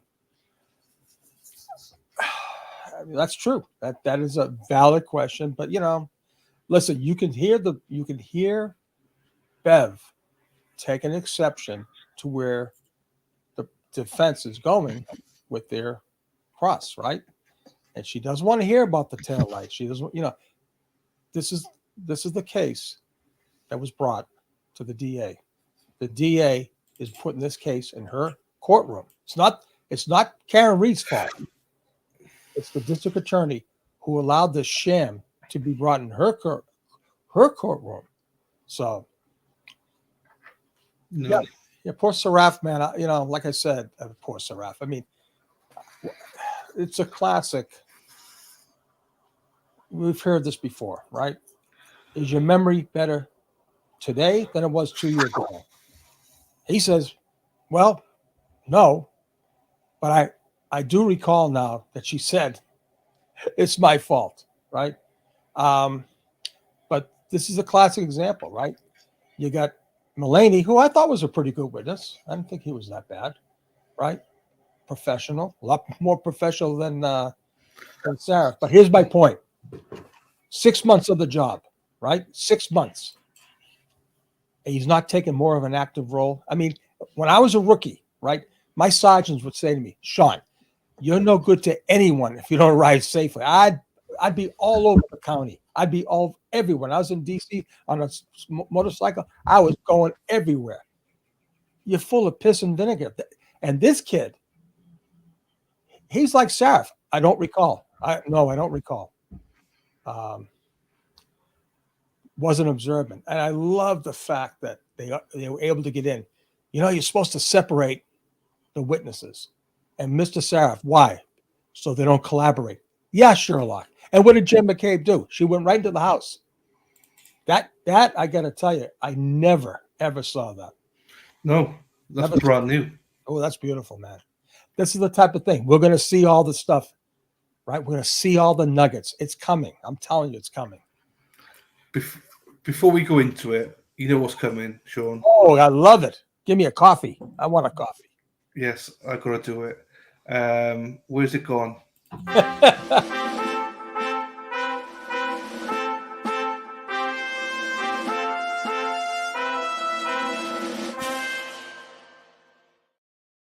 Thank you to Vivian. I can't say your surname, Vivian, but thank you. She says, thank you for all your hard work, Dylan, and Sean too. Thank you very much, Vivian, for the 3 coffees. We appreciate you. Thank you. Vivian Alexopoulos. Yeah, I couldn't say it. Poulos. But thank you, Vivian. Thank you, Vivian. Right. Yeah, no, I didn't know about Gemma Cave going into the house or anything like that. It's all new. I mean, this is crucial. This is even more wild. It's going to come out that the times are off. I believe I saw 6:34 a.m. If Olivia's out there, now we know it's Julie Burke. Julie. Yeah, we know I saw that. It's a woman. All right. J. Burke, because we were debating man, woman, what. Either Julie, because Julie is on top of things. We got Olivia, or maybe Sarah Ashburn. I don't believe. I just, there's so much in the hard drive here, but I think 6:34 is a little bit earlier than Jen McCabe's statement, is that when she actually alerted Nicole and Brian about what's. I don't think she said she went in the house that early. This is going to be crucial. So who do you think? Well, we don't know who's going to be next, do we? I would suppose going down. I would suppose it'd be Sean Good. He's the next one on the list. I mean, in order. Michael, yeah. See, they're just taking a 10-minute break, 15-minute break. They'll be back now. They'll be back in a little bit. They'll be going till 1 o'clock Eastern, guys. So we're not finished for the day or anything. It's still going. Yeah, Jen McCabe is a worth more. Yes. Oh. Yeah. Sorry, Sean. Go on. No, I would say, it would be good. Probably then, what's his name? Gallagher, right? There's a story about Gallagher and this leaf blower, and I don't know. We'll see if it bores out. And then I think the firemen.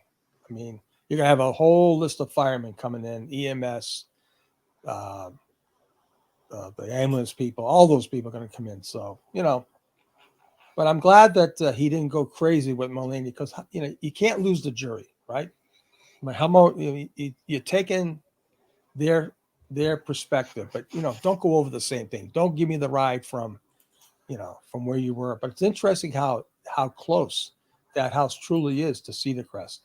It literally, you make coming in you make that left. There's a house there, and boom, you're right at the scene. It's amazing. You alluded to this earlier on. Ralph Mann. Hey, little Ralph. I heard that kid needed a favor from Berkey to graduate. Yeah, and like I said, we brought it out in the OG group. We had that surfaced, all right.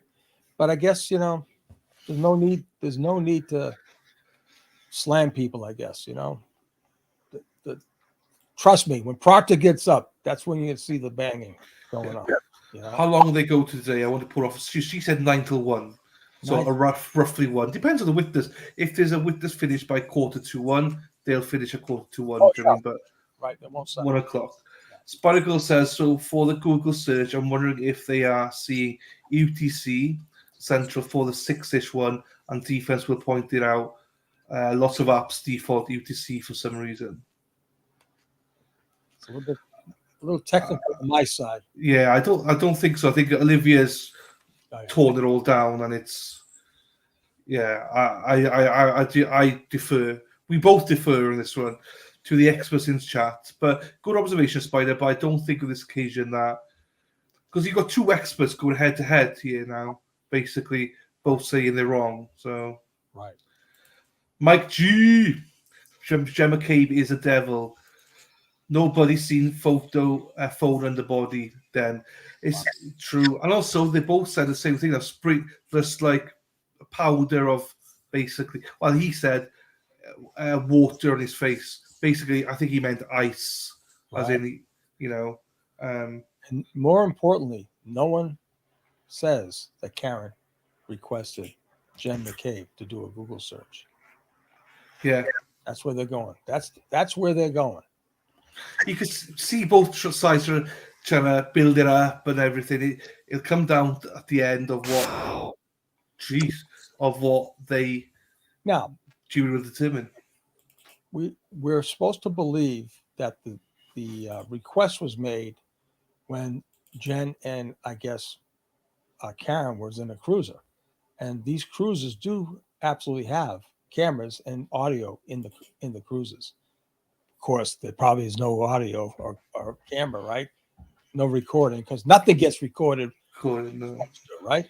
Or gets lost. Oh, yeah. Stephanie, 1 o'clock, yes, 1 o'clock, 1 p.m. today. So tell that husband of yours he's going to have to delay himself till 1 o'clock today. Gemma came in the house, but homeowners were sleeping, not a chance. I mean, I just wonder how they're going to paint this on the other side. How Plevin and all that are going to paint this one. No Google search, and no, I hit him. Right. See? Or it's my fault. It's all my fault. Did Jen bring J.O.'s phone into the house? Is that the movement we see on his phone? That'll be time-stamped as well, won't it, Kerry? So we'll see. That's very, very interesting. Eliza, hello. Notice how fast the judge says sustained when Lally objects. I mean, sounds planned to me. Yeah, I mean, they're going to object. She made it clear, though, during jury instructions that only one person could object. But she's allowed the Commonwealth for both to object for a witness. I don't like that. It's like, if it's your witness, you object. The woman, she objected the first time. I don't like that. Stick to the rules. Because if the defense did that, you can guarantee she would have picked up on that. Going, excuse me, Jackson, Yannetti, one of you. Yeah. She has to trim them down. And the sighing, man, get on. I hate it. It's amazing. I just hope that the jury can't hear her sighing. All right. Your work, Stephanie. Go on, Sean, sorry. This is their case, right? They're saying no Google search at 2:27, right? And we're not hearing the request. Like I said, I mean, God knows what was said in that house between Brian and what's her name? Jen McCabe. Oops. Yeah, we don't know. Conflicted judges have double standards. Yeah. If we can hear it, the jury hears it too. No doubt. It'd be interesting to ask Peter Murphy that. Sean. What question is that? About the sighing. Can he audibly hear the sighing? That's a good question. Oh, when you speak to him next, it'll be a question to ask him. Yeah, no, I wonder if there's anything the stuff must be amplified, right? In the courtroom, it should amplify something, right? Yeah. Very unprofessional. You're right. So fake and rehearsed. Sean, did you even see her walking towards our house in the dash cam? I mean, today I did. I never saw it before. But I mean, listen, these guys are good. These guys are good. They picked that up. They studied it. They analyze it back and forth, back and forth, back and forth. Stephanie says, jury may think she is sighing because the cops are bad. Maybe. They don't know all we... Yeah, we don't know how they're going to interpret it. You know, we don't. Says it should be illegal for her to sigh in the courtroom. You're right. And thank you, for the super chat as well. I appreciate you, my friend. Thank you. Erin Hack, the Hackster, says, my husband would say eventually you don't hear the sighs anymore. I can only imagine the Hackster's husband. Poor guy. Pass on our T's and P's to Mr. Hack. Yeah, I know. I think we should give Anti-Bev some oxygen. I'm just shocked that they're even allowed to throw sus at other parties. Most prosecutors get that blocked before trial. A full officer, I would think everything is seed in their brain. You would think so, wouldn't you? As a fellow colleagues or fellow law enforcement, if you know your colleague has died or somebody from your team has died, then you remember a lot more than they seem to not remember. So and this kid, right, 6 months on the job, he'll never see. I doubt it. He'll never see a case like this again. No. What a missed opportunity for this kid. Seriously, and he took a back seat. He just stood there. He didn't participate in the search. He just stood there for 45 minutes. Yeah. Tony's got a good question. They are amazing to catch that. Maybe the FBI helped with that point. That's true. That's true. No decorum. Farp hasn't signed once during all the Lally's direct now. If the show officer goes dash cam, then they get Jen walking in audio. If no Google search and all this, just follow along with Google testimony. The grand jury saying here, you heard it going to be good. It's going to be great, Gene. Totally Pip, it's only doing the defense. Join Sean tonight for a recap of trial day 2. Oh, you put it up already, have you? I did. There we are, Sarah P. See, don't get anything past Sarah P. Sarah's great. It's going to be at 8 o'clock tonight, guys. I got to deal with a few things here at the house and do some clipping, but 8 o'clock tonight. So there we are. Thank you, Sarah, for the link. Hey, that's my daughter you're mocking. That's Erin Hack. Dave is very protective of Erin Hack. Oh. The hamburger. Right. So, yeah, I mean, again, what do we say to this? I think it's a good start again to the defense. I mean, yeah, they're showing. Okay, I'm trying to take my 35. If I was a juror with I'd be saying to myself, I think the first question I'd ask myself, where was the sense of urgency for a fallen police officer? That would be the first thing I'm saying. Why didn't these cops do more? Right? And when Sarif said, no, I never thought about going in the house. Didn't cross my mind. And he said, you don't think that would be important? Nope. I'm flat. I'm just, I guess they didn't. I don't know. One quick. See how quick he was to say, I didn't know it was a homicide or a murder investigation. Well, what'd you think it was? Yeah. Well, that would have been a great fall. Oh, okay. So, you didn't think. So what did you think it was? Why were you there? What do you think it was? I would have loved to answer that question, but don't ever, this is another thing you'll hear. Don't ever ask a question that you don't know what the answer is going to be, because he could have said anything, But in that situation, I think it would have helped the defense. Because, do you know what I mean? But also, would you not thought about going to that person's house? No. Nope. Well, that's a dumb answer. I'd love to have like a tactical officer, right? Come on, this, for the defense. and break it down, right? How do cops today in 2022, 23, 24, a lot of stuff has happened over the years, right? In this guy's career, 27 years on the job, right? But I'm sure there's training, for all kinds of, events to happen. We were living in different times now.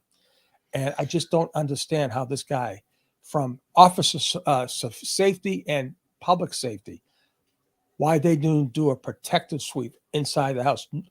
They're all saying they know he's a cop. Well, they're all saying they didn't know Brian was a cop, or the homeowner was a cop. I find that very strange. But maybe they're banished to the midnight section. Who knows? I don't know. Maybe. Hang on, Sean. I've got something coming around the corner because it's a break time. Give you 10-second break. Hang on.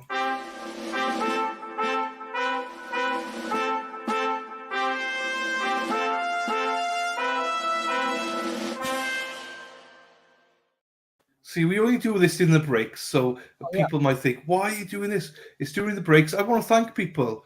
Thank you to Mimi Finch for 3 coffees. Thanks for the coverage done on Sean. Thank you, Mimi.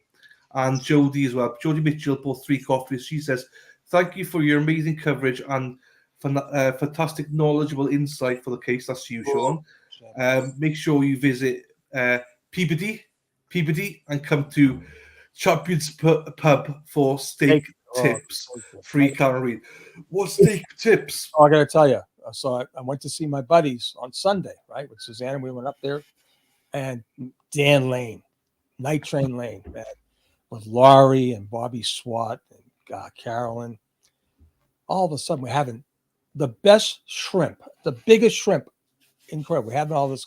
The next thing, Dan comes out, the steak tips. I was thinking about the Canton cops with the steak tips. Did you hear that story? You didn't. I forget. No. Oh, Dan Lane. I don't even know what steak tips are. Oh, they're the steaks, right? And they're up to nice little tips, like and he put it on the on the grill. I got to tell you, Danny, you're the master. He was so good. Well, thanks to Mimi and thanks to Jody. I have to try the tips, beef tips. I also we need to do some lamb tips for Dana. I know Dana's listening here, so Dana, get some bloody lamb tips. Let's get this back up here. There, James, steak tips are Jody said are needled and tenderized.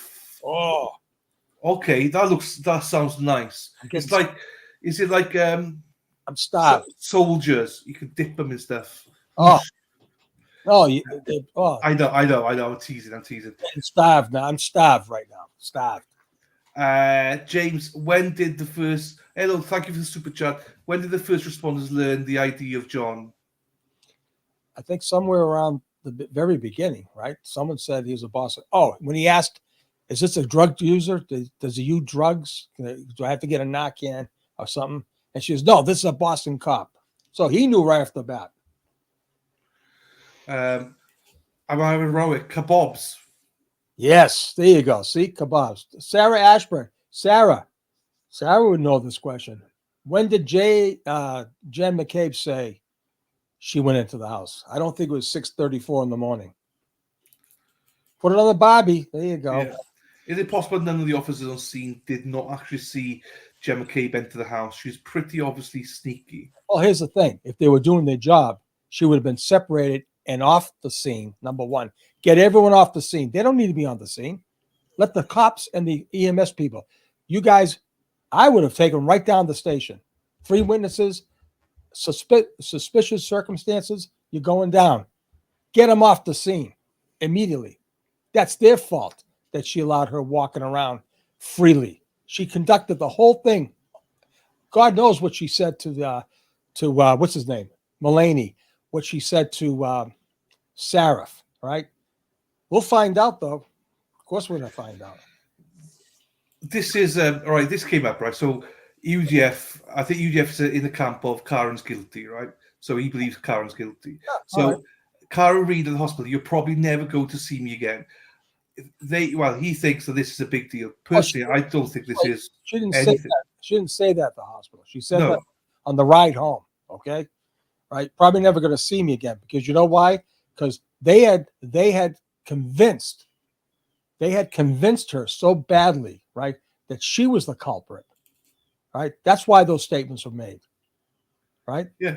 They had convinced her, okay? Isn't that amazing? And then, even more dramatic, is the news is saying that the Canton police or state police had video of her running over John. Yeah. How about that? You know, her head should be, yeah, I mean, whew. Come on. And so for that is nothing. I mean, absolutely, that's, you know, if you pin your hopes on that, UDF, then I'm sorry, but you're clutching at straws. And don't forget, I'm not sure if I said it yesterday on this show, but don't forget that she was told on February 2nd, you will never have contact with the O'Keefe's family members or friends. You are prohibited. They put a protective order. That's why she couldn't call the kids. That's why she couldn't call Erin, her friend. That's why she couldn't have any contact. Don't forget that. There's a stamp. What do you call it? Protective, but not a protect. What's the word? Restraining order. A judge's order. Don't put it in there. I think it was around 6:48. When Jay. Cool. Okay. Yeah, but I'm talking, Sarah. When I'm talking about when did Jen McCabe said she made contact with Brian and Nicole inside the house? My recollection is it was way after 6:34. Getting fired up, my friend. I know. Fired up. Coffee's kicking in. I know. I've got my floor order on here. Oh, look at that. Mia says, wait, so we knew Jen went in the house. What time did they say she did versus the time she really did? When I saw her, I never knew this. This is like another bomb. I thought the nudes were bad, but this is a bombshell. When I seen her cross from the SUV into the walkway, Sarah answered, okay, that it was I thought that it was 6:34. I believe it was 6:34 when that timestamp on that video. There you go. Jody Bishop, my brother's a police officer. If there was someone on his lawn, he would most definitely come out to help. And if I was out front, I would have run in to get him to help. This is ridiculous. Yes. Let me tell you their little excuse here. This is a fallacy. Okay. First responders, cops, CSI people. All right. Trust me. His excuse for not coming out, they're saying, oh, I didn't want to disturb the crime scene. Listen, you could have come around the block to inquire what the hell happened. He knew where the crime scene was, right? He knew exactly where the cops were focused. He could have taken any route, put his coat on, just say, hey guys, what's going on? Tell me what happened. That is a bunch of BS I've ever heard in my life. Okay. He didn't come out for obvious reasons, not because he didn't want to disturb the crime scene. That's ludicrous.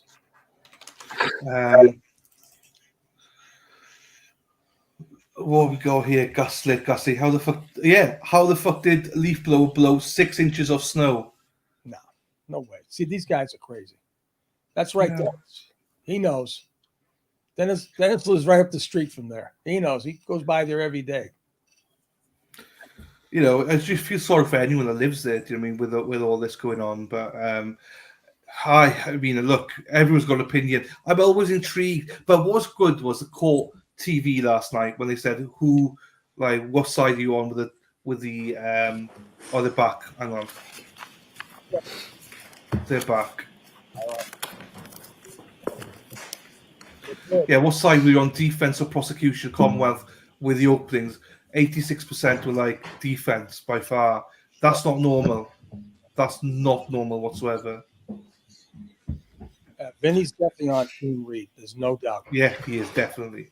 Right. Here we go, people. Let's go.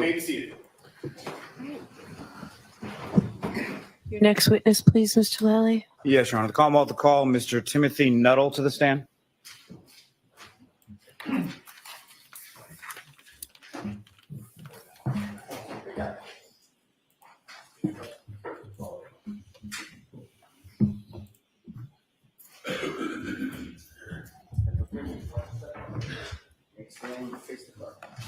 Can you raise your right hand? Do you solemnly swear the evidence given to the court and jury in the case now and hearing should be the truth, the whole truth, and nothing but the truth, so help you God? Thank you. You can stand or sit, whatever makes you more comfortable, sir. And just bring that microphone down to you. Thank you. How's that? Whenever you're ready, Mr. Lally. Thank you, Your Honor. Good morning, sir. Morning. Could you please state your name and spell your last name for the jury? Timothy Nuttall. Last name is Nuttall, Nuttall. And what do you do for work, sir? I'm a firefighter paramedic with the town of Canton. And how long have you been a firefighter paramedic in the town? I believe 5 years and coming up on 6. And prior to working in that capacity with the town of Canton, what, if any, other employment have you had within sort of the same field as far as being a paramedic? To back up significantly, I got my EMT certification when I was still in high school through CMTI out of Weymouth. They're now owned by Brewster Ambulance. From there, I was employed by Cataldo Ambulance. I worked primarily in the city of Chelsea, running BLS transfers and eventually 911 shifts in that city, in that area of the world, if you will. From there, I decided I liked it. I decided to enroll in paramedic school. I went to the same school I went for my BLS certification, back to CMTI. I obtained my paramedic right before I turned 21. I stayed in the same area, primarily in Chelsea, and eventually edged my way into Everett a little bit and worked up there for about 7 years. During that time, I decided to be enroll into fire suppression side of things. So I was hired by the town of Scituate. It was put through the Mass Fire Academy out of Stowe, class 268 in Stowe, and worked for the Scituate Fire Department for about 18 months, and then transferred to the Canton Fire Department in November of 2019. Just a couple questions about what you had just spoken about. So when you use the term sort of BLS, what does that mean? So in EMS, there's two kind of branches. BLS is basic life support, which is EMT basic. Smaller skill set, if you will. Still running 911 emergencies, but that was kind of the stepping stone to see if you could do the job, if you like the job, and then you can advance on to ALS, advanced life support, which is the paramedic side of things. That's a broader skill set, many more medications, many more interventions that we can perform in the field. Obviously, I enjoyed the BLS side, so I advanced to the ALS side.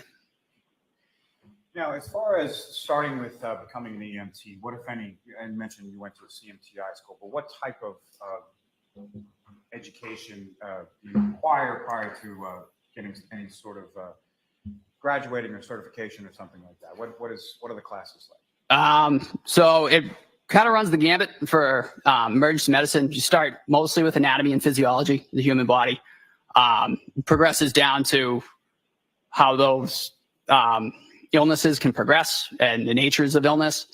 Once that's kind of understood, then we advance on to pharmacology and interventions, just basic interventions that you can do. And then the basic interventions are further progressed into more advanced interventions throughout the program. Once you complete your didactic portion, where all that is kind of in the books, you then progress to clinical time in hospital. I can't speak to the hours off the top of my head. I can't remember, but many hours in the hospital, and then you progress to your field ride time, where you're in the back of an ALS ambulance with a preceptor, performing those skills, being evaluated and being watched to make sure you're not causing any harm or going down the wrong treatment pathways. From there, once you complete that, you sit your national paramedic written. I'm a nationally certified paramedic, so I had to sit that written, and then finally a practical examination. And once you pass all that, you're certified to be a paramedic. And so with respect to both your training as far as becoming an EMT and then your training as far as becoming a paramedic, there's sort of a written portion and a practical portion as well. Is that correct? Correct. Can you use the term in there as far as a preceptor? What exactly does that mean within your field? So a preceptor is a senior paramedic who's been practicing for, it varies from place to place, but the standard is usually 3 to 5 years, who will watch you to make sure that you're not like I said, drifting down the wrong path in terms of treatment, making sure that your care is adequate and not doing any harm. My preceptors that I was with, they were medics in the city of Brockton, so they had been around for a little while, and they were excellent at what they did, and they taught me quite a bit. I learned quite a bit in my ride time from them. And in your role, post getting your certification in regard to those, have you acted as a preceptor for other sort of younger, less experienced? Yeah, so I was a field training officer for the Cataldo for a brief stint right before I left the company. And I am currently a field training officer for the town of Canton. And with respect to those certifications, is that sort of like a one-time blessing in perpetuity, or is there a continuing educational recertification process? Right now for the town of Canton, that's a bidded position. I submitted an application writing and I was selected. So I am currently on my group. I am our field training officer for my group 2. Okay. And my apologies, poor question on my part. I was asking sort of more in general. So beyond the sort of preceptor sort of faction of that, just in regard to, in general, being an EMT and a paramedic, as far as your certifications are concerned, is that something that you have to continue?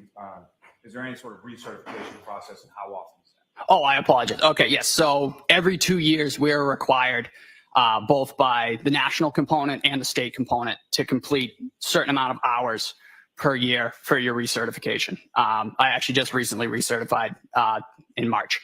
I can't speak to the exact number of hours, but there's a national component, state component, and a local component, and the trainings are quite in-depth. Now, turning your attention to your work with the Canton Fire Department, how many fire stations are there within the town of Canton? We have 2 fire stations. Okay, and where are they located? Station 1 is 99 Revere Street, and Station 2 is 7 Sassamon Street. And when you're working with the Canton Fire Department, is there a typical kind of schedule or shift schedule that you're working on? So my work schedule is I work 1 24-hour shift, 1 24-hour off, 1 24-hour shift on, and then 5 consecutive 24s off. And as far as a 24-hour shift, what time to what time does that run with the Canton Fire? For us, we report at 0800 to 0800. So 8 a.m. to 8 a.m.? Yes. And within both of those station houses, how much sort of apparatus, or how many different sort of vehicles and apparatus do you have within each of those station houses? For Station 1, 99 Revere Street, we have Car 5 staffed with a captain. We have Engine 3 staffed with 1 lieutenant, 2 firefighters, and Ambulance 1, who is staffed with 2 firefighters. We do have a PB waiver, so we will run paramedic basic on Ambulance 1. However, that is primarily a double medic ambulance.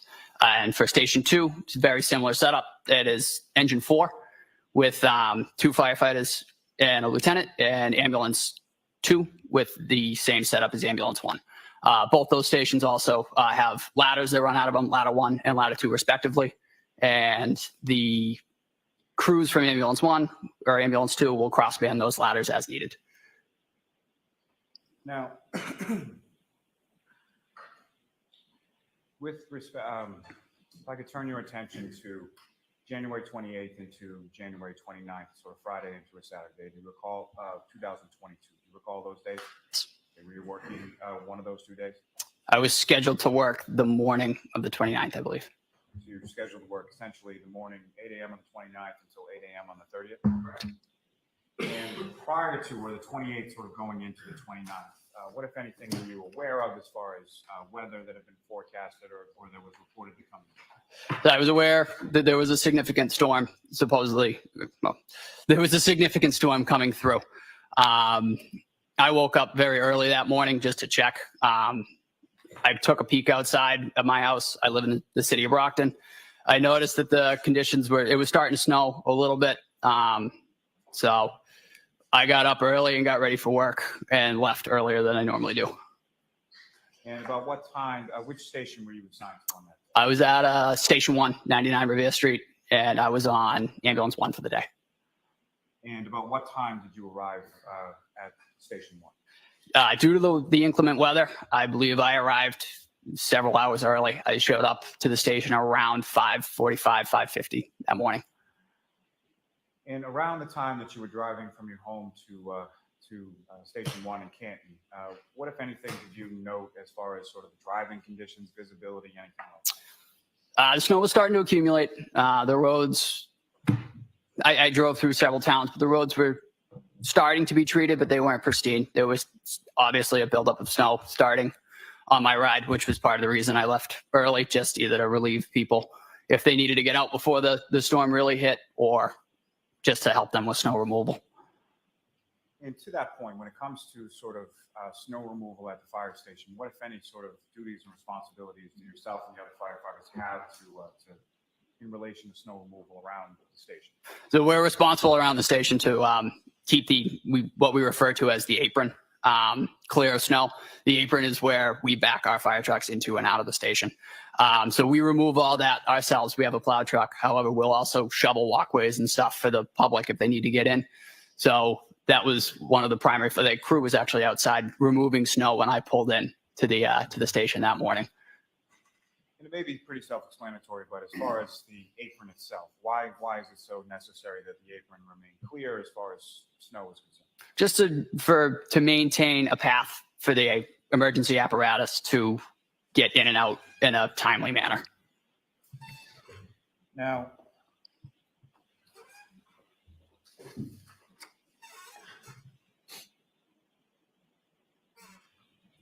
beyond sort of the snow accumulation that you noted on your way to work that day, what, if anything else, did you note as far as the weather conditions, whether it be temperature, winds, anything to that effect? They were approaching blizzard conditions. It was windy. It was still very early in the morning, so it was quite dark, and it was windy and snowy. So we were approaching blizzard conditions, like I said. And when you arrived there, did a call come into your station sometime around or shortly after 6 o'clock in the morning on the 29th? Yeah, I arrived, as I previously stated, around 5:50. I had put my gear, my firefighting structural gear, out with ambulance 1, just in the event that there was an emergency. And as I was doing that, the emergency tones went off for a medical. Do you recall what was the report in regard to, what was the dispatch in regard to as far as the medical was concerned? The overhead dispatch came in as a unresponsive male in a snowbank at 34 Fairview Road, outside. Unclear any further information. So when that came on, we had one of the paramedics that morning and one of the firefighters who was a relatively new firefighter. I made the decision to step onto the ambulance to provide an extra set of hands as one of the more senior paramedics in the station at the time. And correct me if I'm wrong, when you step onto the ambulance, you're essentially still sort of getting your gear on and getting dressed, right? Correct. I was, as the tones were going off, and because I came in so early, I was still in civilian clothing. I had a Canton Fire t-shirt on. So I actually donned my turnout gear for that call. And as far as the other individuals on that ambulance 1 that were going to that call as well, who were they? So it was firefighter paramedic Anthony Flematti and firefighter EMT Matt Kelly. And Mr. Kelly, he was sort of the less experienced one at that time. Is that correct? Correct.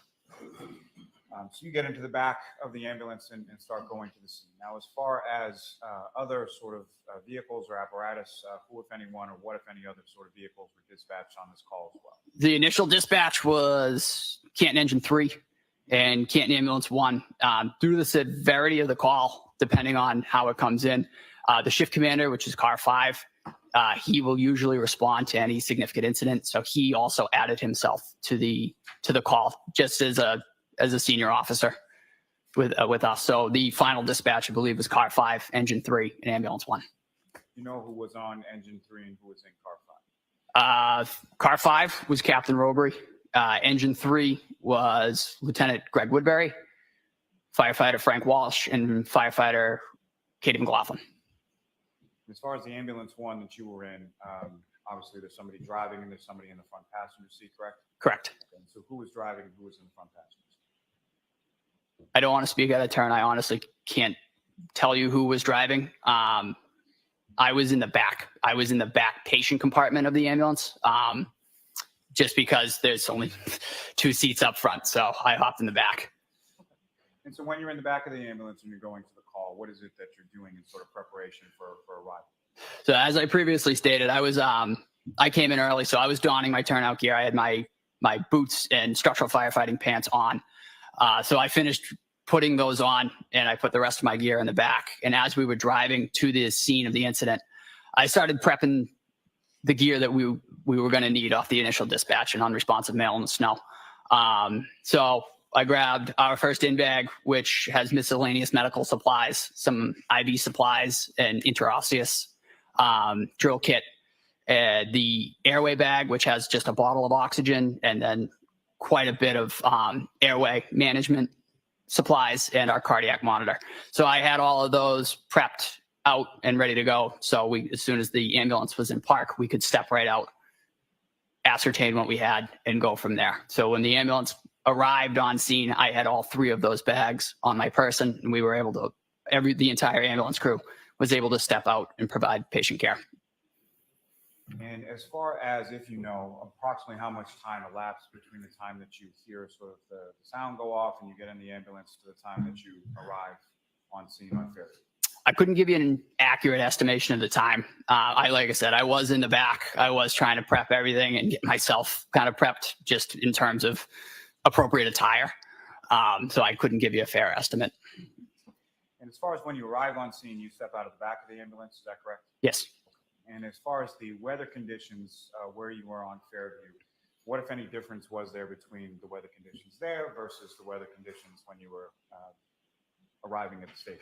I remember, as I previously stated, I remember it was still very dark. The sun was not up yet. I remember the wind. It was quite windy that morning. The wind had, in my opinion, had seemed to have picked up since my drive in, and the snow was increased. And so when you step out of the ambulance, can you describe to the jury sort of where you go and sort of what is it that you first see when you get out there? So I stepped out of the ambulance and came around with all 3 bags. I could hear a commotion. I could hear some screaming off in the distance. I couldn't really tell you where it was coming from because it was still quite dark. Came around the passenger side of the ambulance, walked in front of the ambulance.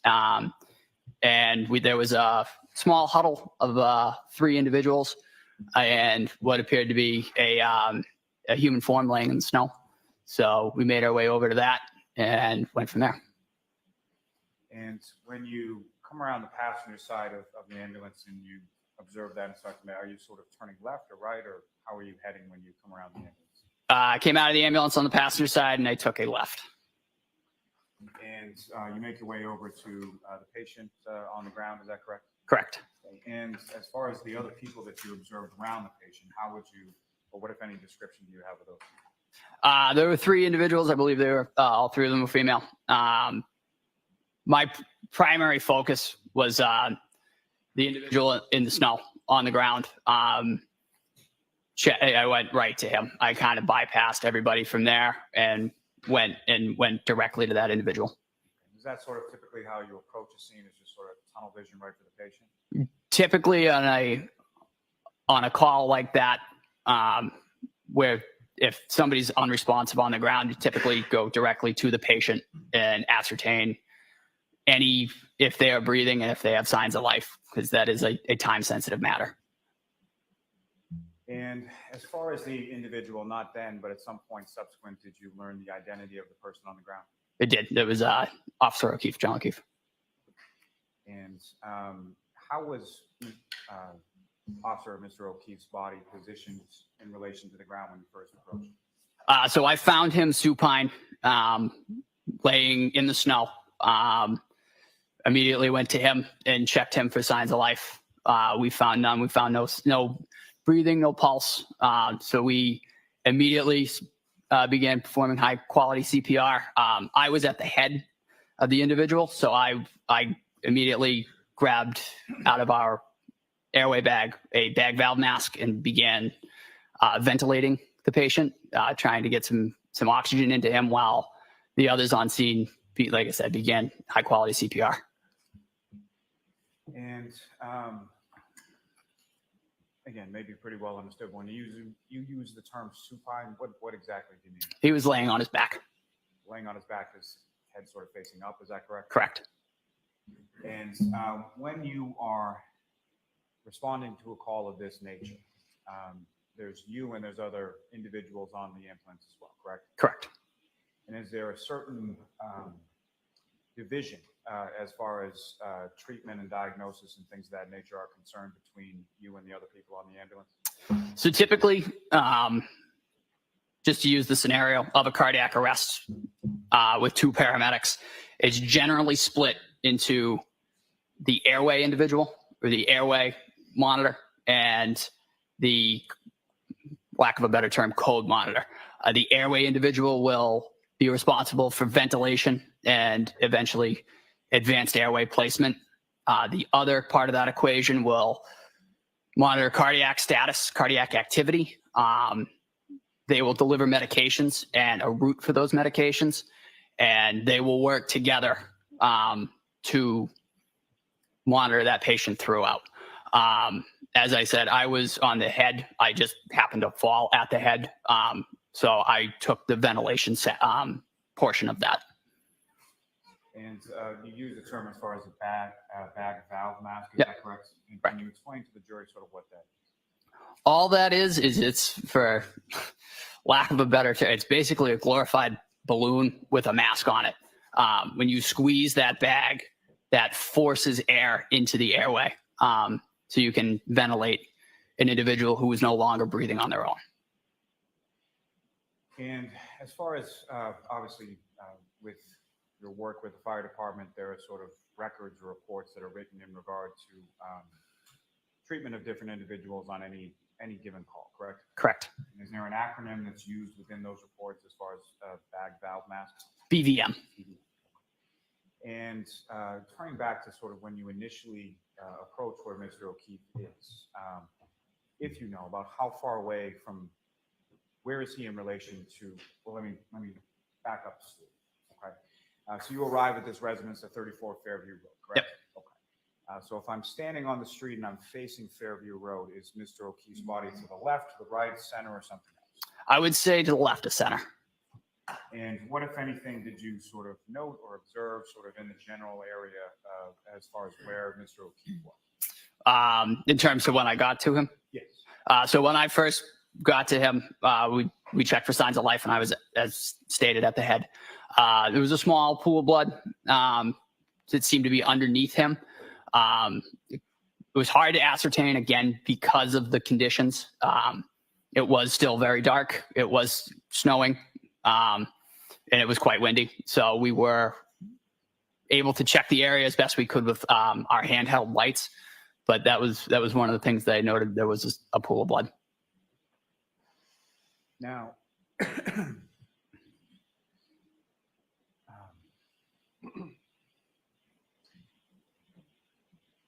where Mr. O'Keefe's body was in relation to the roadway, if you know about how far away, where was it in relation to the roadway?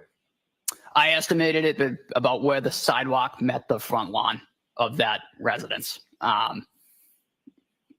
That would be my best estimation. Do you have any estimate as far as footage or anything like that?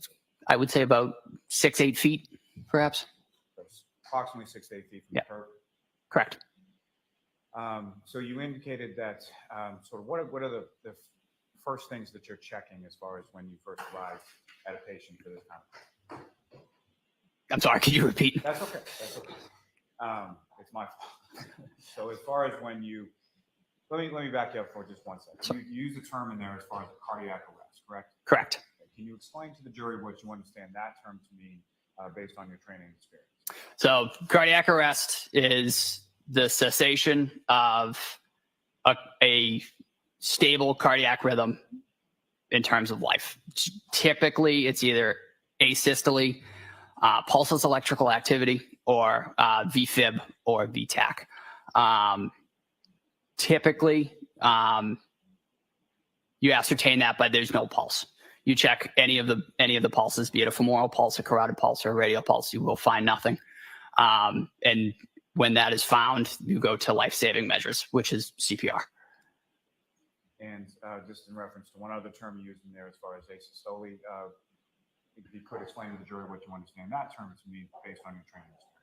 Asystole, to put it as clear as I can, is a flat line. There's no electrical activity in the heart.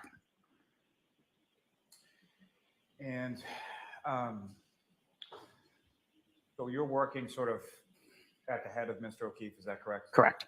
And sort of while he's still on the ground, and what is it that you're specifically sort of doing in reference to your treatment? So I was, as we talked about earlier, I had a BVM, bag valve mask, and I had Mr. O'Keefe, I was ventilating him. So I had the mask on his face, and I was giving him positive pressure breaths with that BVM.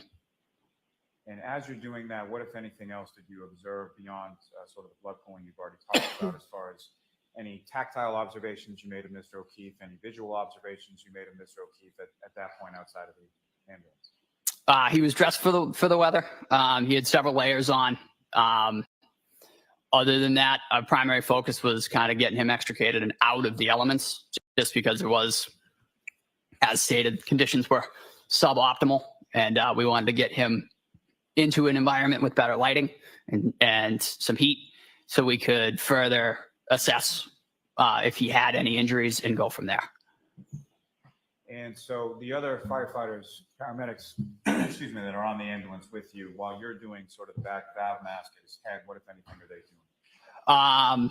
I believe the other firefighters that were dispatched, they were getting extrication equipment. I believe we put this individual on what we refer to as a scoop stretcher, which is basically a long plastic stretcher that we can roll an individual onto and then just pick him up, just for our safety and the safety of the patient. It's just really just a long board that we can pick up and then put onto our ambulance stretcher. So somebody was grabbing the scoop stretcher, somebody else was grabbing the ambulance stretcher, and I believe that was a coordinated effort on their part. And I apologize for keep going back and forth, but if I could take you back just one moment before that. So when you first sort of arrived to Mr. O'Keefe, you mentioned that there were 3 females sort of huddled around. Is that correct? Correct.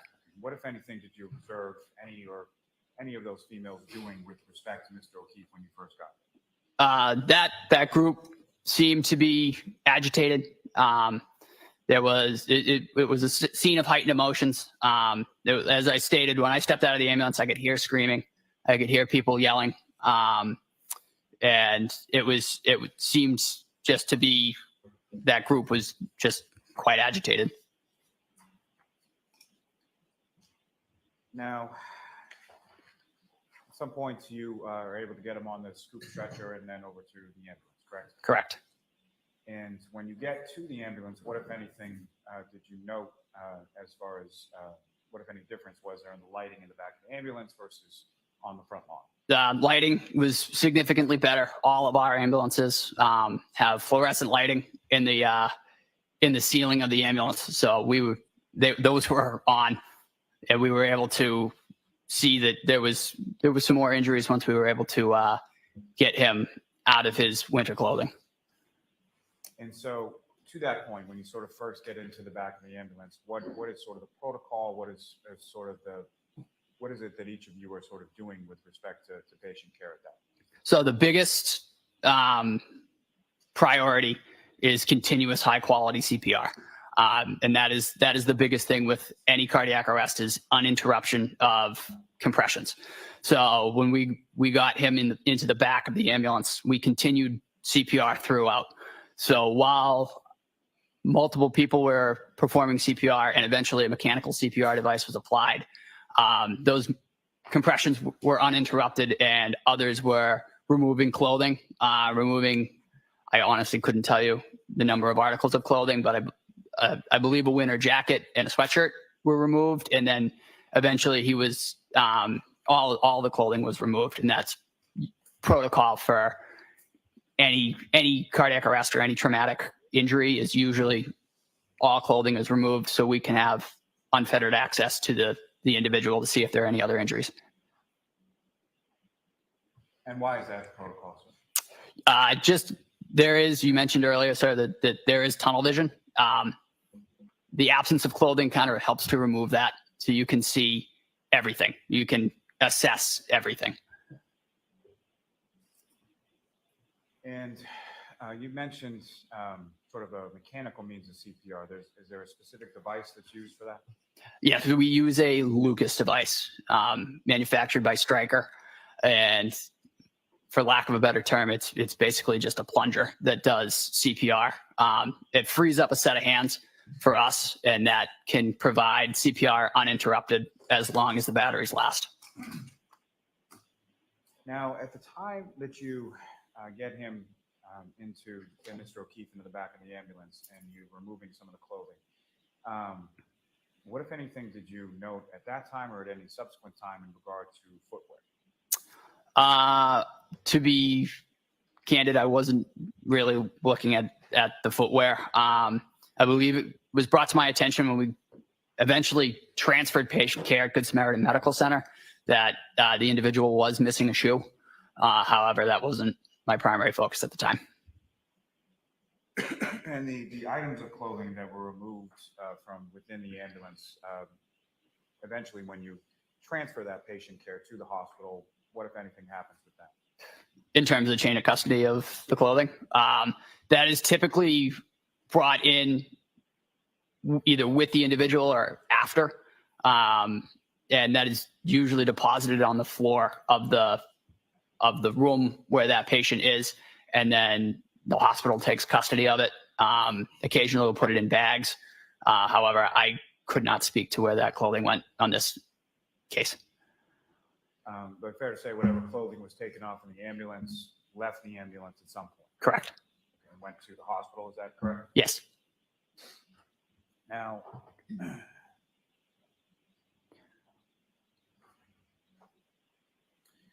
when you have Mr. O'Keefe in the back of the ambulance and the lighting is better, what, if anything, did you observe following sort of the removal of the clothing, as far as what, if any, injuries did you observe to Mr. O'Keefe in that sense? He was noted to have, and I was right at the head, he was noted to have a hematoma on the right side of his face, just above his eye on his forehead. And there was some scratches on the right arm, the upper arm. And use the term as far as a hematoma. Could you explain what you understand that term to me? Lack of a better term, is just an egg. He had a pretty good egg on his head. And as far as anything beyond that, did you observe anything or note anything beyond the egg on the head and scratches on the right arm? As we got further down our treatment modality, we went to place an advanced airway. It was noted to have some blood, some mucus, and some bile in the back of his airway that was then suctioned out before we placed our endotracheal tube. And what is an endotracheal tube? So an endotracheal tube is basically, it's just a plastic tube that is passed through the mouth into the trachea through the vocal cords. It's a definitive airway, if you will. It isolates the trachea so you can better ventilate your patient, and you don't have to worry about any air getting into the stomach, any gastric insufflation. And that is the gold standard for cardiac arrest, is a properly placed endotracheal tube. You mentioned there were some substances that were suctioned from his airway. Is that correct? Correct. Okay. What were they again? I'm sorry. I believe it was blood, bile, and mucus. And do you have any idea how much of that was suctioned? I couldn't give you an exact number, but it was enough that we needed to set up a suction system to remove it before we intubated. Just turning briefly again to the arm. These were injuries that you observed on his right arm. Is that correct? Correct. What, if any, injuries did you observe on his left arm? I don't believe I saw any, to my knowledge. And as far as your memory, as far as his right arm, how far did it sort of extend, and where was it located? Sort of upper arm, lower arm, both, or where was it? I believe it was just below his shoulder. They ran, I would say, probably 3 or 4 inches from, I would say, about the shoulder right down to maybe 2 inches above the elbow.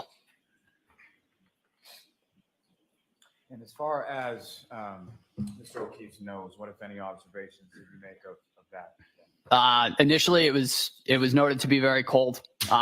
The individual was cold all around to the touch, but his nose was also quite cold, quite white, just because he had been in the elements for a little while. There appeared to be a little bit of blood on his nose as well.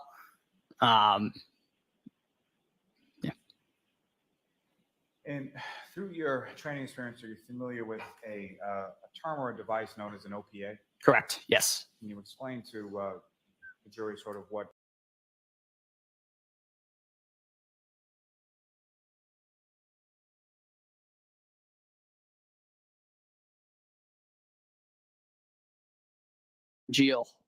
Airway is basically a small plastic device that is curved, and when inserted into the mouth, all it does is it prevents the tongue from falling backwards into the airway and occluding the airway.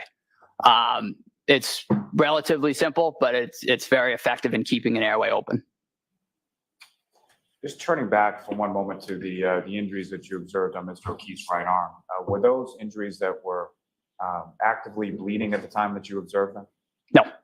What, if anything, did you observe as to that in reference to those injuries on the arm? Those injuries seem to have been congealed. In my opinion, it looked like they had been cold, which could have aided in the clotting of those injuries. But when we observed them, they were not bleeding. And you mentioned a little bit about Mr. O'Keefe's nose. What, if any, observations did you make as far as any sort of digits, whether they be his hand, his feet, or something else? So all of his digits on the upper extremities were noted to, they were very cold. They were immobile. They were very stiff. I'm presuming due to the exposure, because when we got him onto the ambulance, when we were removing clothing, it was noted that all of his digits were very stiff. They were immobile, and it caused a little bit of problems just trying to get clothing off of him, just because they were so stiff. And taking you back outside of the ambulance just for a moment, when you're sort of initially there and you're doing your assessment, and the 3 females are in your general area, correct? Correct. And at some point, you or any of the other paramedics or EMTs on scene ask them any questions about what had happened or anything like that? So as I was ventilating at the head, there was a small delay in just getting equipment, nothing significant, just enough time that as I was ventilating, I was able to ask, did anybody see anything? What happened? And there was one individual that replied several times, I hit him. And did you know that individual at that time? I did not. Can you describe the individual that said that? I would describe her as mid-40s, average build, average height. And the other 2, very similar. And with reference to that statement of I hit him, is that something that she said once or more than once or something? It was several times. And as far as the tone or demeanor, how loudly was this being said? As previously stated, they seemed to be erratic. There was a lot going on in that scene. It did seem to be said over and over and at varying volumes. And then there was just a lot of, everybody appeared to be quite flustered. And the individual, one of the 3 females that said that, what, if any, observations did you make as to her face or anything? The individual that said, I hit him, appeared to have some blood on her face, presumably for attempting CPR prior to our arrival. And you say presumably attempting CPR. When you first arrived at Mr. O'Keefe, what, if anything, did you observe any of the females doing with reference to Mr. O'Keefe? Mr. O'Keefe was not being touched by any individual when I first got to him. That whole group was kind of pacing around, lack of a better term, kind of running around in circles. But Mr. O'Keefe was not being, there was no interventions being done to Mr. O'Keefe when I got to him. And to be clear, sort of when you're in the back, fast forwarding now to sort of in the back of the ambulance, you're again sort of focused on the respiratory in the head, correct? Correct. And who, if anyone else from your apartment, is in the back of the ambulance, and what, if anything, are they doing that? So at that point, I had myself and Nat Kelly, EMT Kelly. He was kind of with me for the head. One of the, for lack of a better term, easier operations of a cardiac arrest is ventilation. So Matt Kelly was assisting me with ventilations, is just squeezing the BVM to provide ventilation.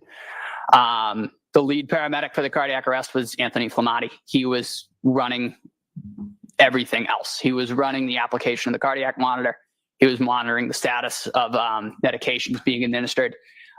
He was assisted with that by Katie McLaughlin, Lieutenant Woodbury, and Firefighter Walsh. And at some point, if Firefighter Flematti, excuse me, at this point that you're in the back of the ambulance, you don't have any sort of demographic information in regard to your patient, correct? Correct. So what, if anything, did Firefighter Flematti ask anybody else to do in regard to obtain?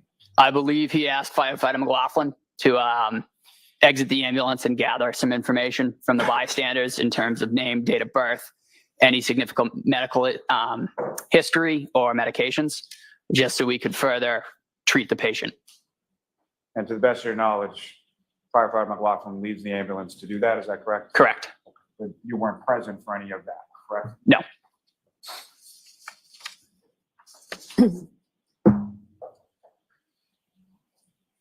So there's some period of time in the back of the ambulance, and then the transport to Good Samaritan happens, is that correct? Correct.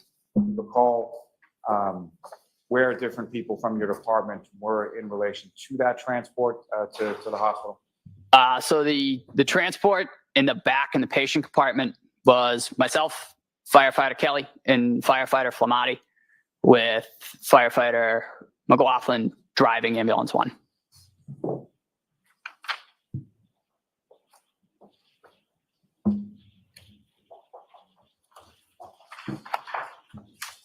I have just one moment. Yes.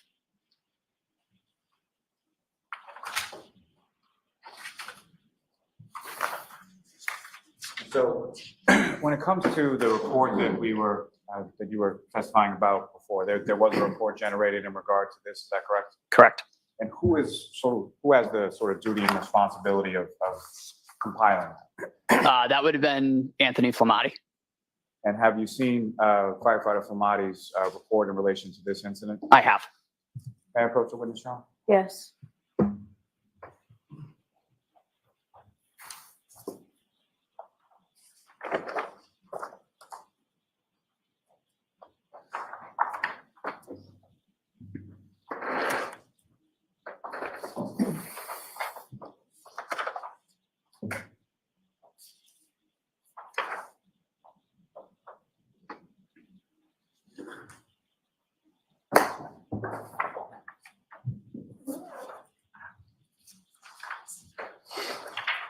So, Sean, your document actually just do that and then we'll look up when you finish. All right.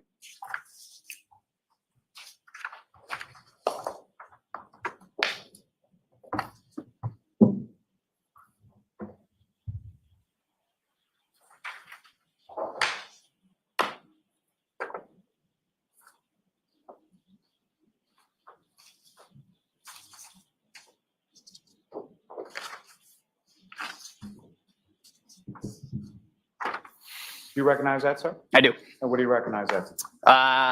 This is what I believe to be the NFIRS report written by Captain Robery and the patient care report written by Firefighter Flematti.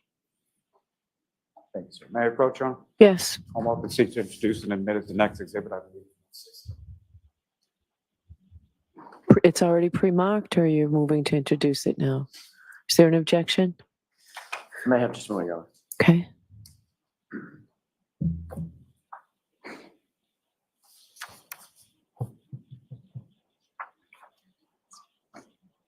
No objection. Patient care report.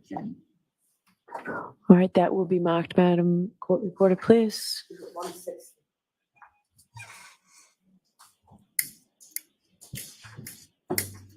And Thank you very much. Officer, if I could ask for the lights in the little. Ms. Gilman, if I could have what's been previously marked as exhibit number 9.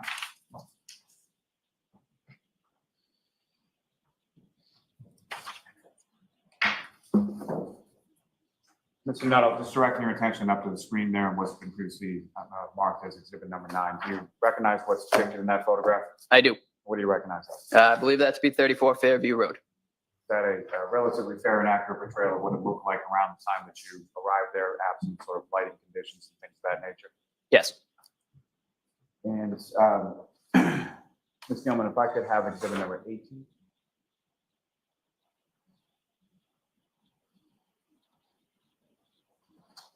May I approach the witness, Your Honor? Yes.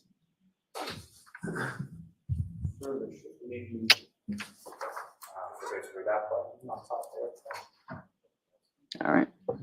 And Mr. Nuttall, if I could ask you, using that laser pointer before you, well, first let me ask, do you recognize what's up on the screen as exhibit 18?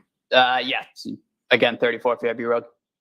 And the area where you first observed Mr. O'Keefe supine on the lawn and the 3 females around him. You see that area in this photograph? I do. And if you could, using that laser pointer, just direct the jury's attention to where in this photograph you see that. I'm so sorry.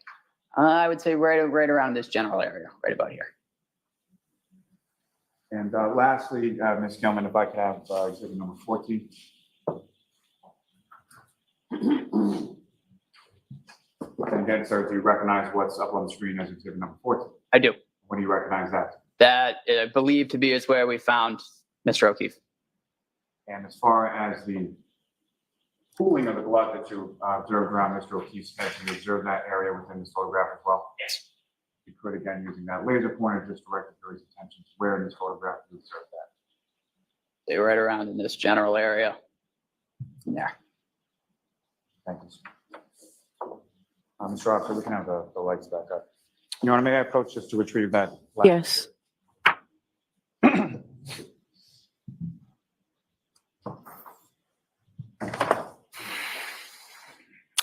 I have no further questions for this witness at this time, ma'am. All right, cross-examination. Thank you, Your Honor.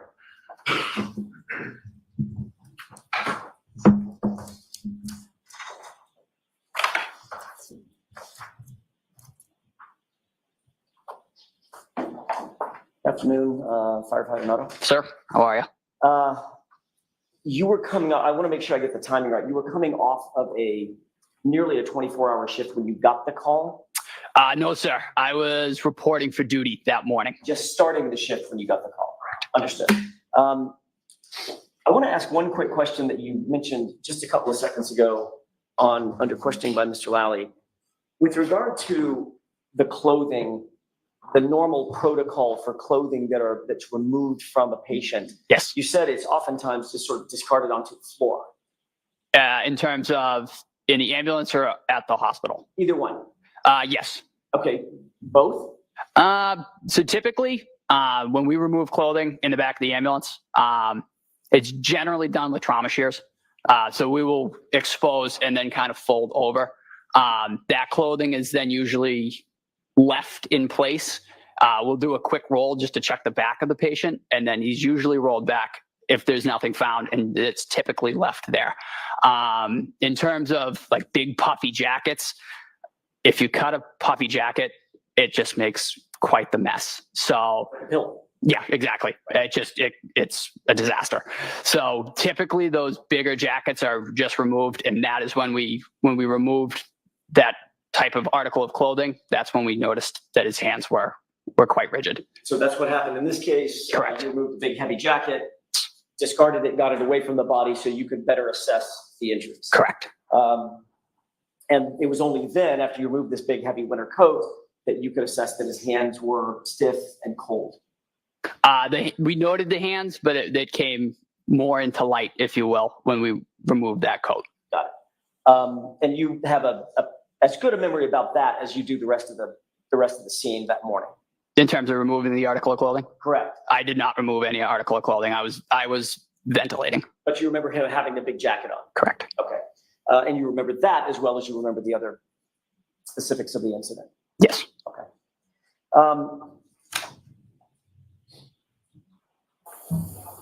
When responding to a scene, I want to dovetail on the same subject, but just come at it in a little bit different way if you indulge me.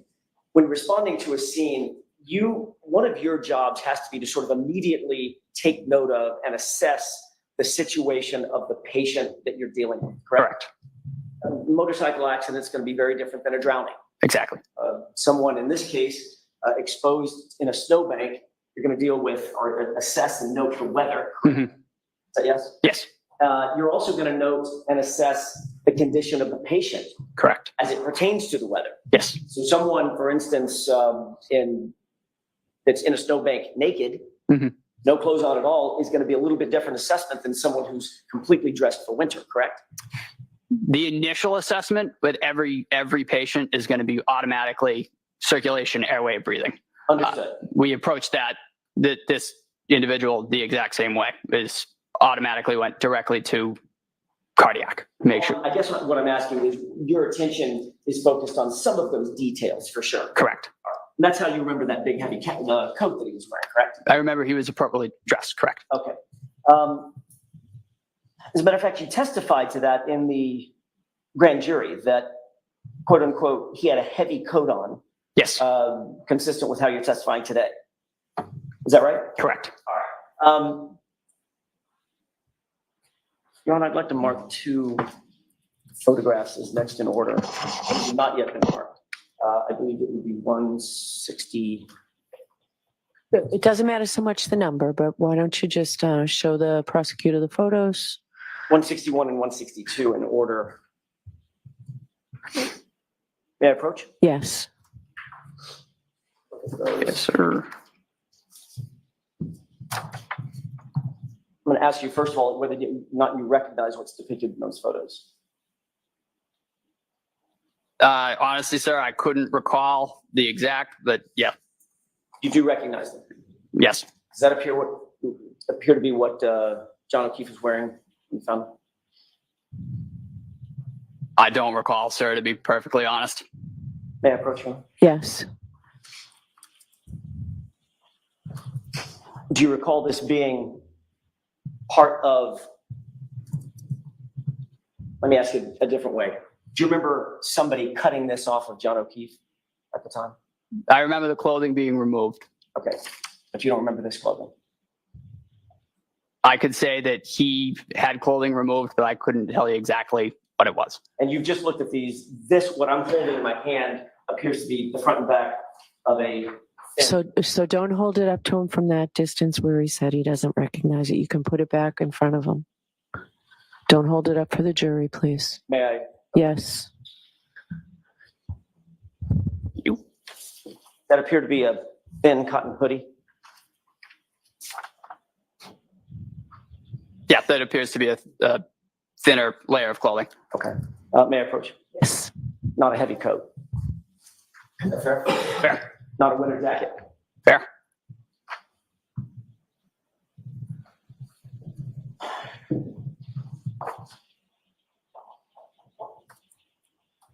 Is it fair to say you had a lot on your mind when you were out at that scene, correct?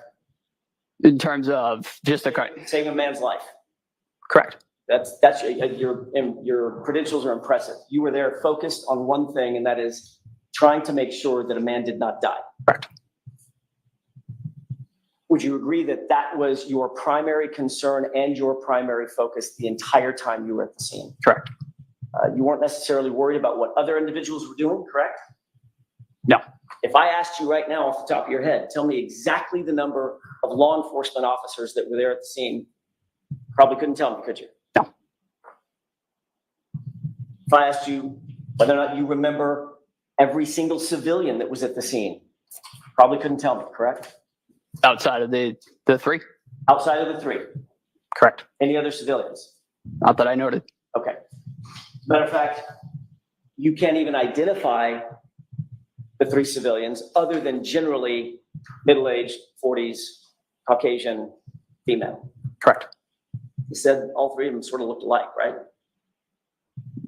Without the only defining feature on one of the individuals was one of the individuals did have blood on their face. So some of the specifics of that scene you didn't pay special note to, correct? No, we were focused on patient care. Is it fair to say that, specifically as it pertains to what the victim was wearing, your memory might be a little faulty where that's concerned? Sure. Okay. I mean, nothing wrong with that. You were focused on something completely different. Correct. You did notice certain injuries on Mr. O'Keefe's person, correct? Correct. And you indicated on direct examination that once you got him into the back of the ambulance, you, as you put it, you had a quote unquote much better picture of what you were dealing with. Is that right? Correct. You testified at the grand jury that you noted that once he was in the back of the ambulance, under better lighting, you were able to tell that he had trauma to the right side of his head. Correct. Is that right? Yes. Are you talking about the major trauma that he suffered to the back of his head, or the egg that you earlier described? I was more just because it was directly in front of me. It was on the front side of his head. Okay. So it wasn't the right side of his head. If you said right side of your head, you might point above your ear, right? Correct, That's not yes. what you're talking about. I was, and if, to use my person, I would say right here. So more towards the right, above his right eye. Right of center, but still on the front of his head. Correct. And you did not make any note of another injury on the back of his head? No.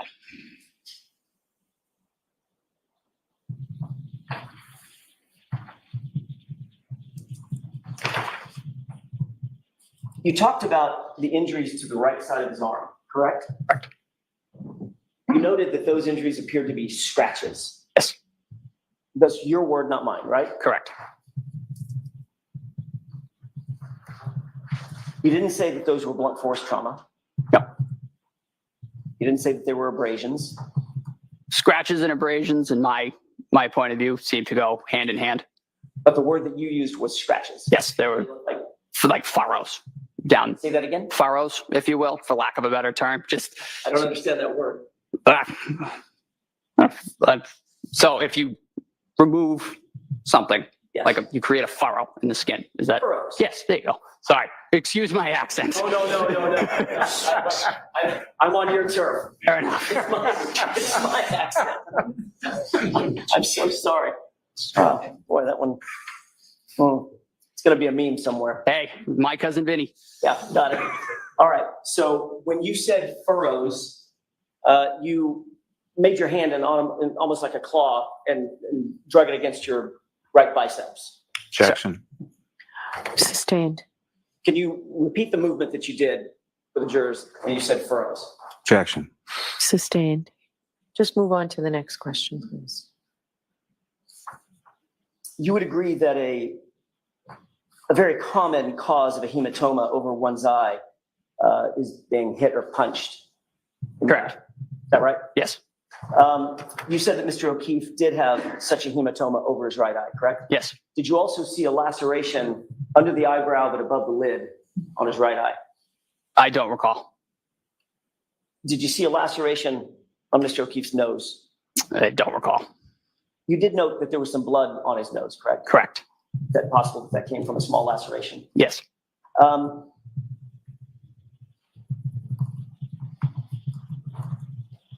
In your experience, well, let me ask another question. Did it look like he had, in addition to the egg on the right side of his head, in the front, did it also have a black eye on the left side? If memory serves correct, yes. So both eyes were blackened? Primarily the right side, if memory serves. Okay. And the laceration toward the right side? Yes. Of the right eye. Are those injuries that you just described consistent or inconsistent with some sort of physical altercation? Objection, Your Honor. Sustained. Next question, please. Did it appear to you, just from your initial assessment, given your experience, training, and background, that those injuries looked like he had been in a fight. Objection. I'll see counsel at sidebar, please.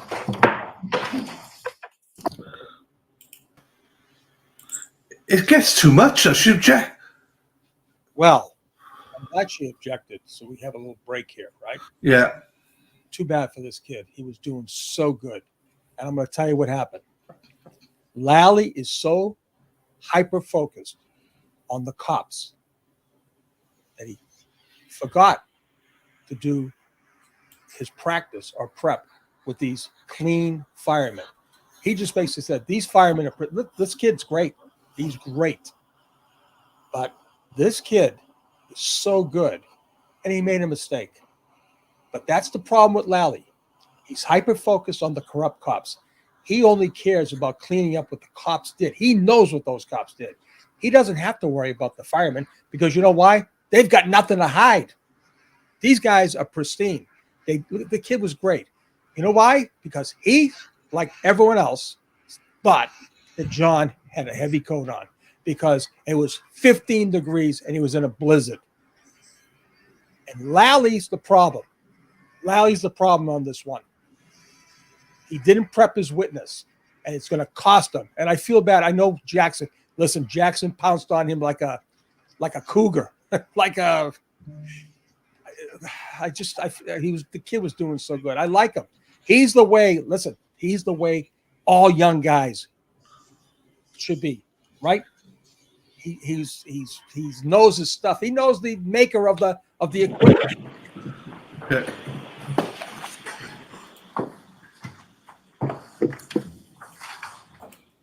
Thank you, sir. Little break. In your experience as obviously a training firefighter, tell me the word again that you used. Field training officer or preceptor. Thank you. As a field training officer, have you seen in your experience the product or the injuries that can be produced from fistfights? Yes. Okay. Injuries to the face. Yes. Injuries to the mouth. Yes. Injuries to the nose. Yes. To the ears. Yep. To the eyes. Defensive wounds on the hands. Yes. Did you note we've already talked about, and I don't want to go over all this again. You've already noted what the injuries to the face were that you saw Mr. O'Keefe having suffered. Yes. Were those consistent or inconsistent with a physical altercation? I couldn't say. Were they consistent or inconsistent with being in a fight? I couldn't say. Was that egg over his right eye consistent or inconsistent with him having been punched or hit? I couldn't say. I thought you said that one of the common causes of an egg like that, a hematoma, as you put it, over someone's eye, is being hit or punched. There's quite a few reasons that somebody could get an egg, such as that over their head. You could get hit with a golf ball. Of course. For instance. I'm not asking you to the exclusion of everything else. Yeah. I'm asking you, is it consistent? It's consistent. It could be. Okay.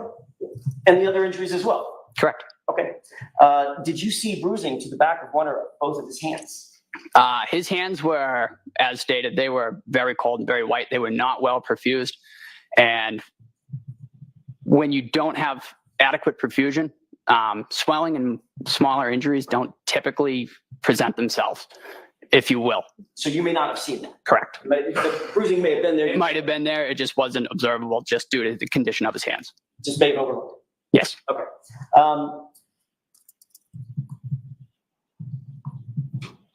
You indicated that you were not present when your colleague, Katie McLaughlin, was questioning anybody at the scene, correct? Correct. She's tasked with that responsibility, but you did not engage with her.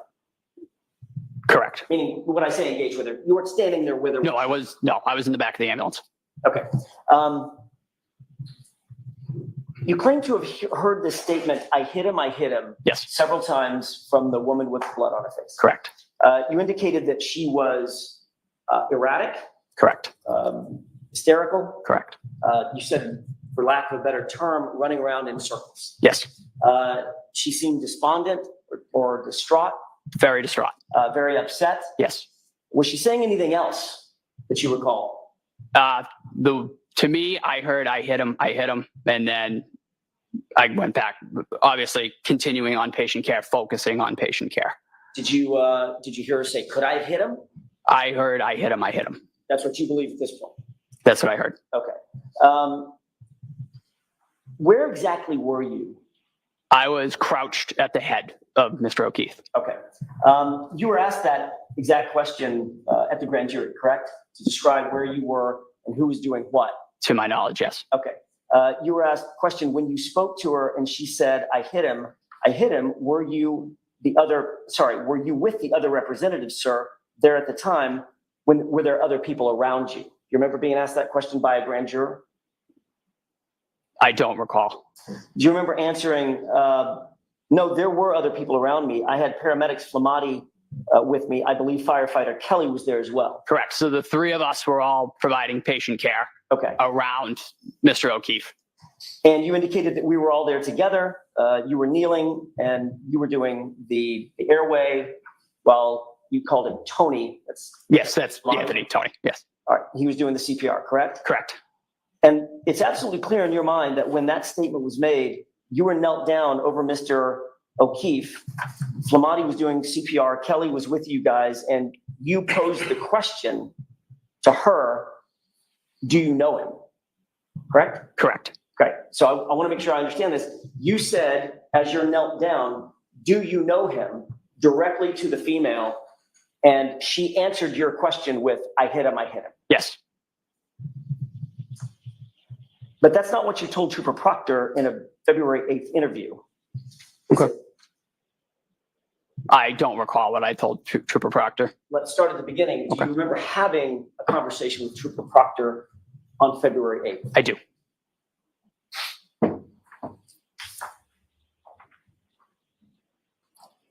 That was obviously much closer in time than your grand jury testimony, correct? Correct. And years closer in time than your testimony now. Correct. Do you recall on February 8th telling Trooper Proctor that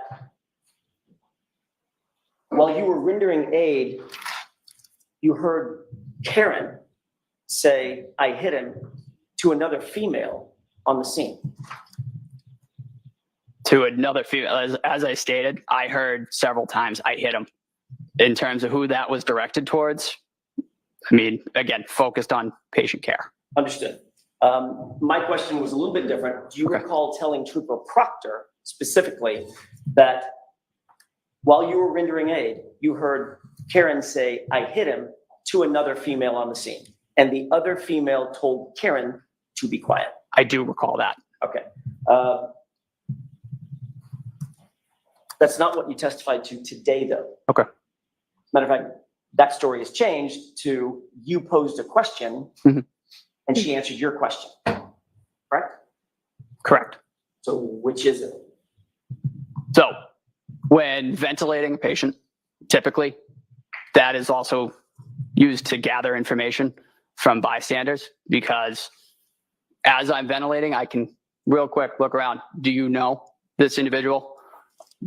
Do you know anything about this individual? That's fairly typical for any scenario in this. It's a very quick information gathering strategy.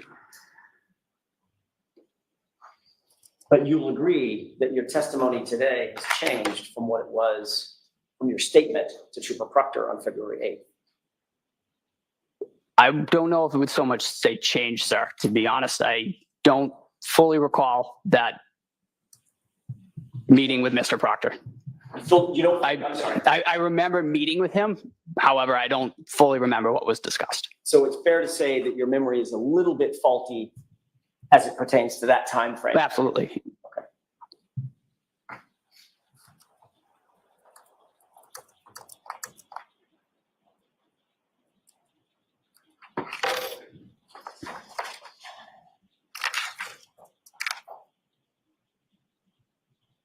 When you went to the hospital with the patient, did you ever inform any of the doctors or nurses or medical professionals at the hospital that you had heard a female claim to have hit John O'Keefe and that's the reason for his injuries? I did not give the report to the hospital. So the answer to that is no, No. you did not. As a first responder and a medical professional yourself, obviously you know that the cause and manner of the victim's injuries are incredibly important as it pertains to assessing how to treat that patient. Correct. Once you got back to the station and to take a breath, did you write any report? I did not. No, I did not write the patient care report.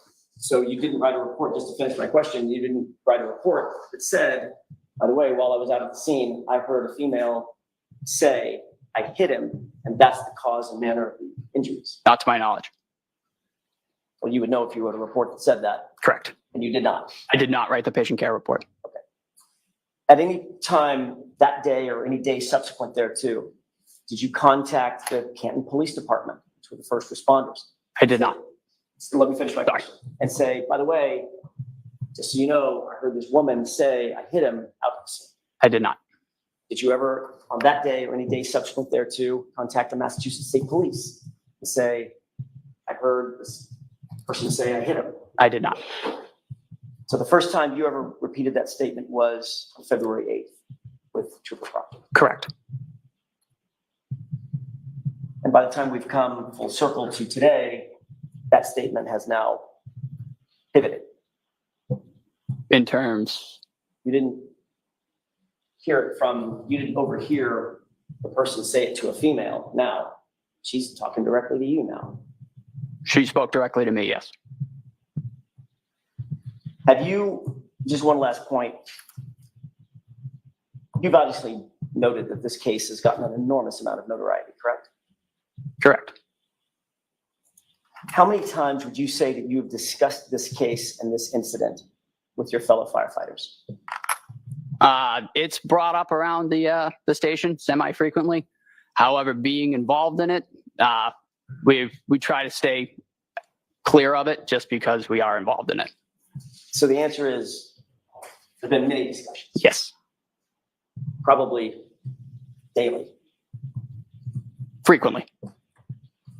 Have any of those discussions helped you with what you earlier described as a little bit of a faulty memory around that time frame? Objection, Your Honor. You can have that. Have they? Repeat the question for me, sir. Sure. Have any of those discussions helped you with what you earlier described as a little bit of a faulty memory? The memories that I have and the ones that I'm bringing up, I don't believe that they've changed. You know, I've played them over in my head to the best of my ability, and I don't believe my story is swayed. If they've been enunciated incorrectly on my part, that it wasn't intentional. Understood. And nobody's casting aspersions. Yeah. Memory's a funny thing. So your memory is as good about that as it is about that winter coat. Yes, sir. Thanks. That's all I have. Mr. Lally?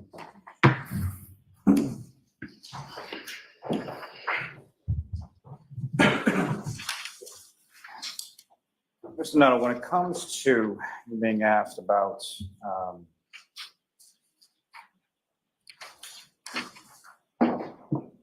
consistency of causality as far as different injuries that you observed on Mr. O'Keefe, correct? Rephrase that for me. Sure. Poorly phrased on my part. So you would have been asked on cross-examination about some things that the injuries you observed on Mr. O'Keefe could be consistent with as far as having been the cause of those, correct? Correct. And how many sort of myriad of other causalities or how many myriad of other sort of things could have also been a cause of the injuries that you observed?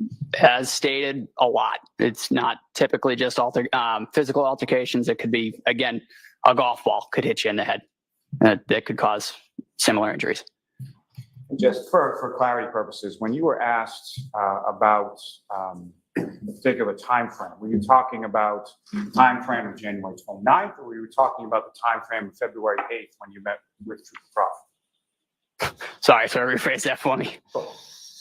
Let me withdraw that and move on to something else. So just again, for clarity purposes, when you were asked about some statements that were attributed to you to Trooper Proctor during the interview, correct? Correct.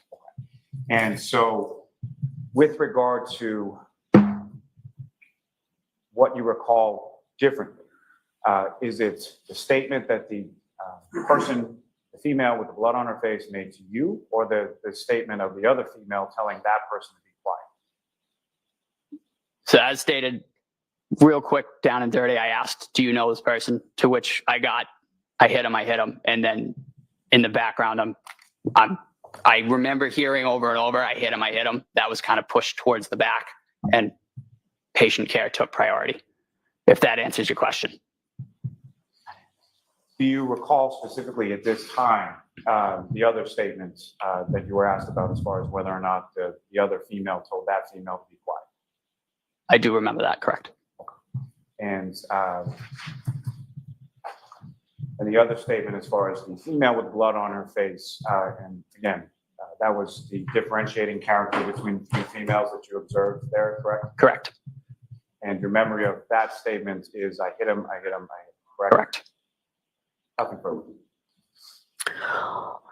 All right, Mr. Nuttall, you are all set, sir. Thank you, everybody. Do you have another witness, Mr. Lally, to start? Yes, Your Honor, the Commonwealth will call Mr. Anthony Flematti to the stand.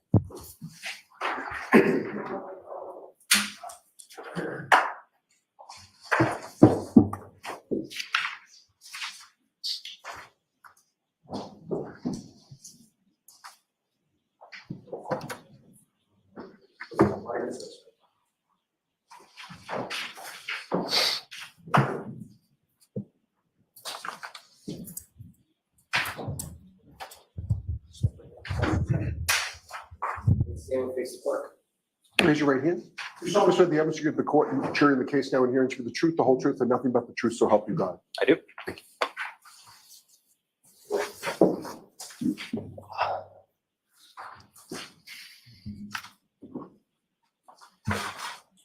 Whenever you're ready, Mr. Lally. Good afternoon, sir. How are you? Could you please state your name and spell your last name? Name is Anthony Flematti, last name spelled Flematti. And how are you employed, sir? I'm a acting lieutenant at this time for the Canton Fire Department. And how long in total have you worked for the Canton Fire Department? Got hired in 2015, July of 2015, so coming up on 10 years. And prior to working with the Canton Fire Department, what, if any, other work did you have within sort of the same field? So in the same field, I worked for the Athol Fire Department for a few years, hired in 2012, March 2012 until July of 2015. So just transferred departments. And even prior to working with the Athol Fire Department, did you work as an EMT anywhere? Yep. So I worked as an EMT for American Medical Response out of Springfield and Holyoke. Worked for Fallon Ambulance.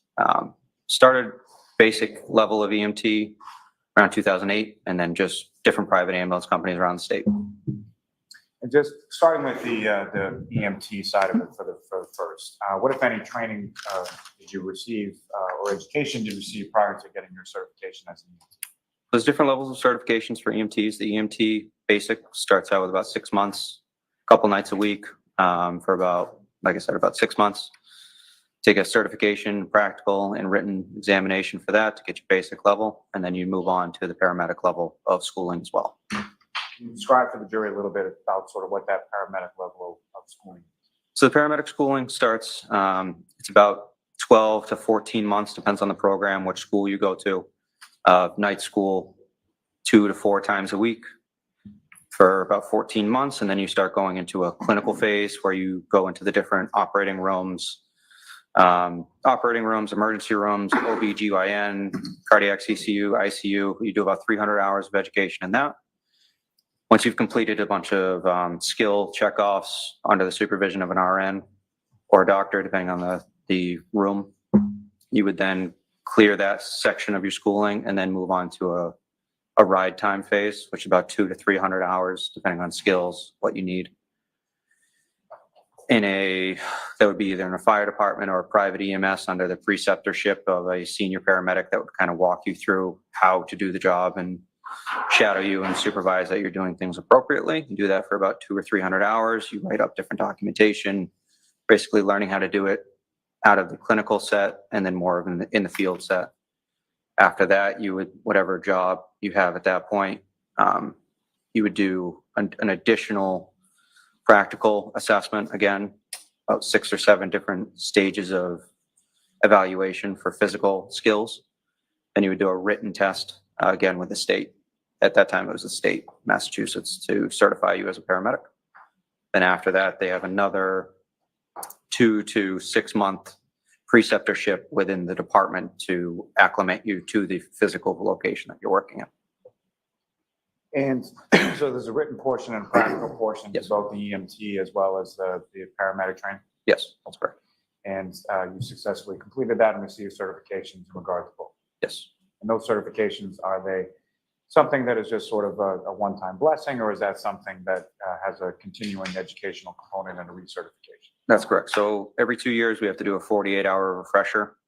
So it's continuing education classes as far as national core curriculum classes that the national standard holds us to. So it covers different topics that they mandate that we cover every 2 years.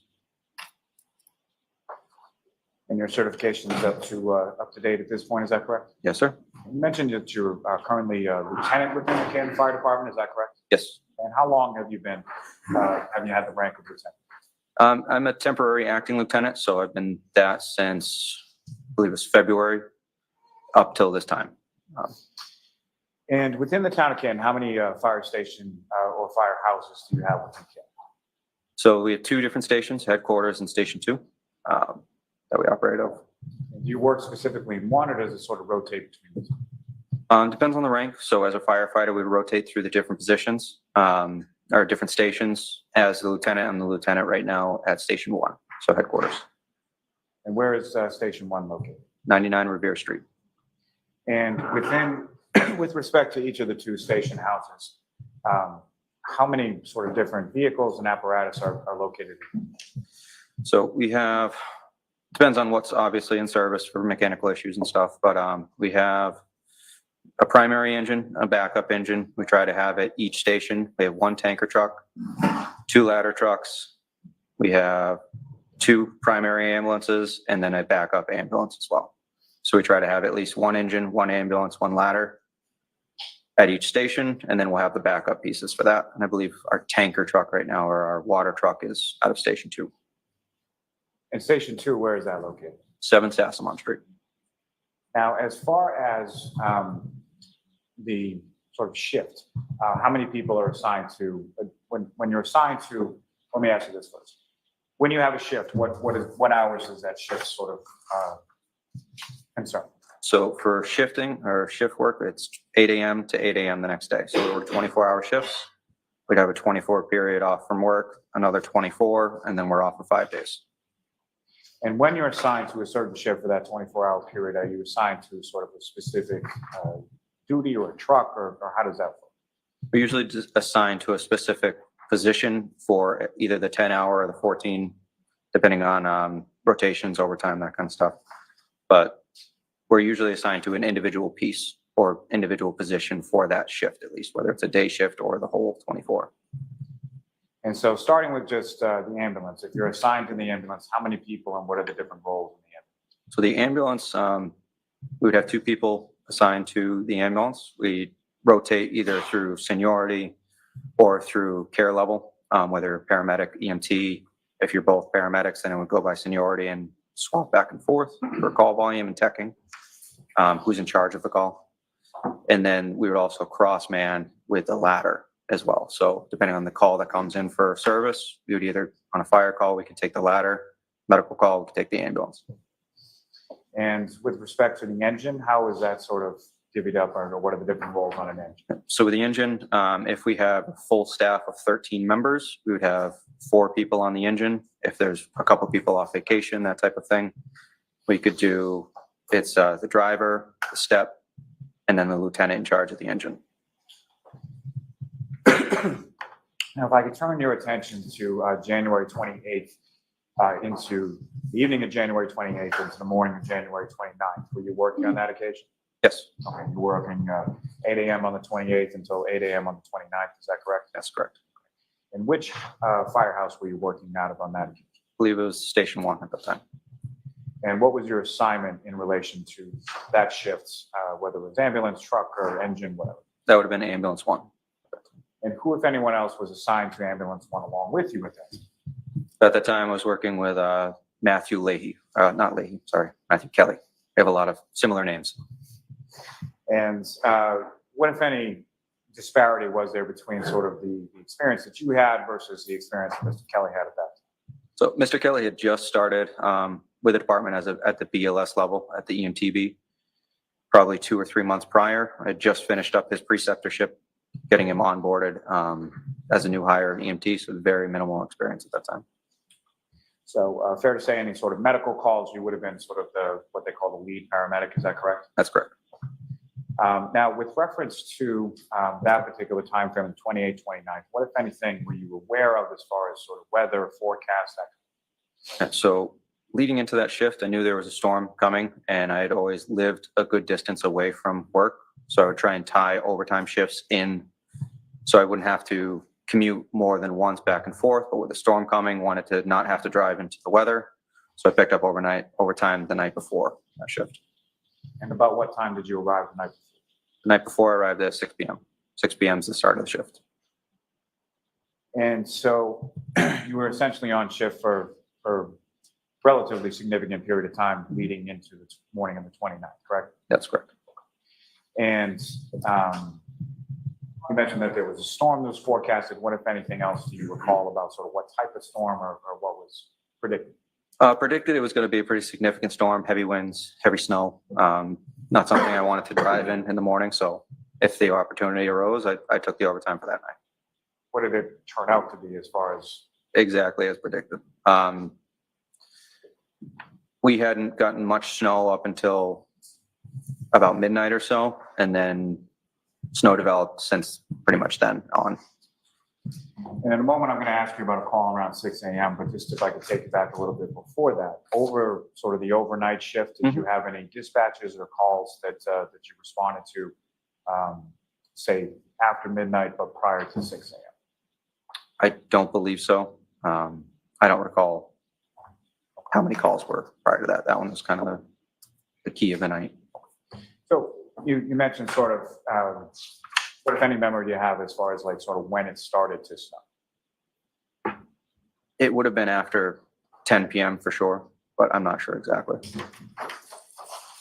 Now, turning your attention to a little bit after 6 a.m., you get a dispatch for a medical call, correct? Correct. And just prior to that, what about time did you sort of get up, rise, and sort of, start doing things around the station that day? So shift change usually happens around 8 a.m. in the morning. It takes a while to get everything ready for normal business hours. We try and get the station prepped for public that come into the building or just people passing, going around. We try to prepare the sidewalks, the apron. So we get up around 5:30, if depending on call volume throughout the night. Sometimes we're up throughout the whole night. But we got up that morning around 5 to shovel, snow blow, salt the public walkways, that type of thing. And specifically when it comes to the apron, that's sort of the area in front of the garage doors, is that correct? That's correct. And so why is it so important to sort of clear off the apron as far as snow is concerned? So as far as in front of the apparatus doors, it's a very limited height clearance between the top of the fire apparatus and the actual garage bay doors. So a few inches of snow would be enough to cause us to bump into the ceiling of the apparatus garage doors. So we have to keep that relatively almost bare to be able to pull the apparatus out without causing any damage. And about what time was it that you and the other firefighters at your station started to sort of clear off, whether it be the parking lot, the apron, or anything else as far as snow? I'd say about 5:15, 5:30. And at the time that you get this call, shortly after 6 a.m., about how much snow was on the ground at that point? It's probably 4 to 6 inches. And this dispatch that comes in shortly after 6 a.m., what was the dispatch in regard to it, and where were you dispatched to? So we didn't have much information going out the door, just that there was a man on the side of the road. And we knew, due to the weather, there could be a significant call. So Before I leave and depart on that just for 1 second, when it comes to when you're outside sort of shoveling off the apron and clearing some of the parking lot, in addition to the snow, what, if anything else, did you note as far as sort of the weather conditions, visibility, things like that? So visibility was extremely poor. High winds, probably 20, 30 mile an hour winds. Temperature probably in the 20s with still actively snowing at that time. And the winds, to the best of your recollection, was this something that was just sort of a gust, or was it sort of persistent? Sustained winds and then probably gusts as well.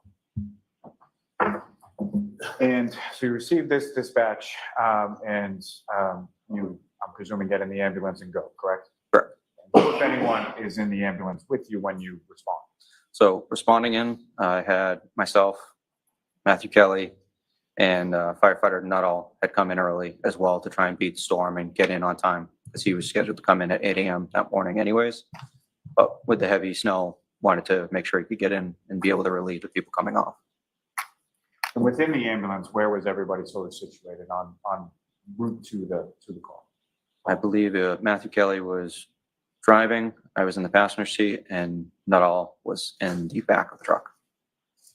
And as far as during the course of your going from Station 1 to the scene on Fairview Road, what, if anything, did you note as far as sort of the road conditions, visibility as you were driving? So that neighborhood is actually relatively close to the station, so you normally get there in a couple minutes, but it was slow driving over there. So I remember going pretty slow to get over to the scene. And as far as this particular time of day, what was sort of the lighting like at that point? Had the sun come up or anything like that? Sun had not come up yet. It was still dark, heavy winds, heavy snow, so visibility was almost zero. And as far as what, if any, other sort of apparatuses from your station were dispatched to this call as well at the same time? So the other call would have been, or the other vehicle would have been engine 3.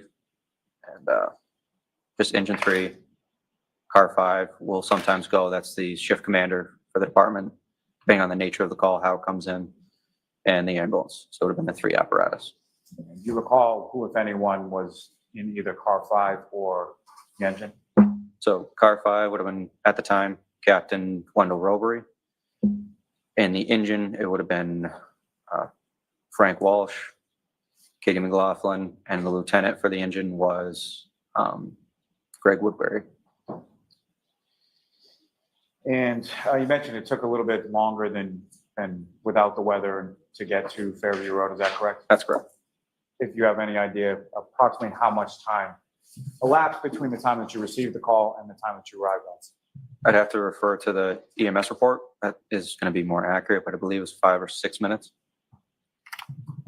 And to that point, with any call, there's an EMS report that's prepared by, who is it prepared by? So it's usually the person who texts the call or is in charge of the call. This was an ALS level call, so it would have been myself. So you wrote as far as the report in relation to the EMS arrival, and within that is contained sort of different times that things happen along the way, correct? Correct. And the times that are noted within that report, is that something that's noted as it's happening, or is that something that you go back and figure out at a later time? So as we're going through the call and radio messages are sent, that's all documented on a third party that documents timestamps, things like that. As far as on scene, transport, clear from the hospital, that type of thing. It's all third party documented. May I approach the witness, Ron? Yes. I'm showing you what's been marked as Exhibit 160.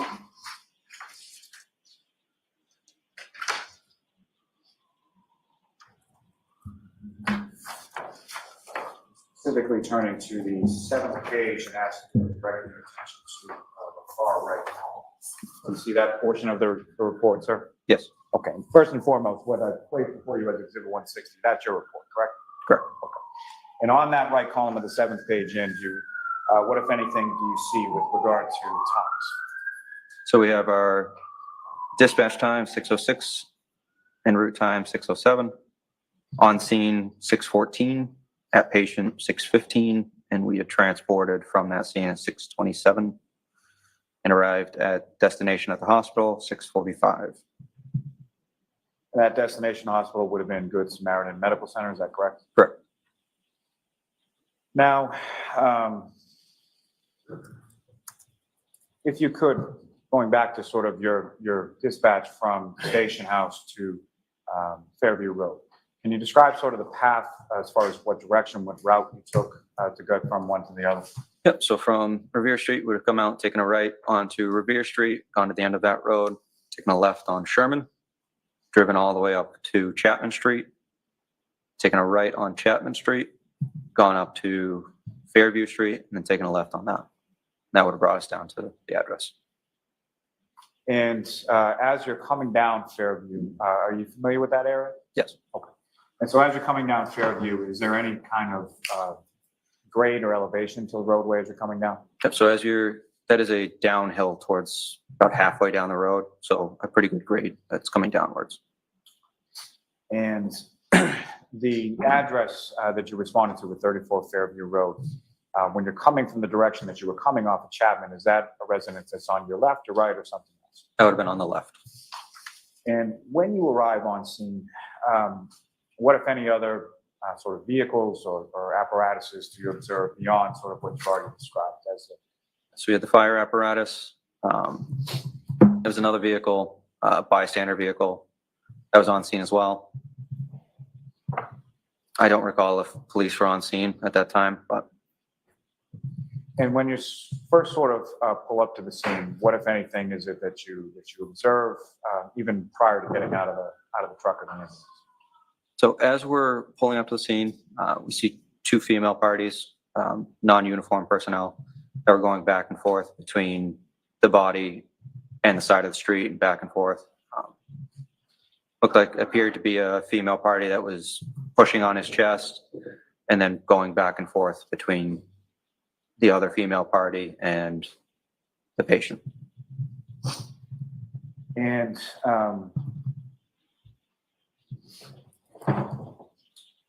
again, so when you first sort of pull up, you're able to see the body on the ground. Is that correct? It was, yeah, you could see a body, but it was very hard to see that distance away. And do you recall any sort of like overhead or ambient lighting, street lighting or anything like that illuminating in that area? I don't recall. Now, this individual, as far as the person on the ground, at some point you were able to subsequently identify who that was. Is that correct? Yes. Okay. Who did you identify him? So identification won't normally happen right at that bedside. That's not really relevant to initial treatment. We found out who it was when we got into the ambulance and we were able to do a more thorough search once interventions had started. But when you first arrive on scene, fair to say you're primarily or only sort of concerned with patient care, correct? Yeah, correct. To the point you sort of tunnel vision to the patient, correct? Yeah. So you arrive on scene and you get out of the ambulance and where is it that you go? So we then go grab all of the equipment that we're going to need to work on the patient, and then we bring that equipment over to the patient's side to be able to start treatment. All right, Mr. Flematti, I'm going to stop you there. I'm going to stop you, Ms. Tillali. Jurors, that's it for today. We are not in session tomorrow. Remind you, please do not discuss this case with anyone. Don't do any independent research or investigation into this case. If you happen to see, hear, or read anything about the case, please disregard it, let us know. We'll see you on Thursday morning, and Thursday will be a hot day. Thank you very much. All rise for the court, please.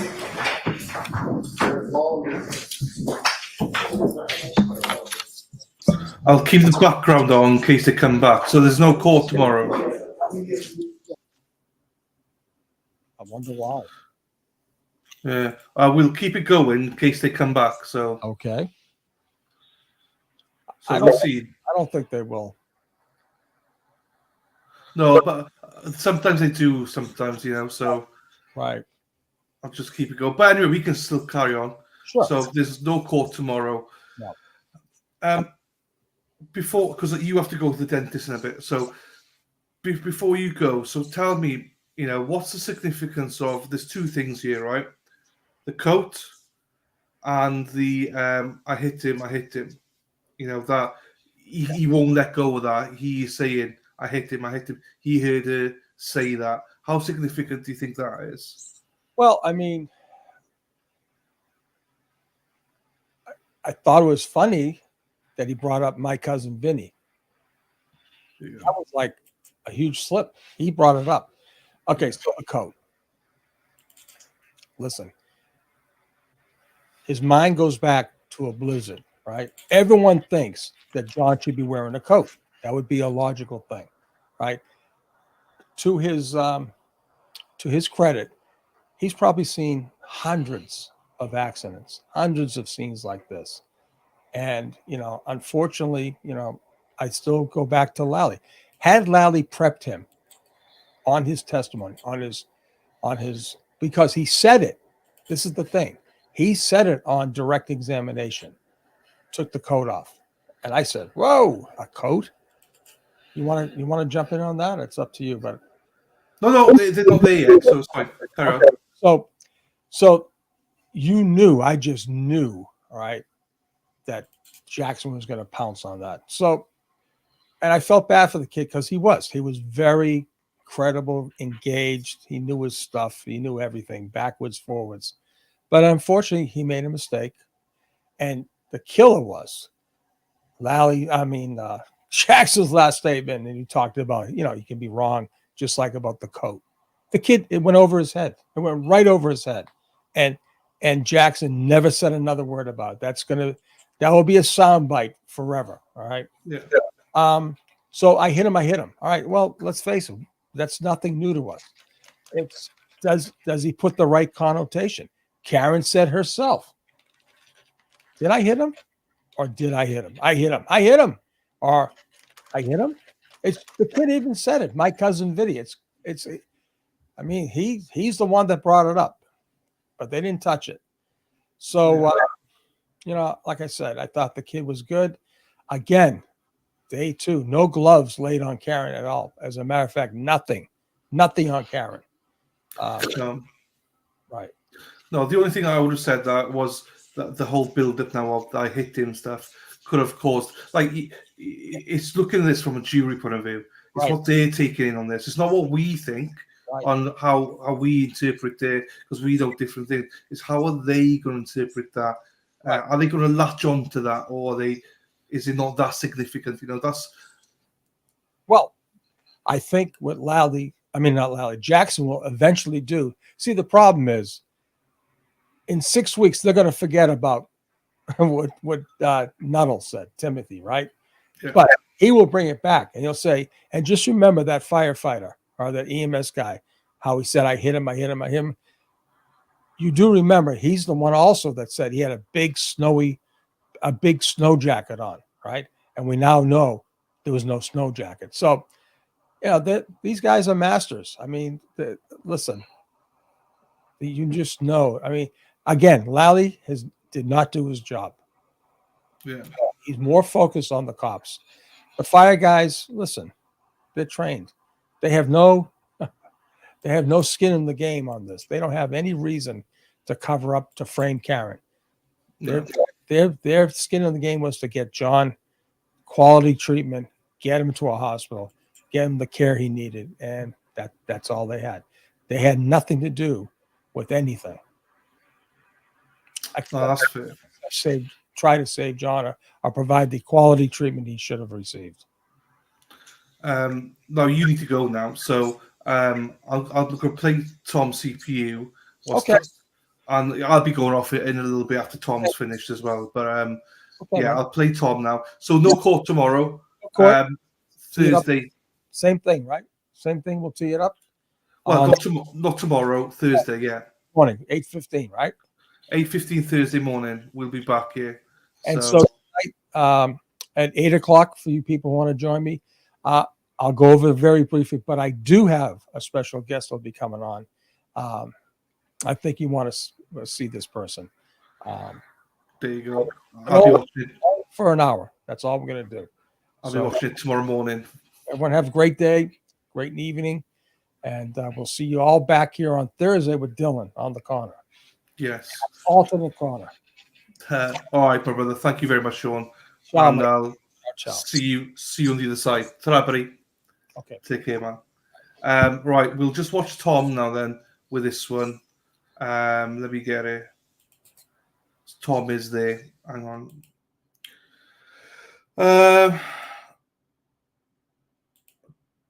Go. There we are, gone there. So we'll see what Tom has to say. Side in a different. We'll see Karen go, and then we'll leave it for the day then. One side. Look at 15%. It was just 25. 25. See how bad it gets beaten up. Ted Daniels.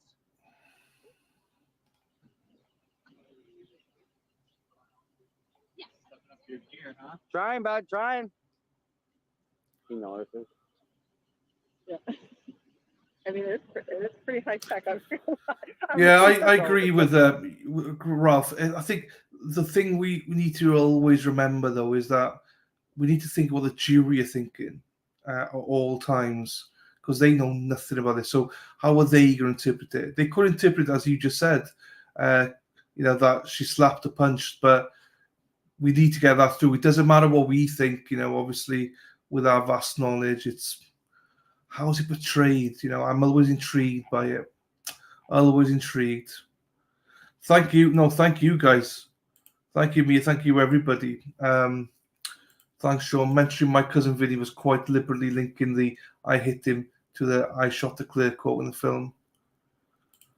But that was an opportunity Jackson needed to reference the film, and jurors' minds will think back to it. Hopefully, about out of town attorney, but the exact connection in the same exact. Yeah. That's true. So we'll see. As I say, it's all about the jury. Forget about how we think about it. That's why I sometimes overthink it, because I'm like, we know what she may have meant, but how do they interpret it? So, but I do think that Jackson and Yannetti are fantastic. I think they're fantastic. I don't want to compare them, but I don't know. Both have impressed me, but I think Jackson's just got that little swagger I like. I can't wait for Attorney Little, though. I think she's going to be the key. I think. I like Attorney Elizabeth Little. Or is it Eliza Little? Sorry, apologies if I got the name wrong. I think she's going to play a key role in this. And I can't wait to see more of her. I think she's a dark horse. I think she's someone that everyone keeps forgetting. So, Action Jackson doesn't miss anything. Jackson's razor sharp, yeah. We'll listen to it now. We'll be listening to it. That's right. Sell papers. That's what it's supposed to do.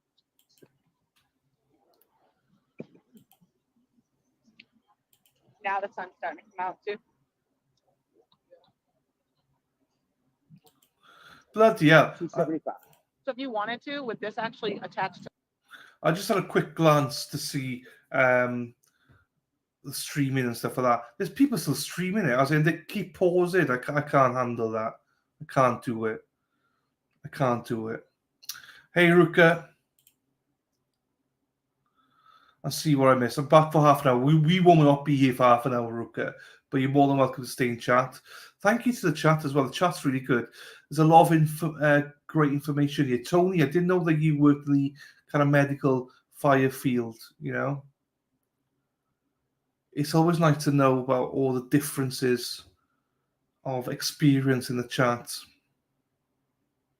And for those who don't know, there was an accident today somewhere in the area. So hopefully they are fine. And no one's been seriously hurt. So thoughts and prayers to all of them as well.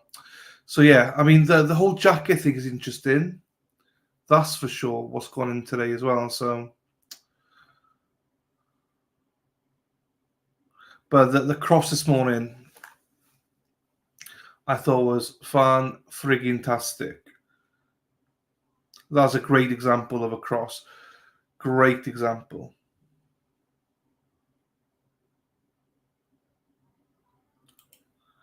Quite right, but keep the stream live and review during the breaks. Yeah, I don't understand why. Well, look, each to their own. I just noticed now, because I just have a look to see how many people are streaming this load. But yeah, each their own. I'm not going to judge people. There'll be people that don't like my style. So each, there's plenty of choice out there for everybody. So I should keep my mouth shut. People can choose what they want. Right? Is this movement? No. It's cool though to see Peter Murphy in there. Really cool. I like to see Peter Murphy in there.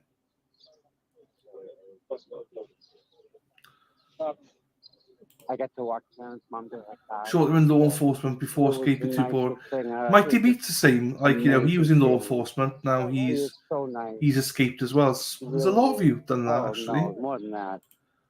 Mike G. Just so nice. Just in the house. To let them know that I feel for you, Nice. And how lucky. I feel blessed to have Sean here as well. He's very knowledgeable. Great to have somebody like that to be co-hosting with you. Oh, here we go. Action. Excuse me. What's up, Mr. Murphy? Hey, what's up, buddy? How you doing today? Mommy. I'm coming down. Just checking to make sure the stairs are working. Heads up. Tom. Check. Check. How was it? Good? Nice. Here they come.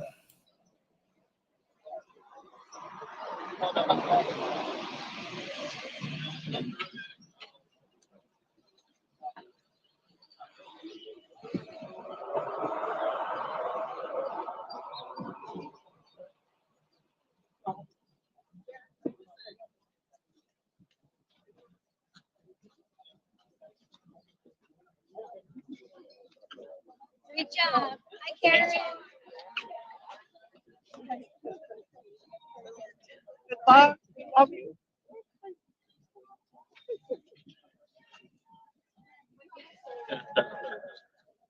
I got your wife, Fred.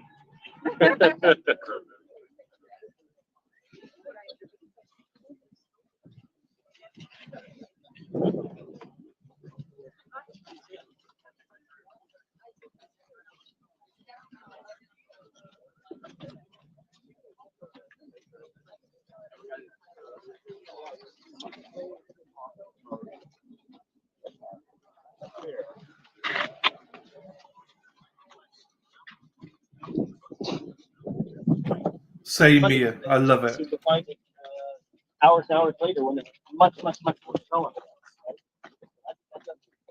That's all done.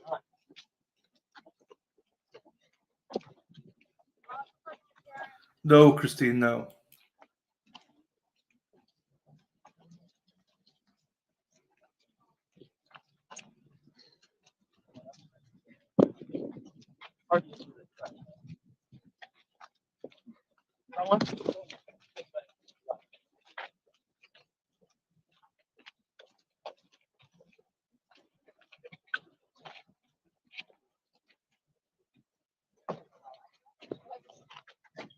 See you, Tom. Good to see you. Good to be seen. Good job today, guys.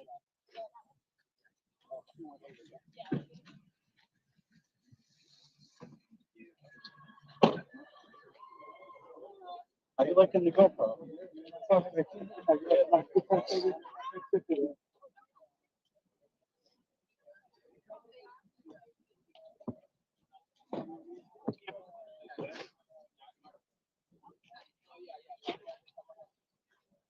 She's a stickler. She is a stickler, Shelley, for sure. Fucking hell.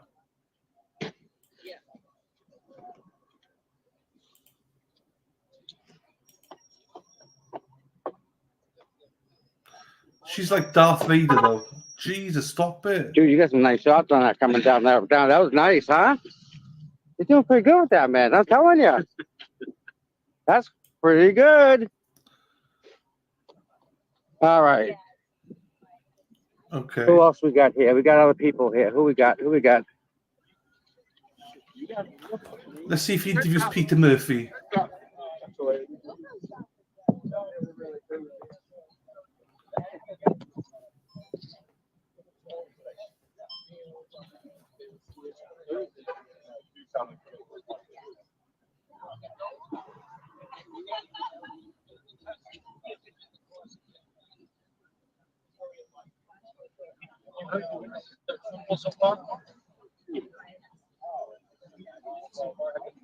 Well, I mean, I just judge my. Have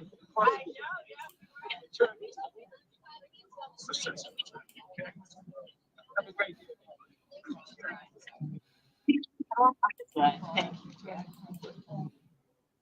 Let's go. You gotta pull her away. I'll have to. There we are. We finished that. Right. Jesus, hang on. Tom's still going live. Right. So Monday, Tuesday, Friday. So no, it's supposed to be Monday, Wednesday, Friday, but for whatever reason, she's off tomorrow.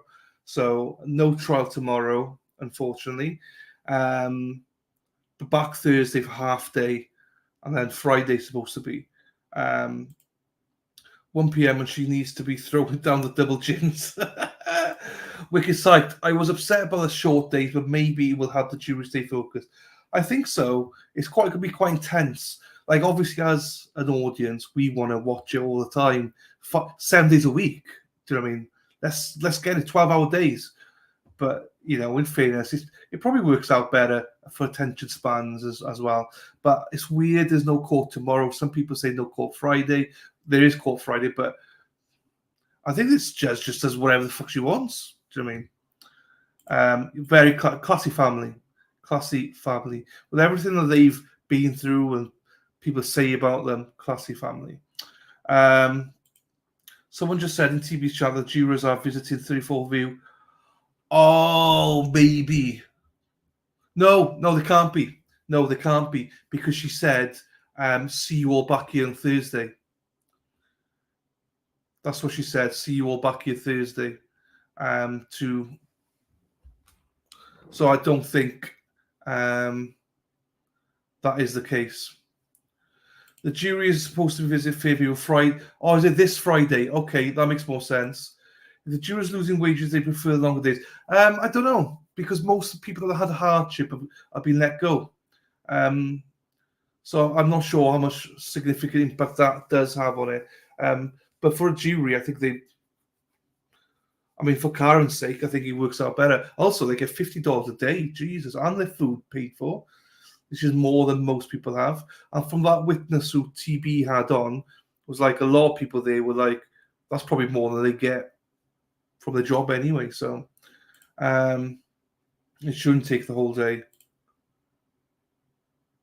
Okay, Colleen. Well, you know more than me, Colleen, so I'll go with that. There might not be court. We'll know more Thursday, but they're not doing the visit tomorrow because she did say, see you back. She didn't say see you next Thursday. She said see you Thursday at 9 a.m. So we're back 9 o'clock for court. So we shall see. Anyway, not much today. The coat could be significant. The whole I hit him thing, I don't know. Just trying to be devil's advocate. It might be a little bit of a thing. We'll see. It's all good, Colleen. We'll just play by ear. I think the judge just does make her own rules up anyway. So I know they get $50 a day, and I believe food and everything. Jesus, I mean that's the biggest I've ever heard. No star, Betty. So I'll see you Thursday. No worries. I will be rock on Tony. So I am going to go, and where can you get a shirt for Karen? You can go to Turtle Boy store. I got this from the Turtle Boy store. See that? So I'm not sure where his address is, but if you type in Turtle Boy store merch, I'm sure it'll come up, Christine. Thanks for being here today, everyone. Make sure you subscribe to Dylan and for Sean. Yes. No worries, T-Dog. Thank you. Oops. And Shawnee boy, have a great team. Thank you, Fartbox. I can't take it seriously, Fartbox. Wicked site. Cost of living in Australia is wicked expensive. $50 doesn't cover your drive to the courthouse. It's more the fact that it's $50. I'm not saying too much, but as we've just covered cases where it was like $8 a day and no lunch or nothing in it. I think that there's just the point of saying that it's $50 is a lot compared to wherever. The one we did just now was Washington. Super expensive as well, and it was $8. They got all in $8. your parking, your food, your wages, everything in the $8. So it's a bit of a tongue-in-cheek comment to those that follow me on a regular basis, because 50 is the biggest we've ever heard of. But anyway, it doesn't matter. It is what it is. Jury money is shit wherever you are. We all know that. Okay, 8 o'clock, 8:15 a.m. Thursday. Me and Sean back here, 8 o'clock tonight Eastern. Go and see Sean. He's streaming a recap. Day off tomorrow. Happy fucking days. Yes. And Thursday back here. And then tomorrow, Thursday afternoon, Matthew Moore closing statements as well. Those of you who are members who buy me coffee, I am going to do the documentary now, British one, at 2 o'clock Eastern, Discord. See you there. Be square. Thank you, everybody. Take care of yourselves. I need to find the banner, the brand to take us out. Right, I'm going to shut up and let's go. Free Karen Reid and free Zachary Anderson. Take care, guys. Ta-ra.